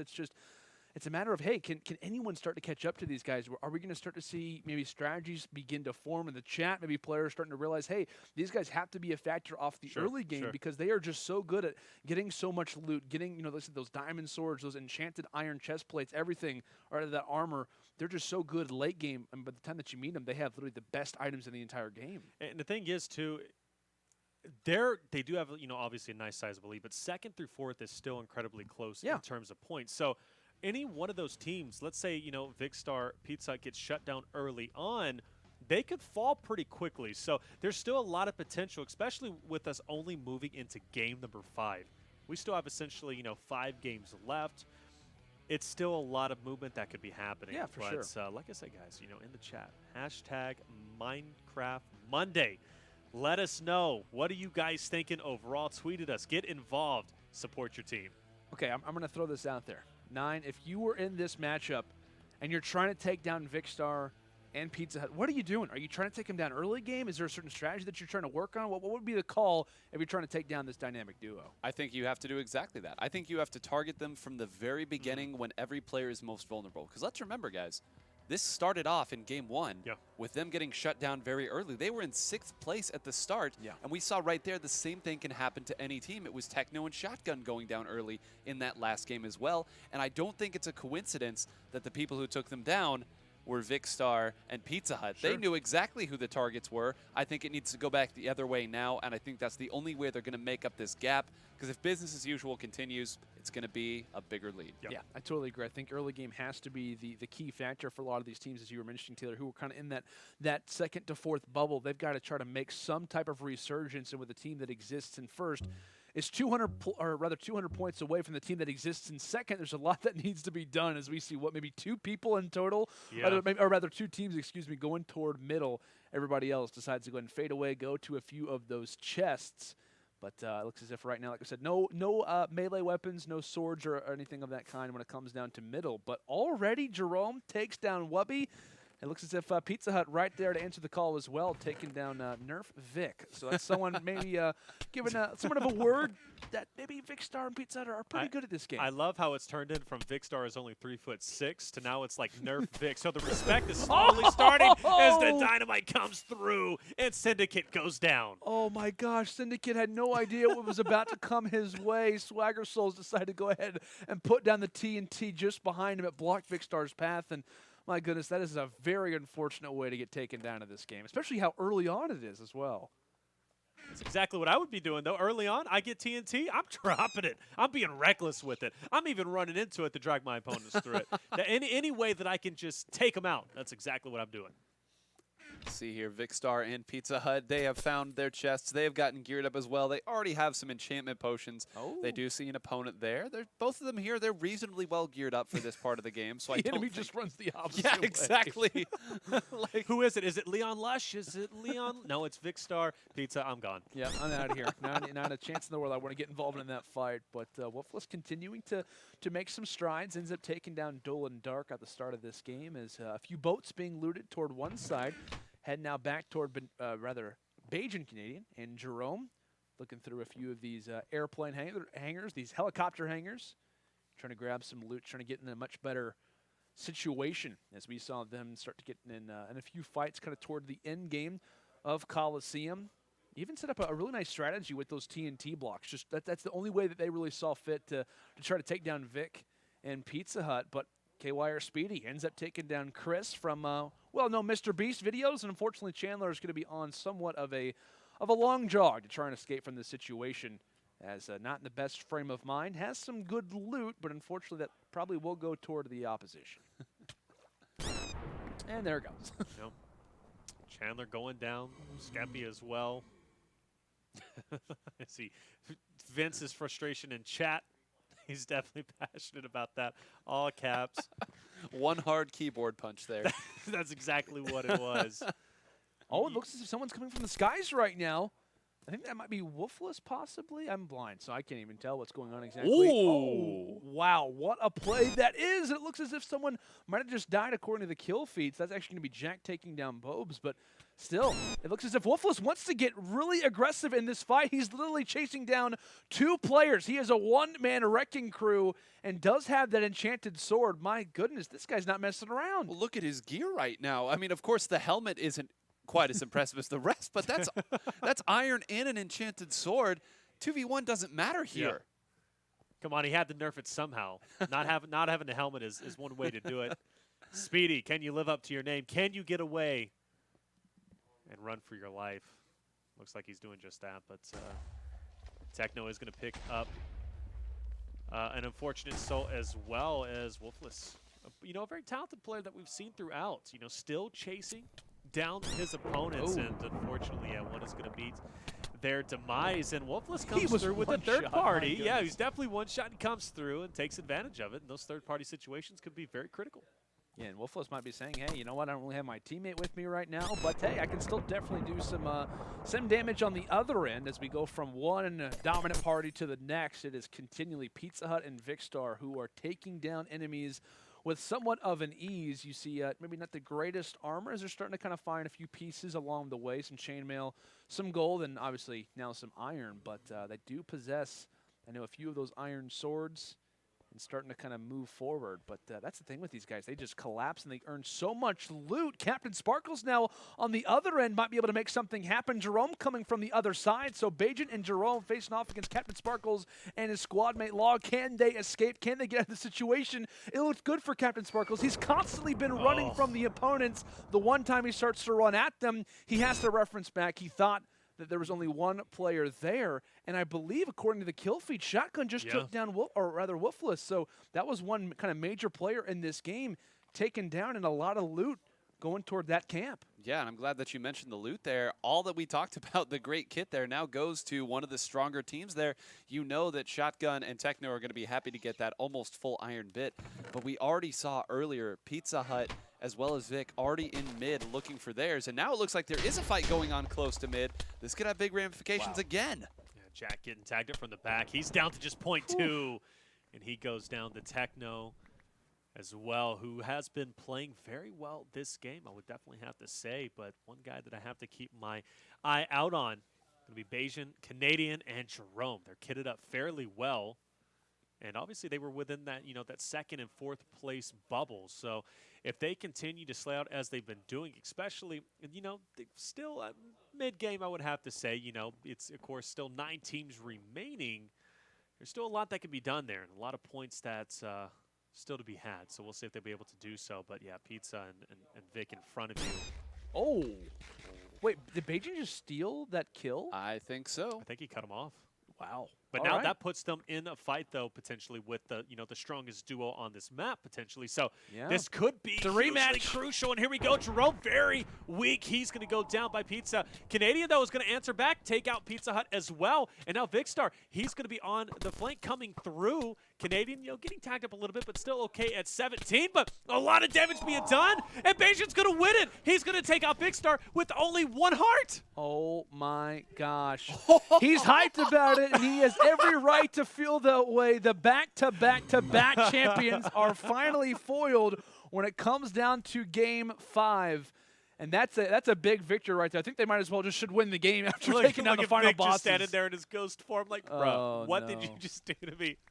My goodness. And now you know the tag, Vic is only 3'6", is coming back. He knows that he is mortal, as they were seeing in the chat. So that's a big win, though, right? We talked about that's massive, how they're, you know, within that second to fourth bubble, shutting them down early on. Not only gives them an opportunity to come back, but you also have to think, too, we have Techno and Shotgun who are still alive, and they're kitted up to the hills. So they could come back and potentially take over first place, or at least get close from this game alone. I think that's a big win for confidence as well, right? That's a rematch from, I don't want to say the grand finals, but the final fight when it came down to the prior matchup. So I think that's going to be good, really kind of in the mindset for Bajan and Jerome, kind of moving on throughout the rest of this tournament here, Nine. I mean, in fact, like I said, they pretty much have gotten dominated by this duo countless times. And the fact that they were finally ready for it, they engaged and they managed to finally succeed, that could put them over the edge, I think. Some of the old salts finally starting to remember what it's like. Like, game one, we said before the cast, right? Game one is one thing, game two is another. But once we get into the middle, suddenly all those old skills, they start to come back. And this is key right now. Bajan Canadian, he's down a teammate for the time, and it looks as if this could be a massive opportunity for Technoblade and Shotgun to get in the conversation. We talked about they were knocked down pretty early on in this matchup. We're talking about a team that currently exists in second and the team that currently exists in third. If you can get Vic and Pizza Hut out of the way, if you can get Jerome and Bajan Canadian out of the way early game, that's only going to help out their situation for the time. But Technoblade is not going to pretty much get his line sight off of anybody else but Bajan Canadian right now. Definitely one of the more important people in this matchup. You see Diamond Boots, you see Iron everything else. He's in a great spot to most likely win this fight, but he has to be careful. Bajan Canadian, he's very crafty. Definitely so. Still hot on his heels. And you also have to be thinking, too, with 6 teams out there, who could be in front of you waiting to cut you off? Yeah. And make things a little bit more interesting. And yeah, both teams are going to be on fire, and Canadian is going to go down by Techno, and that is a big win if you are that team, given the fact, right, we saw Marone was slowly starting to work their way up, and now Techno, Shotgun, who were leading early on, they're starting to take that lead again. And you take a look up there, still 8 players left. You know that you're 2 of them, so that is 60 points potentially up there. And only being down 200, that's potentially a 90-point swing if you get all 6 remaining players and get first place. Yeah, that's massive for this duo. That's without question, right? And like we talked about, the ability for the kind of top 2 teams to not have an opportunity at those points is surely going to move them up the standings, at least put them in a much better situation than they existed previously. But I know as we kind of swap back to multiple different line sites right now, we can kind of see what the kits are looking like for a few of our other players. I'm seeing a lot of rather iron armor for a few of our players. It looks as if that might be a full iron for his teammate Junkie as well. So as we fade into our final 5 teams, we could be seeing somewhat of a change-up in our overall score line. So it looks as if Shotgun does take down Swagger Souls. That's even more points going over toward the 3rd place duo. Yeah, that's huge, right? So any eliminations they can get from this point forward is going to be big. The border is going to be closing in with just 2 minutes. But I have noticed, though, especially now being in game number 5, a lot of these teams start to drop off very quickly, especially towards the end, despite the border even closing in. So with that being said, now you have to be thinking, with these teams left, I'm noticing there's 7 total players, so there is still a solo out there who has to go against a couple of teams. So that's going to be a very difficult situation, to say the least. But watching Shotgun, nobody home as of yet, but I think they are now on the hunt. They are full health, they are kitted up, and they are feeling good. I thought I saw a diamond sword in the hands of his teammate. Now we have the FIFA gods themselves hanging out, of course, where else? Over in the forest section, just chilling out. Hey, they're not worried about, their gear necessarily. They just want to survive. They want those placement points. Top 10, they're happy with it. That's depending on how strong some of these duos have been. I think it's fair to say it's a very solid strategy right now. Like I said, we've been seeing so many talented teams really just dominating a lot of the competition. I think many viewers out there would probably be doing the same thing. But here comes another fight about to embark. Techno and Shotgun in a good situation, it seems. There's somebody over off to the left there, and it is, high. Oh, this is crafty. Using the forest as cover here. They have some bows, and I'm certain they've got at least a couple arrows. I don't think it's all for show. Yeah. They might be coming back around here on the flank, and I think they're going to need to. They can't meet this team head on. They've got to be very careful, choose their fights as the floating heads follow in sequence with us.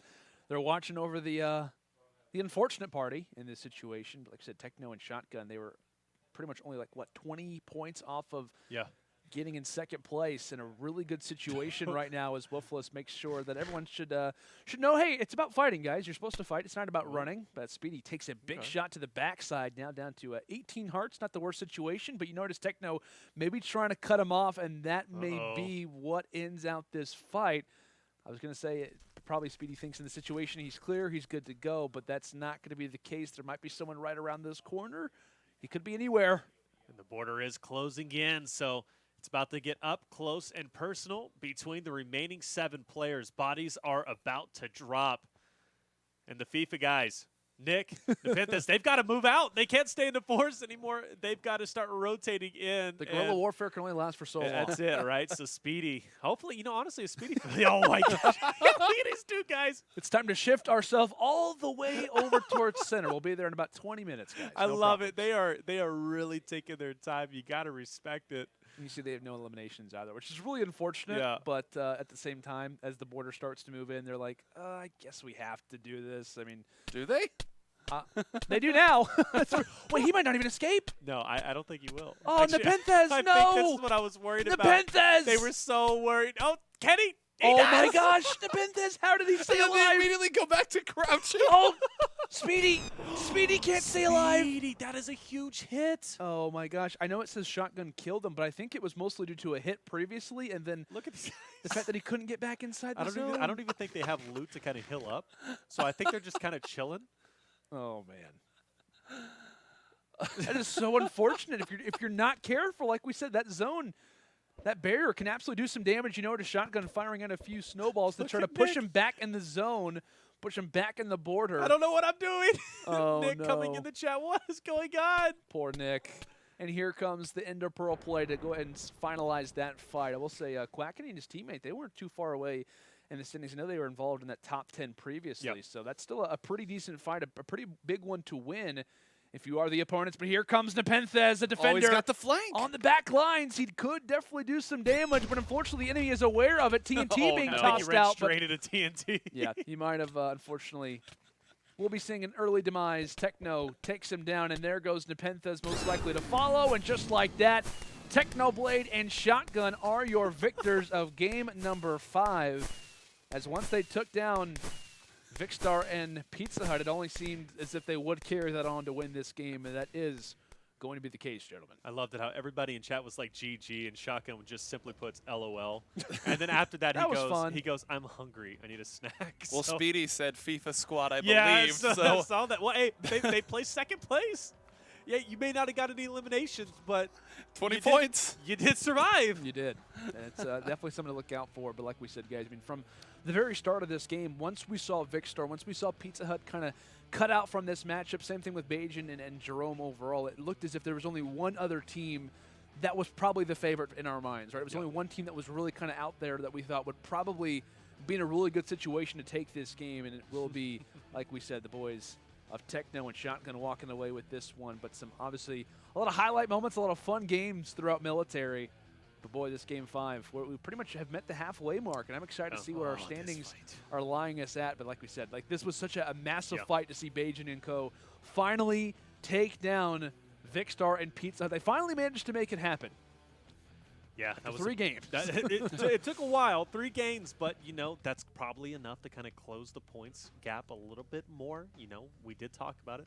Vicstar Pizza Hut were up by 202 points. Yeah. So the fact is they got eliminated around with still, about 9 teams left. There was a lot of potential to kind of close that gap, and that's exactly the moment and the advantage that Techno and Shotgun needed, and they took advantage of that. And bringing up the score, you look at that, Pizza Hut, Vicstar still in first, but only by 100 instead of 202. So with that win, Techno, Shotgun, they managed to close that gap from 202 to just 100 points. And you can imagine if they have another performance like they just did, they'll take over first place. But Jerome as well, right? Look at them. 464, they're not far behind, but 1 through 4 is starting to spread out a little bit more now. Yeah, definitely is. Like we said, Technoblade Shotgun, that was a big moment for them in that last matchup, moving up the standings in a really good situation to maybe try and overtake Vicstar and Pizza Hut. Like we said, they need a lot more matchups. We need to see probably Vicstar and Pizza Hut get taken down a little bit earlier if they want to try to make some resurgence. But guys, like we said, halfway point has officially been reached in Minecraft Monday. We're about to head into game number 6. Can we see Shotgun and Co. start to overtake? Can they start to make a little bit of that momentum train? Can we start to see them maybe start to overtake a few more squads? We'll have to see. But of course, game 6 underway right after this. It seems like I am quite quenched for thirst. Time for sponsor! G Fuel sponsor! You may have seen me sip on these bad boys for quite a while. And you may be wondering, what is he actually drinking there? Is that part of some conspiracy? No, it's not, okay? This is genuinely great sponsor. G Fuel, everybody. There's so many delicious flavors. Wow, epic. Golden apple pear, beautiful. Rainbow sherbet, kiwi strawberry. Try it out. See if you like it.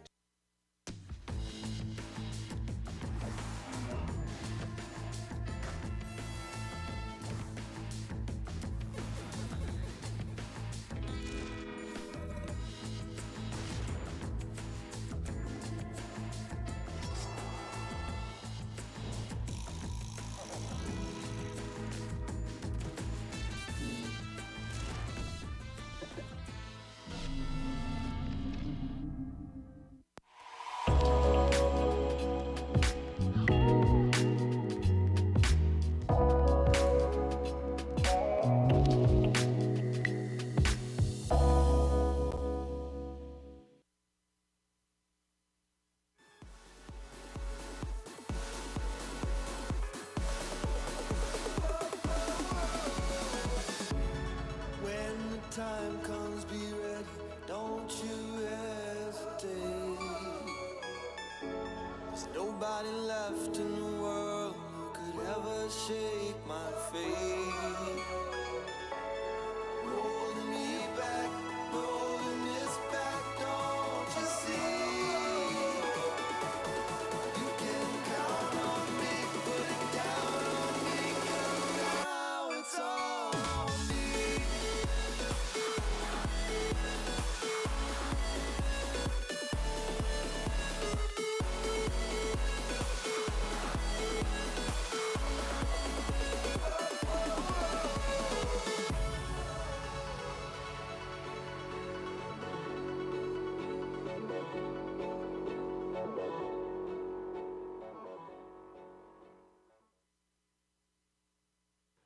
Welcome back, ladies and gentlemen, to week 1 of the Minecraft Monday tournament. We are officially at the halfway point here for today's broadcast. Of course, we are live here from the UMG studios. Myself, Lando Sanders, joined in part by Reflections as well as 9 Whole Grains. Guys, it is time to get into game number 6. No need to wait any longer. Nope.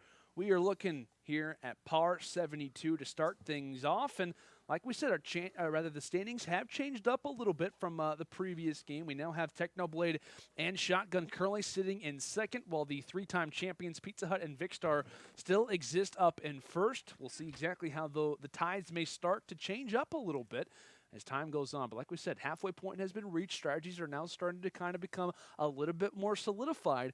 I'm excited to see exactly how the game will start to move forward and how much like I said, the strategies have changed. What are you doing? Coming into game 6. This guy just chilling out.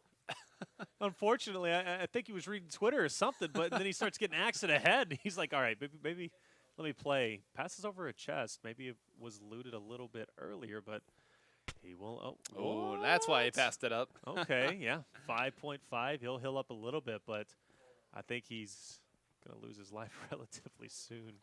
And he's not navigating the best to his abilities. He'll eventually get caught up, but we do have a fight going indoors.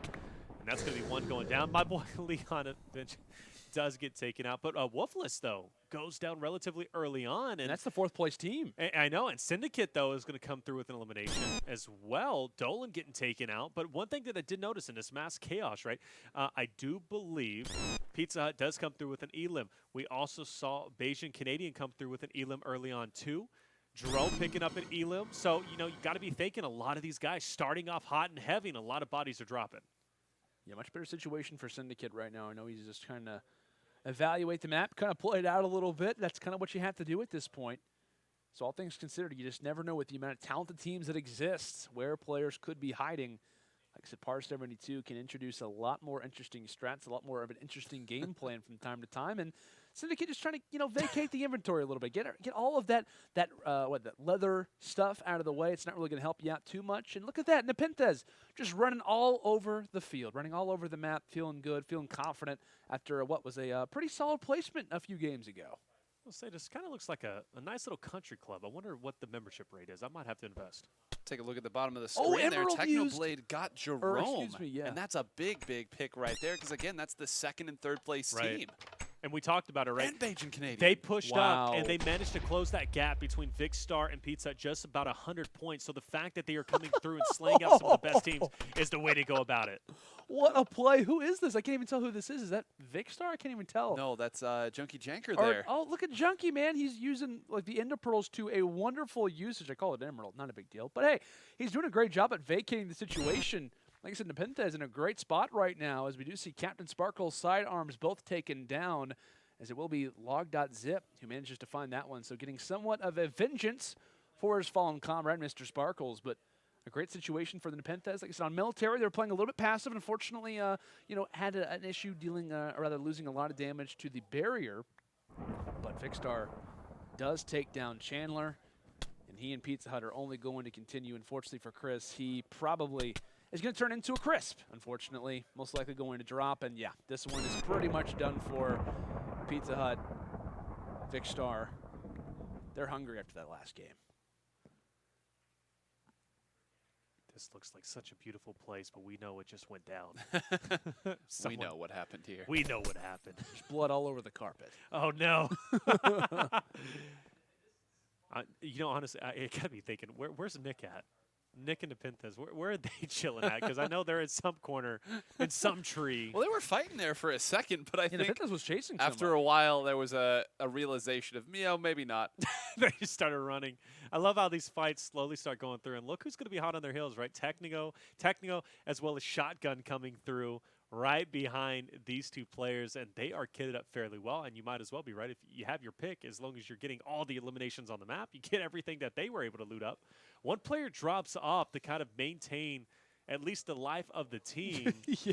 And there it is. Fitz is going to go down by Shotgun. And they're going to look at him and say, where'd your teammate go? We got to find him. I say Fitz is probably thinking the same thing. Like, bro, where'd you go? Like, I was just in a fight. I was just in an engagement. Oh, and look at this. The play from Doney trying to cut off Wubby at this situation. He's got arrows. He's got emeralds. And look at all the players that are existing just off toward the side of mid as everybody is starting to get involved in the fray. And you do not want to die at this point in the matchup. Still 17 players alive. Log.Zip is taken down, and there goes Wubby as well. A very interesting kind of mid-game fight right now. And like we said, at this point, you do not want to drop. No. But here comes Techno. Here comes Shotgun. The boys who currently sit in second place, the victors of game number 5, are only looking to continue their dominant tear. Man, this is definitely not where you want to be. And Bob's just going to keep running away. And they spot another victim. Literally, they just continue to go. And, one thing I do like about their teamwork, and something we haven't kind of seen, nobody really splits off from each other unless they're, like, kind of forced to because they're in a 1v2 situation. But everybody sticks together. And Techno as well as Shotgun do that quite well, sticking together, using their man advantage. Meanwhile, you see teams that they're consistently go against, they break off. And then it's like one victim after another. And it's kind of like, well, what would happen if you just fought against them head on? And, stuck together as a team. Use your man advantage. It's tough to do, I get it, but they're having a phenomenal game. But Vicstar Pizza, they're still up there. They got a couple of eliminations early on. They've kind of slowed down a little bit, but they're waiting for maybe the chest respawn, but we're still 3 minutes in. Yeah, I think this has to be the idea being maybe some sort of a trap or something like that, because those chests had to have been looted. People were going in and out of mid. Maybe they were looking for an enchantment table there. But, this is an unfortunate bit to run in. Oh, well, no, maybe not.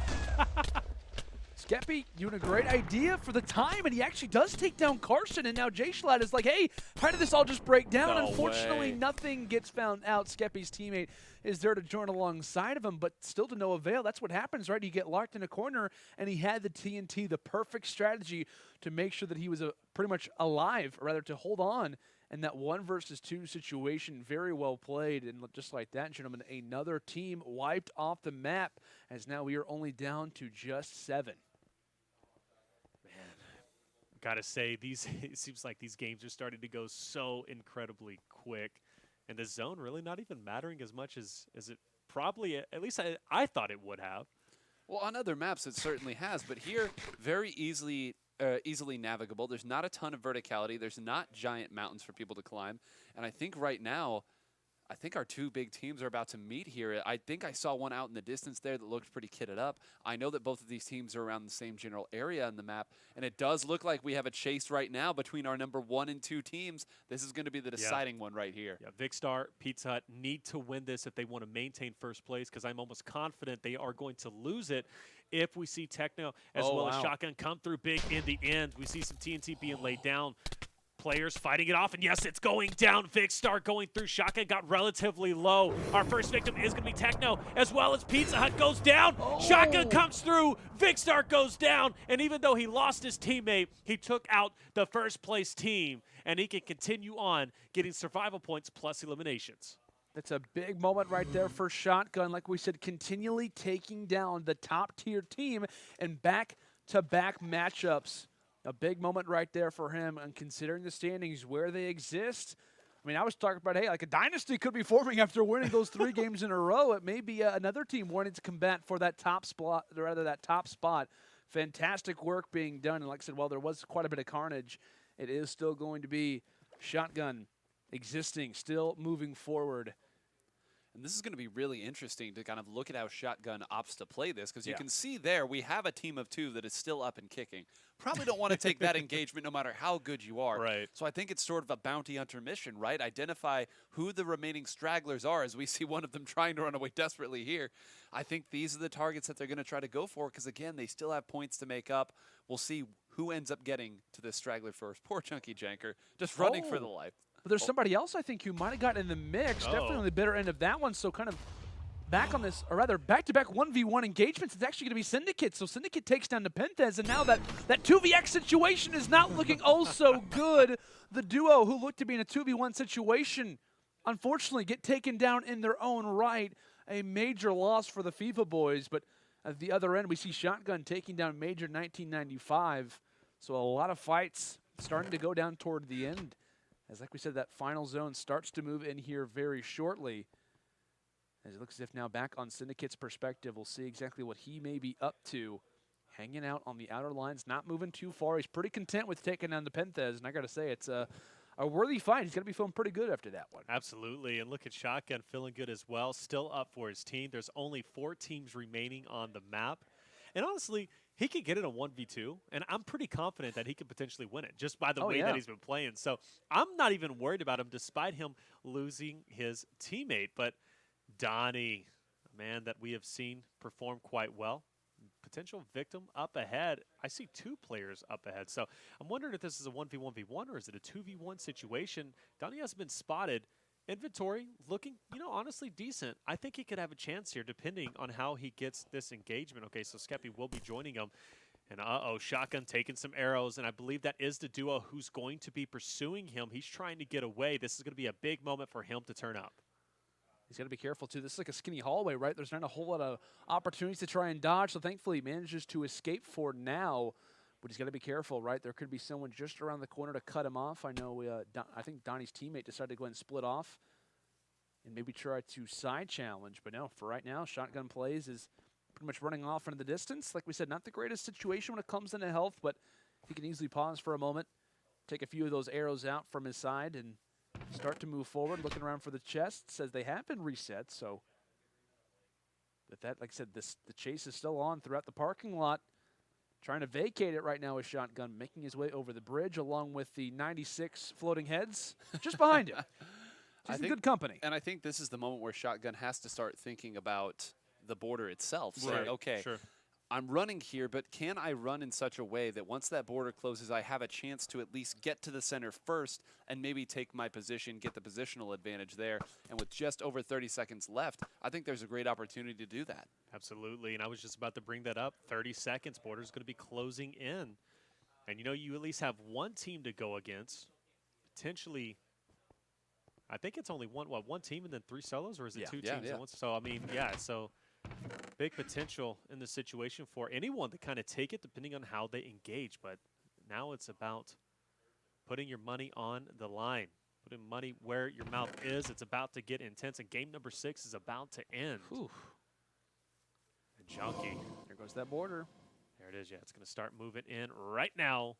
Hopefully no no victims fall to it again, as we saw in the last few matchups. Well, Players are nobody's still having hiding some this time, problems. so. Oh, and Syndicate's actually pretty far away, so he's going to be very careful. Still looting chests. You see all the floating heads. Definitely kind of focusing on his perspective right now. Syndicate has to be very careful. Like we said, you just never really know when that thing's going to start to sneak up.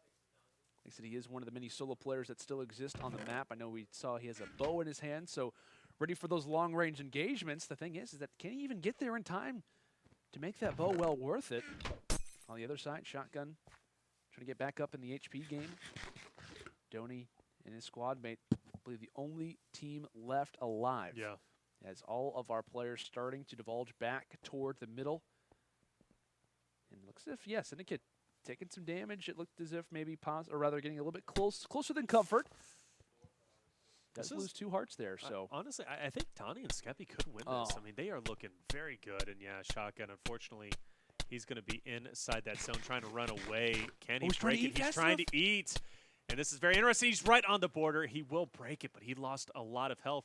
But fortunately for him, he doesn't run into anyone waiting on the outside, because that could have been absolutely detrimental.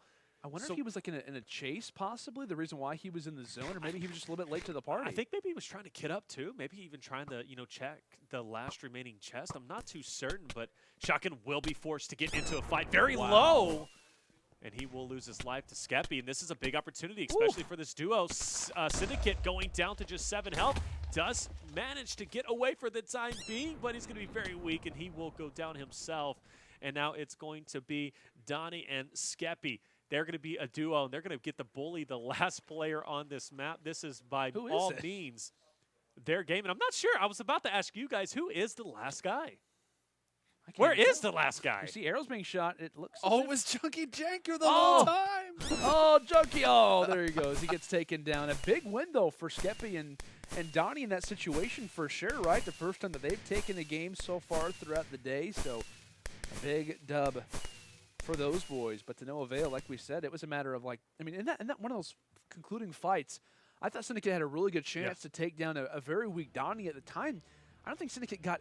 I think there was the first 3 or 4 hits. Syndicate didn't even get a swipe on him. He had to rely on his TNT to try and do some of the damage. I mean, it was really Donny and Skeppy from beginning to end. This play in particular, right, that was really kind of locking things down from the very beginning, from the very start. So major props to these guys. They definitely kind of came through and proved that they may be one of the favorites in this situation. And what made a big difference, especially early on, you saw Skeppy had that diamond sword, so he was kind of able to bully a lot of the teams that they ran into. And getting those eliminations, really turned up to come through big.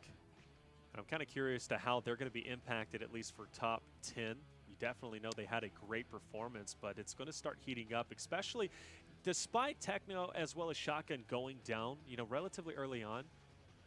Techno staying up is going to allow them to get, some considerable points. They were only down 100 behind Pizza Hut and Vicstar. And as we pull it up, 9, what do we see?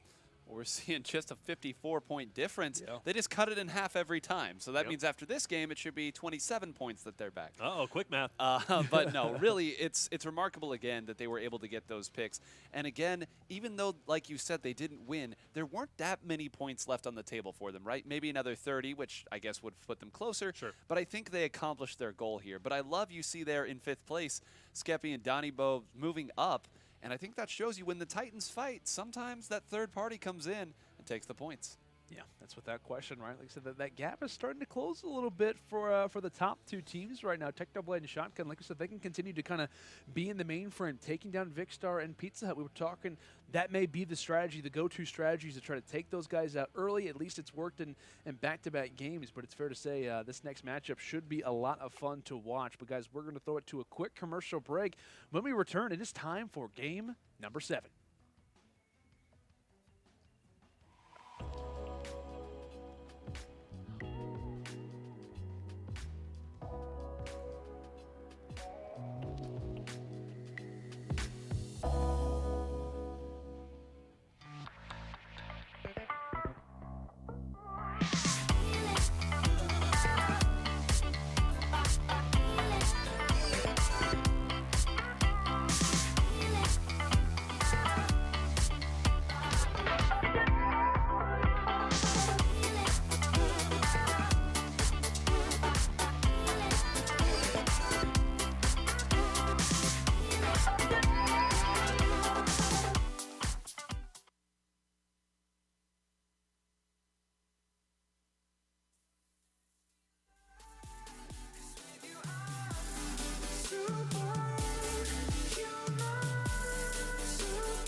this new in love.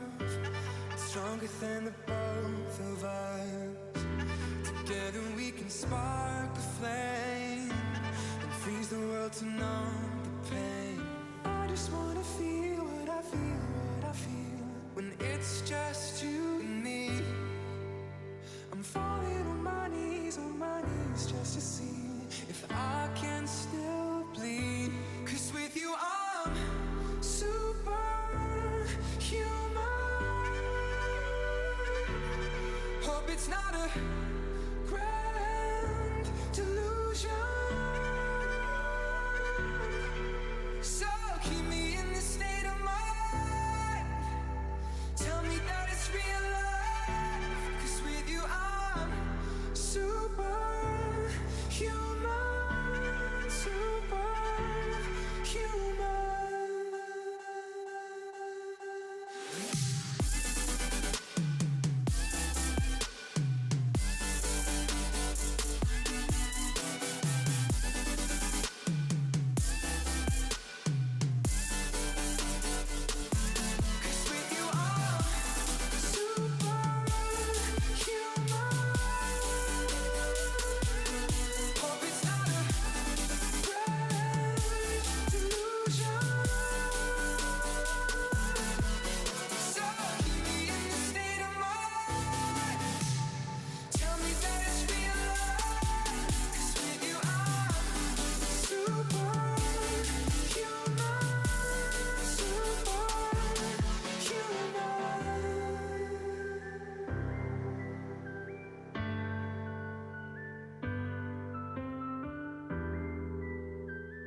Welcome back, ladies and gentlemen, to Minecraft Monday. We are live here from the UMG Studio Prime in the center of this next matchup. It's about to be a lot of fun, that's for sure. Of course, like I said, we are getting ready to hop into what will be game number 7. It's myself, Leonard Leno Sanders, joined in part by Mr. Taylor Reflections Noble, along with Mr. Nine Hole Grains. Guys, like we said, it has been a pleasure to be casting alongside you. We're kind of diving into to Minecraft, which is pretty new, but it's been a pleasant experience so far. It definitely has, especially coming through, right? UMG events, we've never hosted Minecraft, and I don't think we've ever had anything like this before, but it's definitely been a beautiful thing. I do want to point out, by the way, we really haven't highlighted this as much as we should have probably. This is Nine's first time being here in the studio, and I got to say you are killing it. You're doing well. Mainly you're all doing things out there for the Smash scene, Splatoon scene, and all that. And now you're kind of dipping your toe in Minecraft. It's definitely different. It is, yeah. This, about a month ago, this is not where I would have guessed that I would be. But no, this has been a great time. Y'all have been quite hospitable, and the games have been great too. I've enjoyed it. Yeah, it's been a fun ride up to this point. Like I said, we were coming into Minecraft today, not really knowing what to expect. Like, how is this really going to work out? Like, what are the strategies going to look like? And there definitely have been some interesting strats. We've been seeing like TNT be placed in corners, the ability for those Ender Pearls to play massive as well. We're definitely kind of learning a lot, and I think the players are as well. And I think coming into what will be game number 7, things could be changing up a little bit. The strategies, things that are kind of entering into our players' minds could definitely be starting to siphon up. So in terms of our top 3 right now, like I said, we've got Pizza Hut and Vicstar at first. We've got Techno and Shotgun in second. And then Bajan Canadian and Jerome in third. So out of the the top tier teams right now, the one team who has yet to win one is actually Bajan Canadian and Jerome. I'm thinking they're set to take one eventually. Obviously, because we only have 3 games left, so Sure. with that in mind, or rather 4 games left. So with that in mind, this could be their chance. This could be their opportunity, because clearly we've been seeing Techno and his teammate Shotgun recently start to perform. And the way that they've done that is by taking out the top tier guys. It's not a matter of trying to meet them late game. It's trying to meet them on your terms, Sure. which is something that we were kind of talking about earlier, kind of targeting as a major strategy. It seems to be working out for them very well, considering they are right on the heels of Vic and Pizza Hut right now. And I love how we've seen kind of the strategy develop. We saw maybe a little bit of passiveness from the start, Yeah. especially from game 1 to game 2 to game 3. But now it's just full out. These top 3 teams, even top 5 teams, are just going pedal to the metal, going through.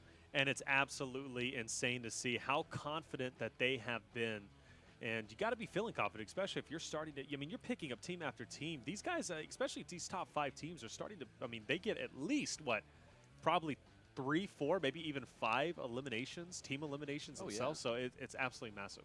And I think, too, one thing we kind of point out, Nine, as Taylor was kind of referencing, I think our top-tier teams are feeling so much more confident. They are willing to engage on anybody. Like, it even has got to certain points where it's a 1v2, and they're taking on every single player. And I think it's kind of interesting, right? Like, which teams we were kind of referencing are going to kind of earn back that experience, kind of get back to the old days of when they were dominating, average players. Now they're facing off against some of the biggest creators in the world, and they're playing really well. I'm curious if that will change. Maybe if some teams start to kind of team up with each other and maybe take them down. That'd be my call. I feel like that's the only way to take down some of these top-tier teams is to literally form up and make a 4-man lineup or something. That's one way to do it. And I think that, one thing that as we're looking back at these replays, I've started to notice is a lot of these big kind of Titan fights, I guess we could call them, those top 3 teams, they've been fighting because they've run into each other by accident. This fight in particular happened because a couple of stragglers happened upon Bajan Canadian as he was fishing. Yeah. And then it's like, oh, well, got to put that away. Time to fight. And speaking of time to fight, we have a desert map right here. Yes, I love it. I love it. Going in, of course, to Teweran. Teweran. Hey, listen, chat. It's hard to say. Give me one more time, Landon. Teweran. Okay, we won't mess that up again. Maybe once. Maybe once or twice. But as we go ahead and progress off the break, looking through the eyes of Dan TDM, as it looks like there's going to be, like I said, quite a few players coming around toward this barn side, as Fitz already has taken down Mini Lad. My heart. Love Mr. Mini Lad. Unfortunately, taken down for the first blood is never too fun. As there goes Nepenthez, Chris, and Wubby. Like we said, it is already getting hot. There's Wiffles. Jerome actually just happens to be on the flank as somewhat of a pinch is beginning to form. And Jerome is actually meeting the bitter end of it. Looks as if Wiffles, can he make something happen? Can he take down Bajan Canadian, who may not even have a weapon right now? And unfortunately, he will be lit up and dropped as Jerome able to watch over for his teammate. Bajan Canadian will live on to see another day, and unfortunately, right now for Leon Lush, I was going to say not the greatest weapon, or rather not the greatest armor situation, but players are definitely having a lot of fun. That's for sure. Swagger is trying to, I think, run Chandler into a cactus, so that almost happened. I think that was a fake cactus, so I don't even think that does really a whole lot. But Nick 28T drops. Same thing with Carson. FIFA guys going down early on. Where are you going to hide on this map, though? I mean, you kind of looking around. I mean, maybe go on top of a mountain. But not a lot you can do. Leon getting in a fight, actually tagging up the player quite a bit, but he is going to lose his life. I don't think he's got an elimination yet, which really does break my heart. But Leon, as long as you get one elim, hey, that's a win in my book. Hopefully one day he'll be able to do that. Log.zip going down. I believe Captain Sparkle's still up. Yeah. Maybe fighting it out, but Techno not slowing down, taking out Donnie, right? The player who was one of the duo who got first place last game. So that is a big hit on their team. Actually got Skeppy as well. So the team that won the last game, already Techno done. says, all right, you've played your role now. Now let's out of the way. Let the Kings go to work. Captain goes down as well. I was just talking about log.zip. As Captain Sparkles around, well, not anymore. The plane has landed, and that was Jerome who took him out. So you got to love it, right? Top 3 still fighting it out, trying to find everyone. Speedy, Chandler right in front. And Chandler's actually going to have the advantage on the low ground, but Speedy's going to take advantage anyways, and he takes him out. Beautiful stuff on his part. And who's that behind him? Is that his teammate? Yeah, I think it's Sidearms, right. yeah. Awesome. And these guys have been playing a lot better as of recent, as Jay Schlatt going for, fishing a little bit. At this point, if you're not seeing anybody, this map, Teweran, starts to get a little bit slow. Might as well go fishing. And look at that. I think he might have just found some armor. Nice. Love to see it. See, that's what I would be doing. Good things come to those who wait. Violence going down everywhere, bodies dropping. I'm just going to be fishing. That's what I'd be doing at this point, especially if you have teams like KY or Speedy and Sidearms who are thrashing a lot of people just off the side of the mountain. Someone's coming on the flank. That's Fitz! There goes Fitz! A very valiant strategy. Sacrifices himself for his teammate, but that's all it will be. As a rather unfortunate play, but this is great for those who are fans of Sidearms and the entire crew, like I said, and Speedy as well. They've been playing a lot better as of recent, almost kind of like improving over time. Yeah. As this is only one of many eliminations that they have found so far in game number 7. And we see again Speedy going ahead and chasing down. Now, once again, we talked about stragglers maybe running into another batch of fighters here. And we haven't really talked about the verticality of this map specifically, but you can climb up very slowly, mind you, all of these giant hills. And we see now Sidearms and Speedy opt to maybe gear up a little bit here, eat a little bit of food, make sure that they can be ready for whatever's coming, because they look up there, only 19 players left. They're going to run into the big boys at some point. Nothing resonated more than you saying eating some food. I'd love to have some food right now in front of me, man. Relatable. Relatable. Maybe some apples, some cake or something. Hey, listen, give me a golden apple. Like a soup. Increase my lifespan by like 50 years, maybe. I'm not sure how well a golden apple would taste like in real life, right? They have golden apples, actually. Yeah. They actually do. Like, do they actually cover them with gold, or is it Isn't that just what they're yellow? called? Well, it's just yellow. I don't think they'll have. I'm sure there's somebody out there buying a 5,000. Maybe 2 Chainz going to be eating one of those I was $5,000 gonna say it happens. golden apples. I don't think it. I'm just waiting for the YouTube video to be made. It's just a matter of time. Mr. Beast. I mean, hey, I think Mr. Beast like had a video posted like not long ago where he ate something gold. So you never know. Things are definitely Put gold in possible. everything now. I don't get it. Golden burger. It's like, come on. By the way, I'm going to point out, I believe now, I was told during the commercial, that Syndicate, I think, is now playing with, is it Grande? Or, Grande, Yeah, I yes. think it's Yeah. Grande. So, unfortunately, they had both of their squad mates have to leave a little bit early, so they're now playing alongside each other. A few missing textures, but no big deal. But Oh, there it definitely is. some teams are starting to change up. But on the other end, it has happened to be Jerome and Bajan who are dominating in this matchup, making everybody want to run away from them. They're looking like the terrors for the time, and there goes Dan TDM. A valiant effort, but one that wasn't going to equal up to too much considering how well kitted up the opposition was and the fact that they had 2 members compared to his 1. 2 members to 1. I think those are odds that are stacked against you, right? Yeah, So- yeah. 1v2s don't seem too doable in this setup, but you see there only 15 players left, and we know for a fact that all 3 of the big teams are still up too. Yep.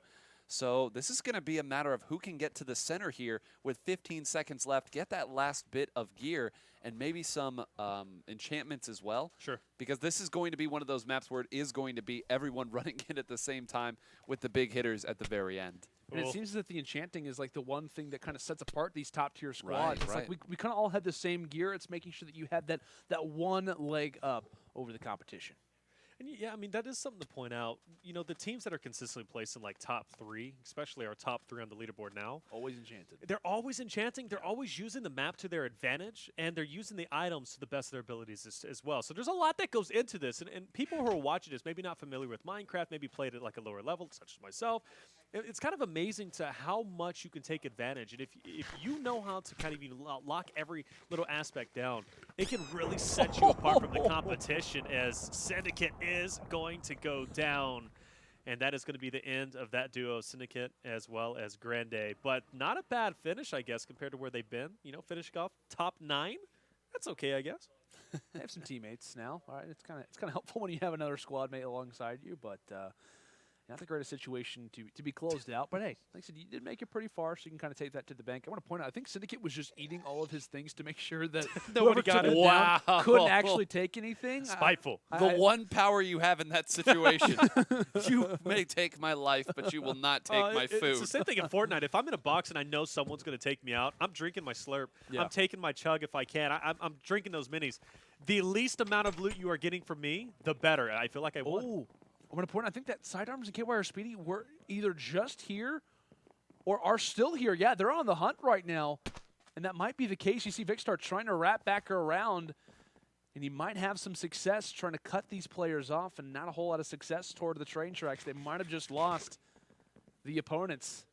As you'd imagine right now, if you're facing off against Vicstar and Pizza Hut, I'm most likely shifting. I'm not moving an inch, and I'm hiding in a corner. Maybe even underneath the train track. I don't think that's I was possible. going to say, there is a corner over there. They kind of just run over there and chill out, but we've seen how that works in the past. You get trapped with TNT. Probably where Laser Beam is right now, let's be honest. I would say Nick and Nepithans, but they're not alive anymore, so. Except right now, a fight getting ready to brew. Big players right now. Top-tier teams. Pizza Hut drops Jerome. This main rivalry is continuing to take place. Doing his best to try to toss down a little bit of fire in the back lines. It looks like I said, Jerome is down. Bajan Canadian, the last man alive. Can he do any work? He does take down one, but unfortunately Pizza Hut is there for the trade. No reboots here, as Vicstar will have to only root on his teammate, but to no avail.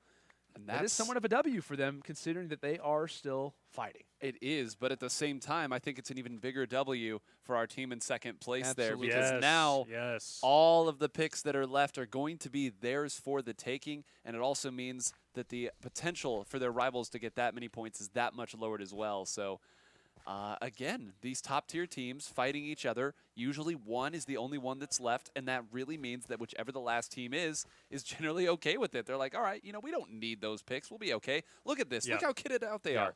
Yeah, Techno, right, of course, Shotgun. Number 2 on the leaderboards. They were down, what, 52 points, something like that, and now with 6 teams left, they could take over first place here. So this is a big opportunity, and Vicstar and Pizza, all they could do is just look on. And that's kind of what happens. Hey, and it's a trade-off. Any of the top 3 teams you run into each other, if they do run into each other, it's always a coin flip. Who's going to take it? Who's going to win? And it's always a net plus, especially from the team who doesn't get involved with that. So in that case, Techno as well as Shotgun, they don't run into anybody. They maintain their duo-ship, and because of that, they're looking good. Speedy, I think, is running away from somebody, or maybe that Sidearm's behind him. I think it was, yeah. Yeah. And, I mean, if you look at this, too, that means that there's still 8 more picks left on the map for them to get a potential 80-point swing, and they're only down 50. So I think they're sitting pretty well. But this team right here, Junkie Janker as well as Quackity, they have enough gear on them right now to make this happen, right? If they get a jump on, they might be able to make this work. I know they don't have the most here, of course, a gold chest plate, not what you'd like to have at this phase in the game. But you can see they found a train right here. They're going to see if they can gear up, maybe set up, because that border closing in now, Landon. It is indeed. Like we said, you're going to have to make somewhat of a jaunt toward the center. Not too far off, though, that's for sure.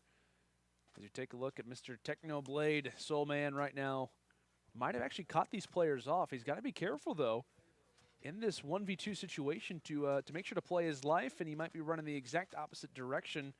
Looks as if he does have Shotgun now underway, so I was a little bit worried there for a moment. I think his teammate was there to join alongside of him, but fights are starting to brew. Like I said, they have to be very careful. That zone is not that far away.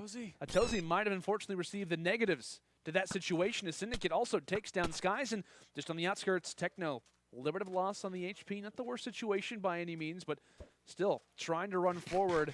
A lot of players left to engage upon, but boy, this one is getting interesting toward the end. Only 7 players currently exist. Like we said, our top-tier team, the second-place duo, is looking oh so good right now.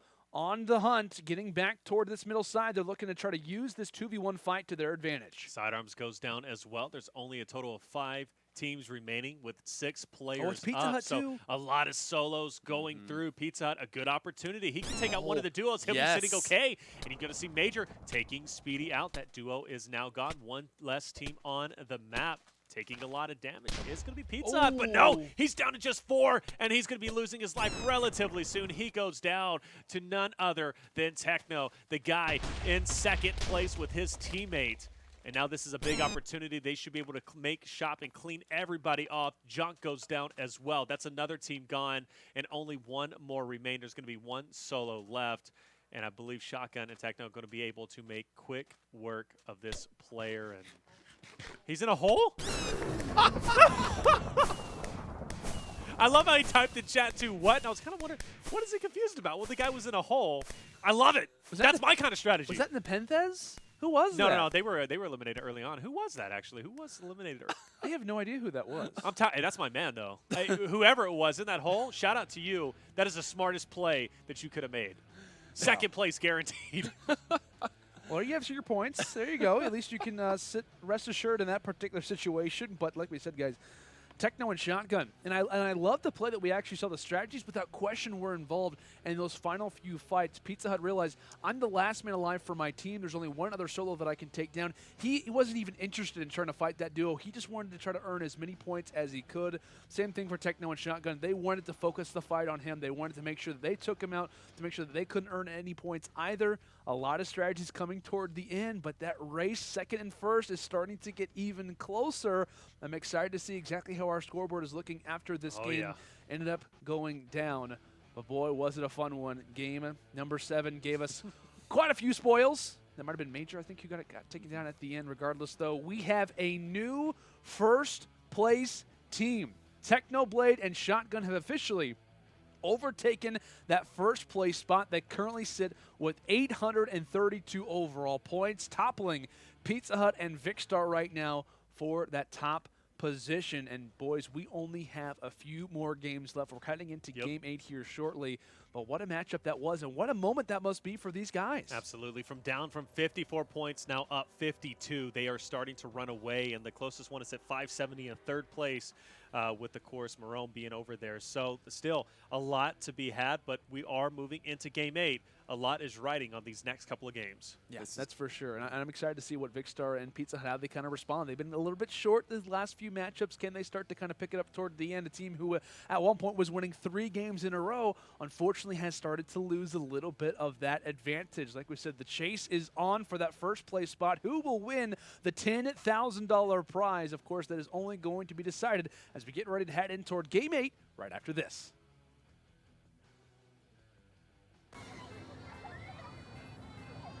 What if I had my own G Fuel flavor?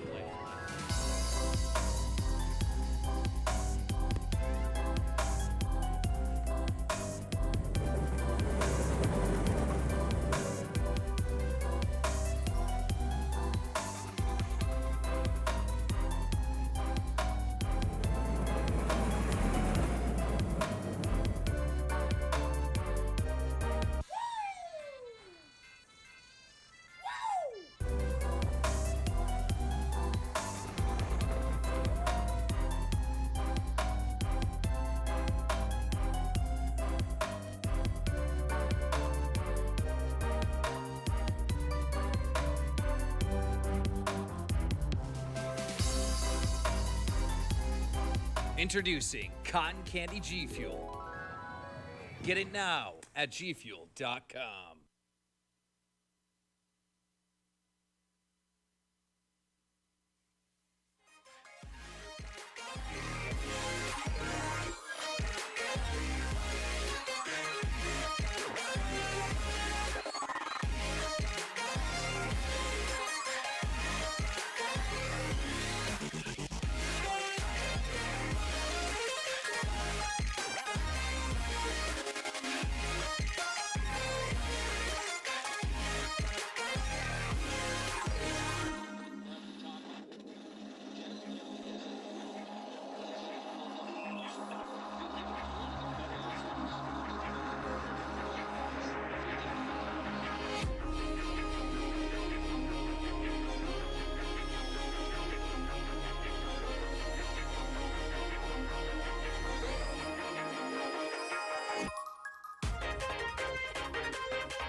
Welcome back, ladies and gentlemen, to Minecraft Monday. We are about to hop into game number 8. Before we do that, let's go ahead and introduce our cast here. Of course, myself, Lando Sanders, joined in part by Mr. Reflections, along with 9-Hole Grains. Like we said, guys, we are about to hop into game 8, only playing 9 maps, so we did receive official confirmation that is actually going to partake. Unfortunately, we're having a glitch with one of the maps right now, so we do apologize about that. Only 9 games will be played. We're about to hop into the 8th one. It's getting intense. Our top 2 teams are constantly kind of battling it out back and forth.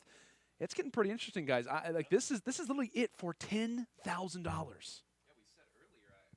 A little bit during the break. Now suddenly the math starts to play a really, really big role in this, because let's say, for instance, Techno and Shotgun win this in dominating fashion. You can only make up so many points here if you're one of the 2nd or 3rd place teams. And if it's Team Marome, you need to get picks early and often if you want even a chance at getting beyond 3rd place on that leaderboard. 100%. And now points, like you said, are going to matter more than ever. So we're going to have to see how this break is going to work off. We've already seen a couple of players break. I do believe that we already have a team chase going down. Mini in a very bad, precarious situation. Swords on his back. Another team just to his left as well, who could come on the flank. And starting us off is going to be Jerome. So this is the start that they needed, taking Junkie out. This could be a phenomenal game if they keep up the momentum. But I think little do KY or Speedy and Sidearms know that there's actually a much more dominant team that just exists behind them. That's actually going to be Vicstar and Co., who are ready for the fight. Like we talked about, Beige Canadian and Jerome having quite a bit of success on the other end. But like we said, a lot of fights still to break through, a lot more engagements to possibly follow in here shortly. Unfortunately for KY or Speedy, he pretty much distances that player. I think that might be Mini Lad just getting a little bit of a boost in that particular play. But going back toward mid, going back toward the rest of Orient, diving in the water, just trying to escape. Unfortunately for Mini Lad, it's only just a matter of moments. Yeah, I don't think that's the place you want to go there. Mini Lad probably seeing the writing on the wall ahead of time, saying, I'll get a nice little dip in before it's all over. As Speedy just trying to finally secure this, painfully just out of Sword's reach. In the meantime, though, Captain Sparkle's a name that we haven't said a lot, getting a nice pick there, and Skeppy doing one on poor Leon as well. Speedy finally gets it after all of that chasing. And meanwhile, we haven't seen Technoblade or Shotgun plays make a pick yet. I think right now they might just be looking to gear up, saying as long as we don't have a disastrous ending to this. And speaking of disaster, Sky the Kid. He ran straight into Speedy. That's such a huge pick, but here comes Pizza Hut. Here comes Vicstar. Just on the other side, you see Beige and Canadian and Jerome. They stare each other right in the eyes. Oh, this is such a deadly situation to be in. They're in the water, though. They were in the water. That could have been a big opportunity. Okay, so that's going to be Vicstar once again. I thought, don't tell me now we're going to be joined, of course, by Techno as well as Shotgun. That would have been absolutely deadly, but they are somewhere on the map. But as you see him actually typing in the chat, hey, I'll see you guys later. We're heading out. But, yeah, a phenomenal start from especially the number 2 and number 3 team on the leaderboard. That's a start you kind of wanted. Like you said, every map does count. We have one more after this, and Leon, I just want to highlight, has not got an elimination as of yet. He died earlier on. Come on, Leon, Taylor. No, you have one more map to get one more elimination. I'm supporting you. Who is this on the outside? Actually, the way they were moving, I was like, is this Nick and the Pintas? Are they just hanging out on the outside? You never know. People could be hiding in any object, it seems. It seems like they always get such unfortunate circumstances as well, because they're always hiding, and then some team just randomly runs into them in the corner and just like gun them down. What was that? I think that might have been a secret passage, I believe. Okay. I like that. Okay. I know production's telling us we might take a gander back at them here shortly. I wonder if being good at FIFA means you're good at hide and seek. Who was in the corner? That was Nick and the Pintas! I knew it! Every single time they get caught up in a corner, and that's why they were hiding in the trap. Vicstar and his teammate Pizza Hut get him. That is so unfortunate for the FIFA dudes. If this was a game of hide and seek instead of Hunger Games, they would win. I think the FIFA squad would win. Oh my goodness, man! They're literally doing anything they can to survive, and they just get taken down every single moment. They're like, "Hey, I think we're pretty safe here." Wait, do you hear that? Oh God! And they just get taken down before they can even react. Oh, man, that is not the greatest situation to be in. But, hey, for Captain Sparkles, like I said, throwback, Mr. OG here, doing some work. I think he's found at least 3 eliminations so far in Orient, so it's great to see him having a much better performance in this particular matchup. Wants to get involved in that top 5 conversation. We'll see if that will continue to be a factor. But let's keep in mind, guys, top right, or rather middle right of our screens, chests are going to be refilled in just 1 minute and 40 seconds. This is going to be the opportunity for all of these teams to make sure they are perfectly geared up for what should be a big final fight. Again, our top 3 teams have all had a little bit of influence so far, but you see Technoblade and Shotgun not really geared up to the level that they have been in the past. Sure. They're shuffling around some items here, so I think they will be the team that stands to benefit most here. They've been a little passive, and they might have just run in to a really, really rough situation. Who's up above? And that's it's Captain Sparkles. It's going to be Captain Sparkles. So this is a big opportunity for Captain Sparkles as well to kind of get these elims. They do have better gear. They've been tagged up. And also, too, who are they going to be running into? This is a big battle that they have to win. The chest refill in 1 minute. Log.zip is going to drop. Now it's going to be Captain Sparkles. Where's he at? I know he's still on the map itself, but in the meantime, you talked about their gear, right? It was lacking, and now they are all set up. Meanwhile, on the other side of the map, we're going to have another fight going down. And Jack, on your screen, he's getting tagged up. He's only at 1 health. He's going to go down. His teammate is going to be up for the time being, but he is going to be quickly being chased down by Skeppy, as well as his teammate Donnie, another duo who have been playing so incredibly well. A team that's already won as well. Trying to do some work. Tossing out some TNT is Major. Only at 4, rather pretty much 5 hearts in total. Eggs tossed. And he's about to be destroyed. Just a matter of moments. Like I said, it's only just a matter of time. He's just so low on HP. Gets hit with another arrow from afar. And here comes the Emerald just to solidify stuff. Great stuff coming in from Skeppy. Almost looked as if the Emerald spawned Skeppy right inside of 4 Major's body there. But that is how it goes, as we see the chests have been refilled.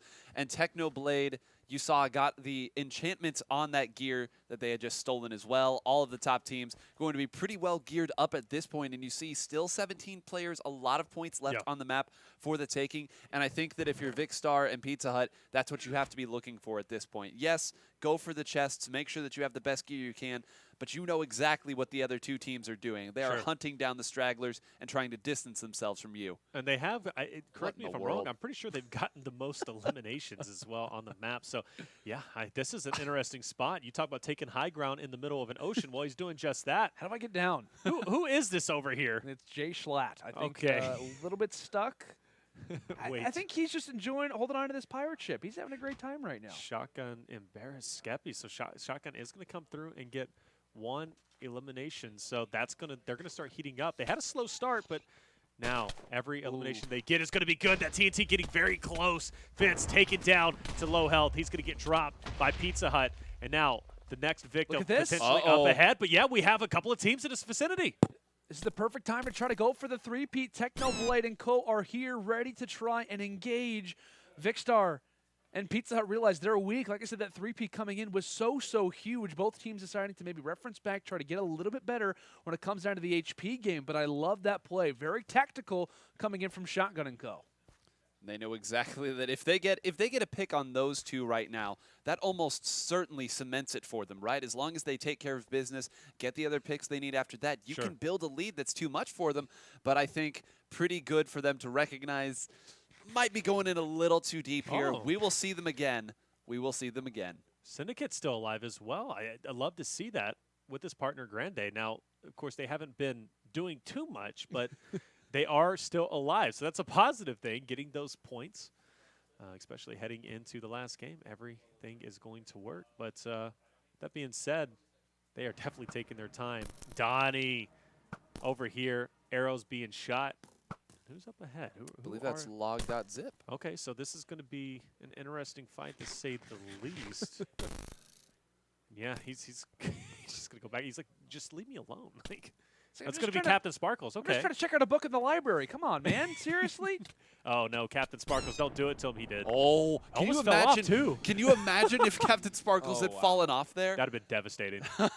So devastating. Because his partner's already gone, too. So that would be the end of him. That would have not been the greatest situations, that's for sure. Syndicate still with a minute remaining, taking somewhat of a gander throughout the top of the map, trying to sink his teeth possibly into anybody who could be out, rather just off in the distance here on the outskirts. No one spotted, at least on that particular region. Carson exploring, doing some hunting for some chests, which is always nice. And he alongside Jay Schlatt are having a pretty decent game up to this point. Like we said, in the mix of the top 7 teams. 13 players still remain. A lot of work still up to do, and guys, and like we talked about, a lot more dominant teams still yet to fight. And considering the team that currently exists right now in that #1 spot, Technoblade and Shotgun, they've got to be aware because that team is still earning a lot of points. Like they're constantly earning these points for teams that are dropping. They're still finding frags, or rather finding unfortunate, players throughout this game, throughout this map of Orient. And if that continues to remain the case, that situation where you want to try to overcome a lot more of those points starts to become a lot more difficult. Oh, Syndicate players in front. The sneakiness is going to end. I almost thought they were trolling for a little bit, like trying to just go through.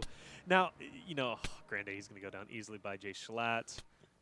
He will be brought down to just 11 hearts, but Syndicate's going to be caught between a rock and a hard place. He's going to go down himself. Wolfless goes down, and now the border is going to be collapsing. 6 teams left, still 10 players. So, maybe a couple of solos out there, but for the most part, a lot of duos still remain.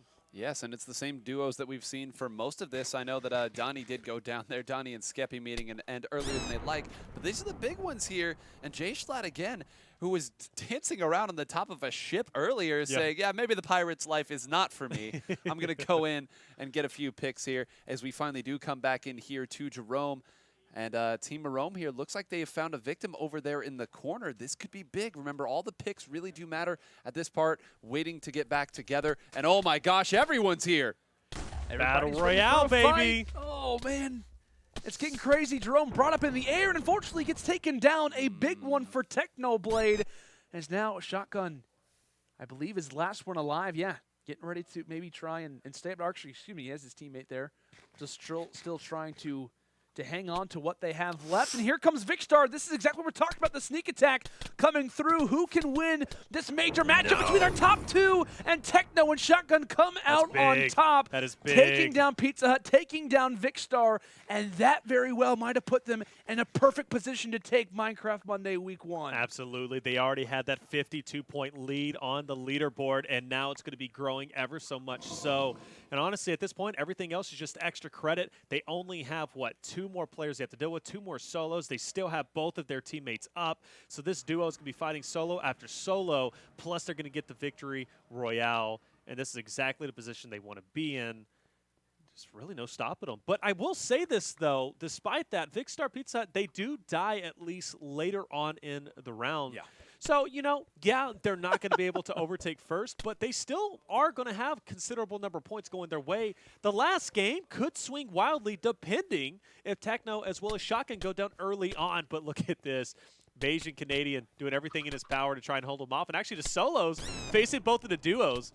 Bayesian Canadian, he will be dropped, and then eventually the last one will go. And there it is. Captain Sparkles goes down, but GG's all around, and a phenomenal game for Techno as well as Shotgun to maintain their position as #1.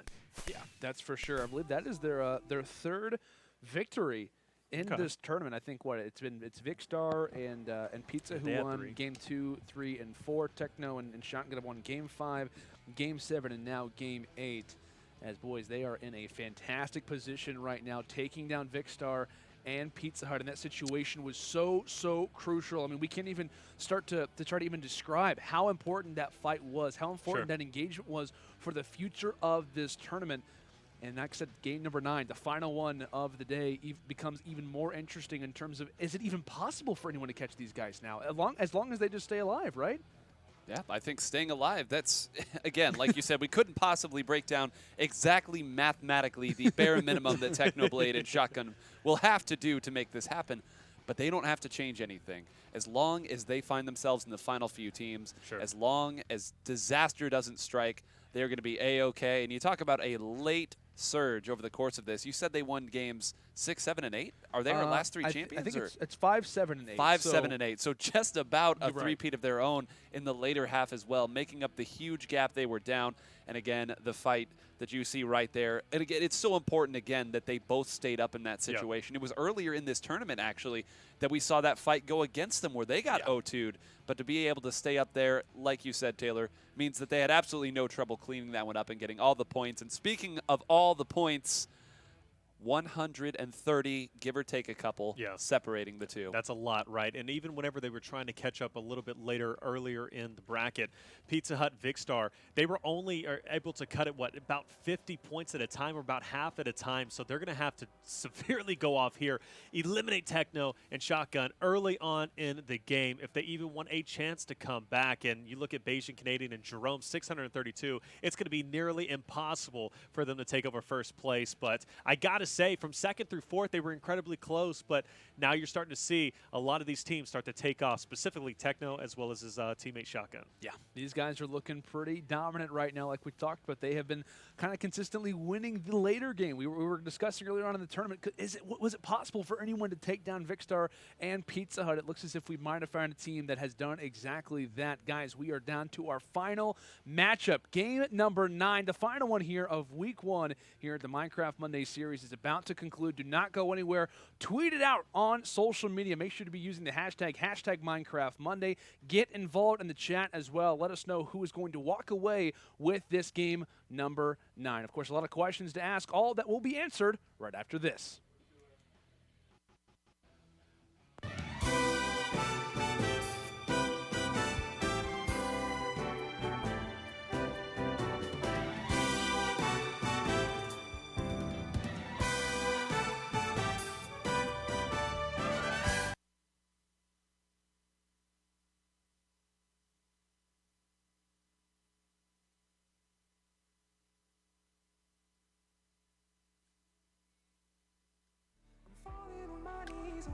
Just to see if I can still bleed. 'Cause with you I'm superhuman. Hope it's not a grand delusion. So keep me in this state of mind. Tell me that it's real life. 'Cause with you I'm superhuman. Superhuman.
Welcome back, ladies and gentlemen, for the final time as we are about to hop into game number 9 of Minecraft Monday, week number 9. Like I said, is about to get, or rather, Minecraft Monday week number 1, excuse me, about to hop into game 9. We've got 9 whole grains. We've got Taylor Reflections Noble. Like we said, the entire cast is here, ready to go, and we are about to dive in, like I said, to our final matchup. We are heading toward Wyverns for this last one. It's about to get intense. We have one team who currently sits atop of the mountain. Can they be slain? Can they be taken down? Is it even possible? It is up to Technoblade and Shotgun Plays to hold on to their advantage. The first map that we have that involves lava. I think that this is, you know, we'll see if it ends up being a big thing. As we see Beijing Canadian actually get taken down early. That is massive. That is, and I think that that more or less seals their fate. Basically, right? I mean, coming in, one of the top teams. I mean, they were in third place, right? It's 632 teams, or 632 points rather. But that is quite unfortunate to say the least. But hey, maybe, weirder things have happened. We could see a comeback come through, but really the storyline has to go between first and second place. Technoblade, Shotgun Plays, and then we also have Pizza Hut and Vicstar. Those two are fighting it out for first and second. So any of those guys drop off, that is going to be an absolute huge deal, 9. It is. And again, we see just a few members here. Jack trying to stay alive here, running around, and Major falls down a little bit too.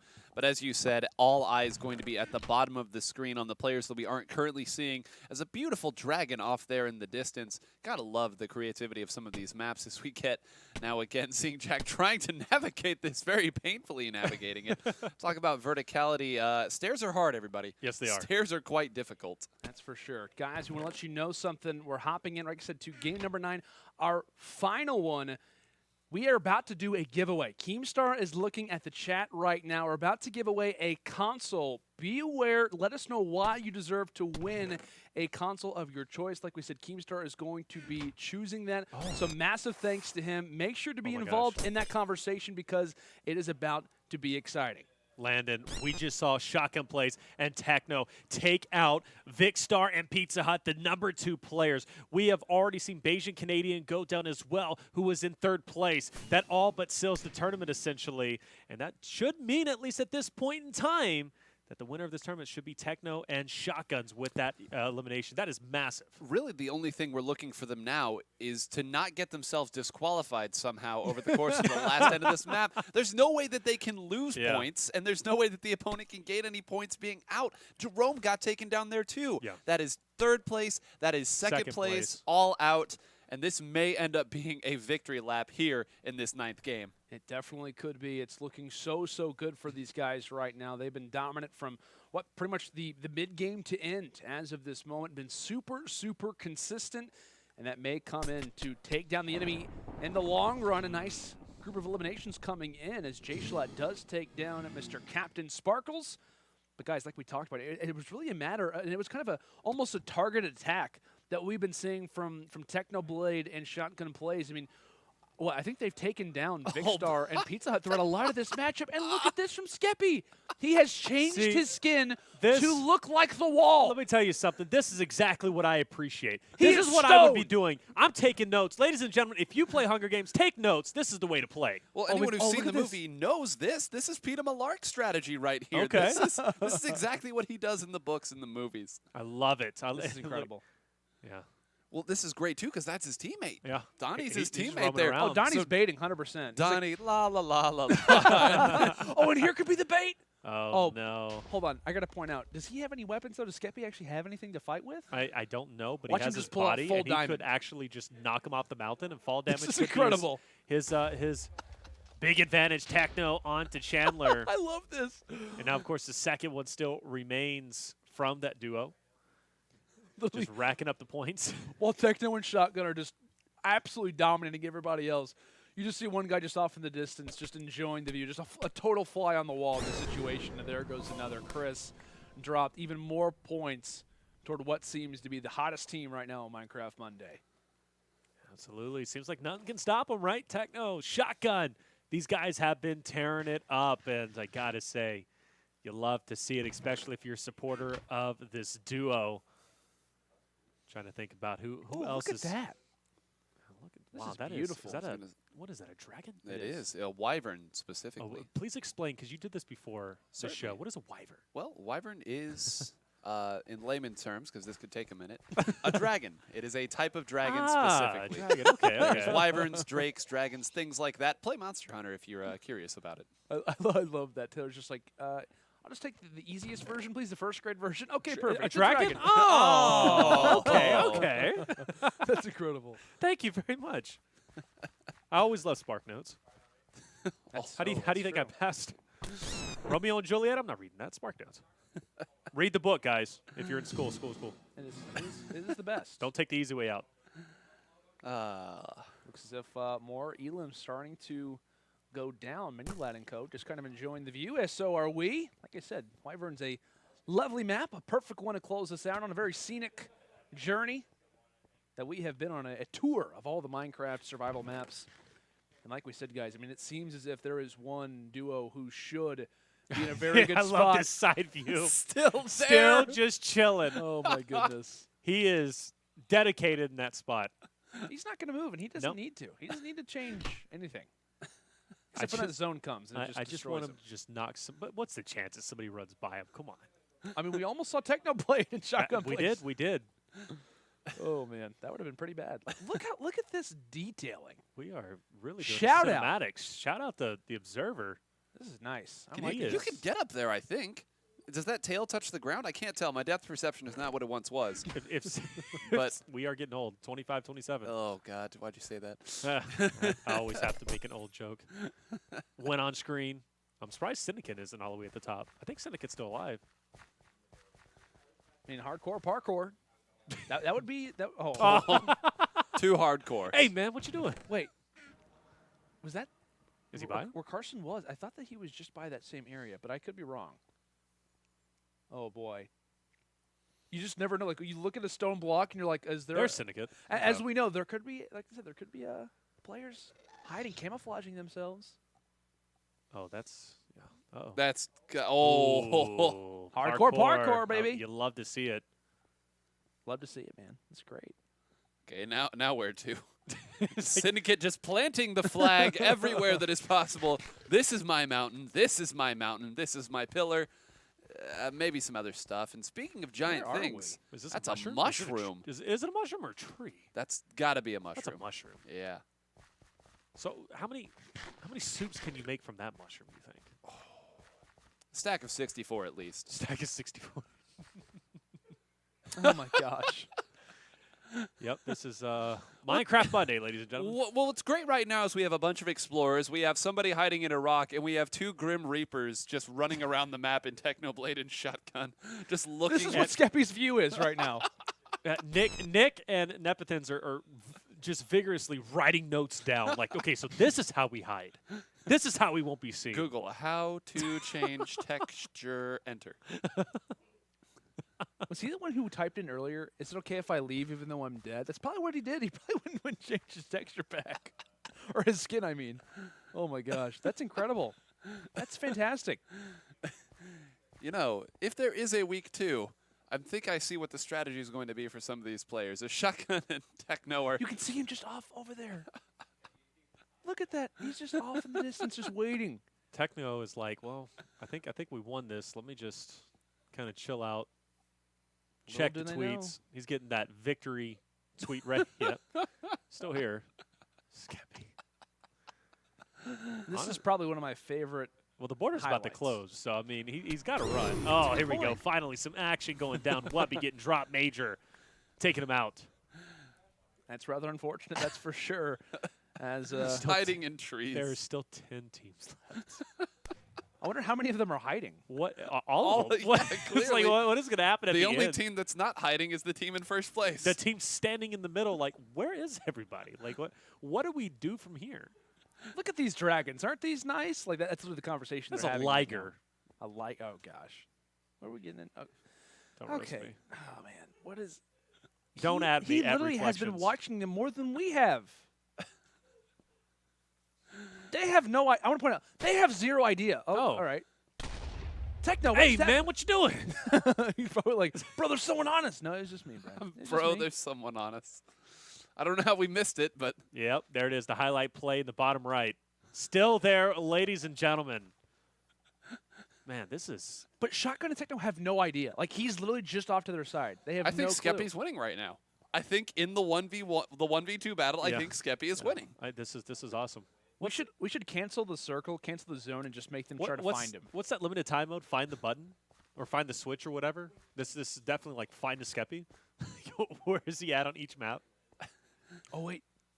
Oh, it's that's his teammate. He's like, bro, here is the best kit you can find. Wait, is he gonna? He's not gonna put it on. Well, surely. the, the zone has to move. He has to move. Honestly, I'd be entertained if he knocks Donnie off. He for doesn't fall have damage to too. move technically. I mean, he can just take the This damage. This is my partner. He has issues. Oh my gosh. Johnny, shut up. He has issues. Wait, there's teammates down there. Or there's enemies right there. Oh, everyone is starting to pretty much collapse on Yeah, the 'cause same the zone. position. Oh, no! Oh, and Skeppy has to get out of the area. He's like, all right, well, finally, I'll put some armor on. He's like, you know what? I'll just find another Here we area go. of Techno stone. finally wakes up. It's like, all right, now it's time to Finally, someone is here. Oh, no, Skeppy, Skeppy no! Skeppy! Skeppy has to escape. Can Run! he make it? Oh, he just does. But straight into an Syndicate. Pro Syndicate is going to drop him.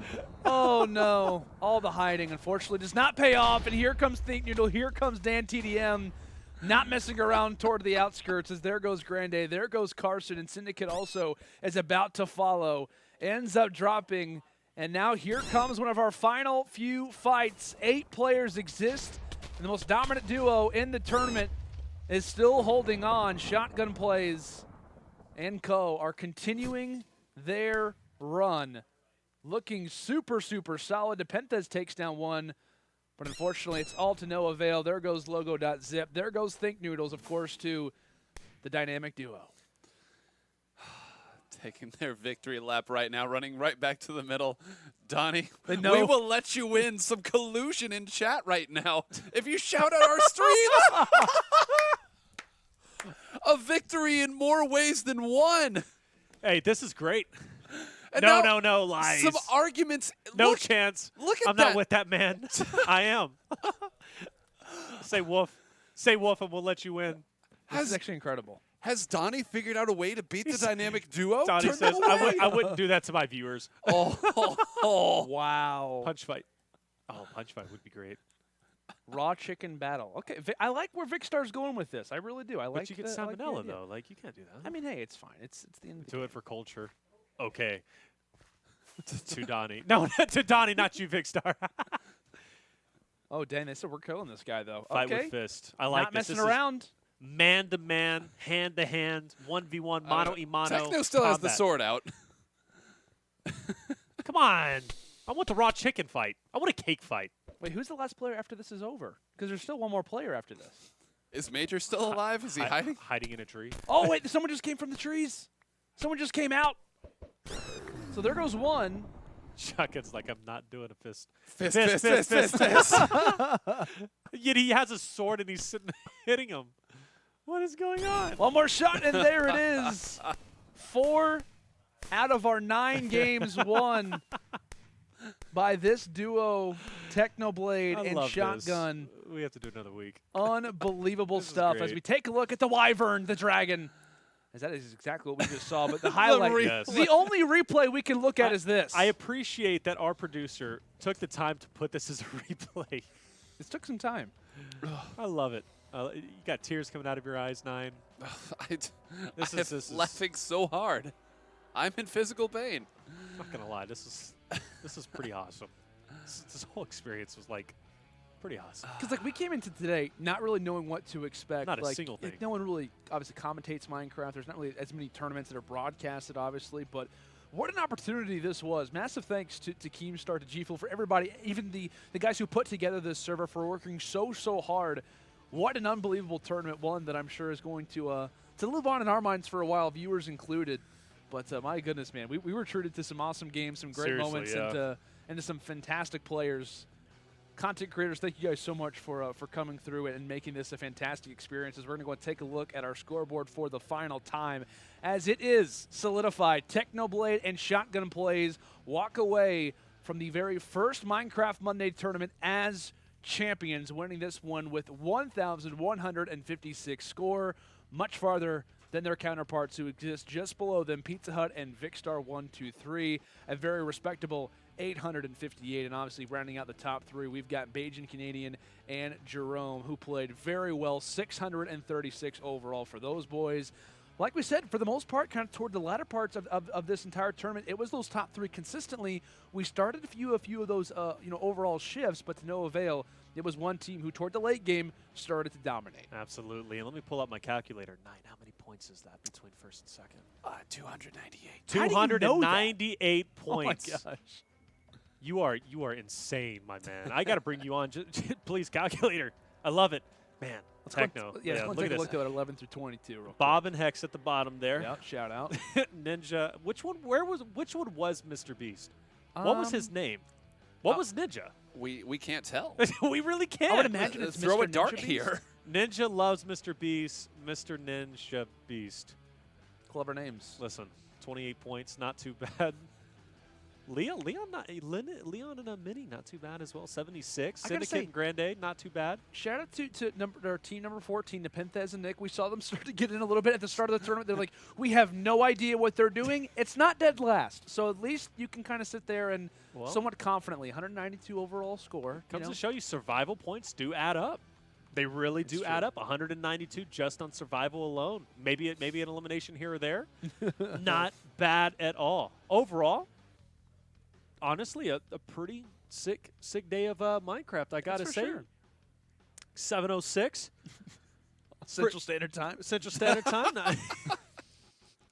If you were curious as to what time it was, pretty fast day. And on top of that, I'm not gonna lie, like it was a lot more fun than I was totally expecting it to be. The casting was pretty easy to do, and honestly, a lot of fun just to see swords just banging characters left and right. Yeah. Arrows eggs flying, being thrown at each other. Come on. TNT being placed People down, explosions fishing, everywhere. boat fights, Vikings. Like I forgot about the Yeah, boats. right? Oh The my gosh, boats? yeah. That was like early game. We were talking like, oh my gosh, boats are going to kind of come in. We didn't really see them all that much just because of the way the maps work. But what an experience this was. Obviously, for myself and Taylor, we've been able to kind of cast over a number of different games. But Nine, this is kind of your first experience. Well, I guess all of ours casting Minecraft, but here live from the UMG studio. How was the experience for you? Well, the experience was great. Comfy couch. Got the G Fuel as There you well. go. Okay. Love that. I'm starting to pick up on the sponsor game. I'm starting to see this slowly but surely, learn through osmosis. But Use code KEEM.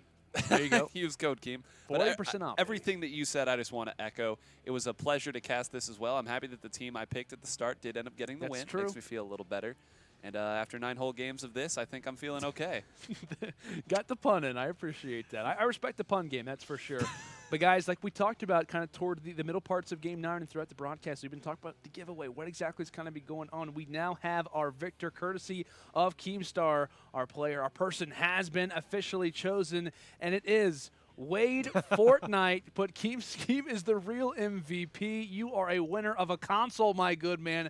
Massive congratulations to you. And like we said, Keemstar is kind enough to do the console giveaway, so massive thanks to Keem. And like we said, if you guys haven't done so already, make sure to check out our friends at G Fuel. Use code KEEM for 40% off. You can only do it today in honor of Minecraft Monday. So major thanks to our friends at G Fuel. Major thanks to Keemstar for making this event possible, along with all of our content creators. But Wade, you are a console richer, my good man. You got Minecraft to play on whatever console you'd like. That's a great way to kind of spend your Monday to watch some awesome Minecraft action to gain some prizes along the way. Absolutely. And the action doesn't stop here. Tomorrow we are going to be doing Gears of War, and I believe it's going to be starting off at 4 o'clock Central Standard Time, 5 o'clock Eastern.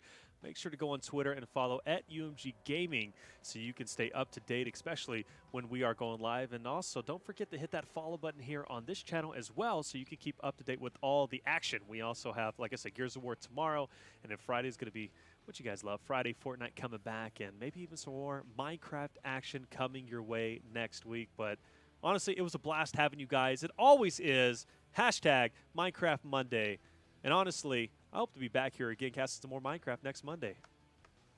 I feel the exact same. More Minecraft. Like, just I'm still trying to take in a lot. I'm still laughing at what Skeppy was doing. I'm going to be perfectly honest. Like, I have tears in my eyes because I was laughing so hard. I think it's fair to say we literally got a mixture of everything when it came down to Minecraft Monday. It did not disappoint whatsoever. We saw some crazy fights, some amazing moments, and obviously some hilarity toward the end. But guys, like we said, it is a championship victory. It is 4 games out of the 9 that we saw coming in from Technoblade and Shotgun, who are your Minecraft Monday Week 1 champions. Like we said, we say Week 1. That means that there's another week most likely coming. Make sure to obviously stay tuned to Keemstar as well, rather as our socials at UMG Gaming to stay up to date when all those tournaments are going to be going down. Also for scheduling as well. We got a number of different gaming events that we have going on here live from the studio each and every day here. Like I said, broadcasting it all for you guys. But like we said, we want to give a massive thank you to you for watching. Massive shout out, like I said, to Keemstar, to G Fuel as well. If you guys haven't done so already, make sure to use code KEEM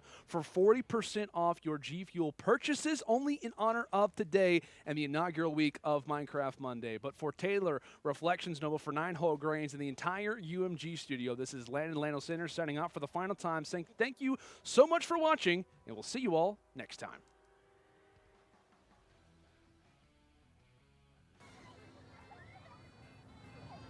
What if I had my own G Fuel flavor?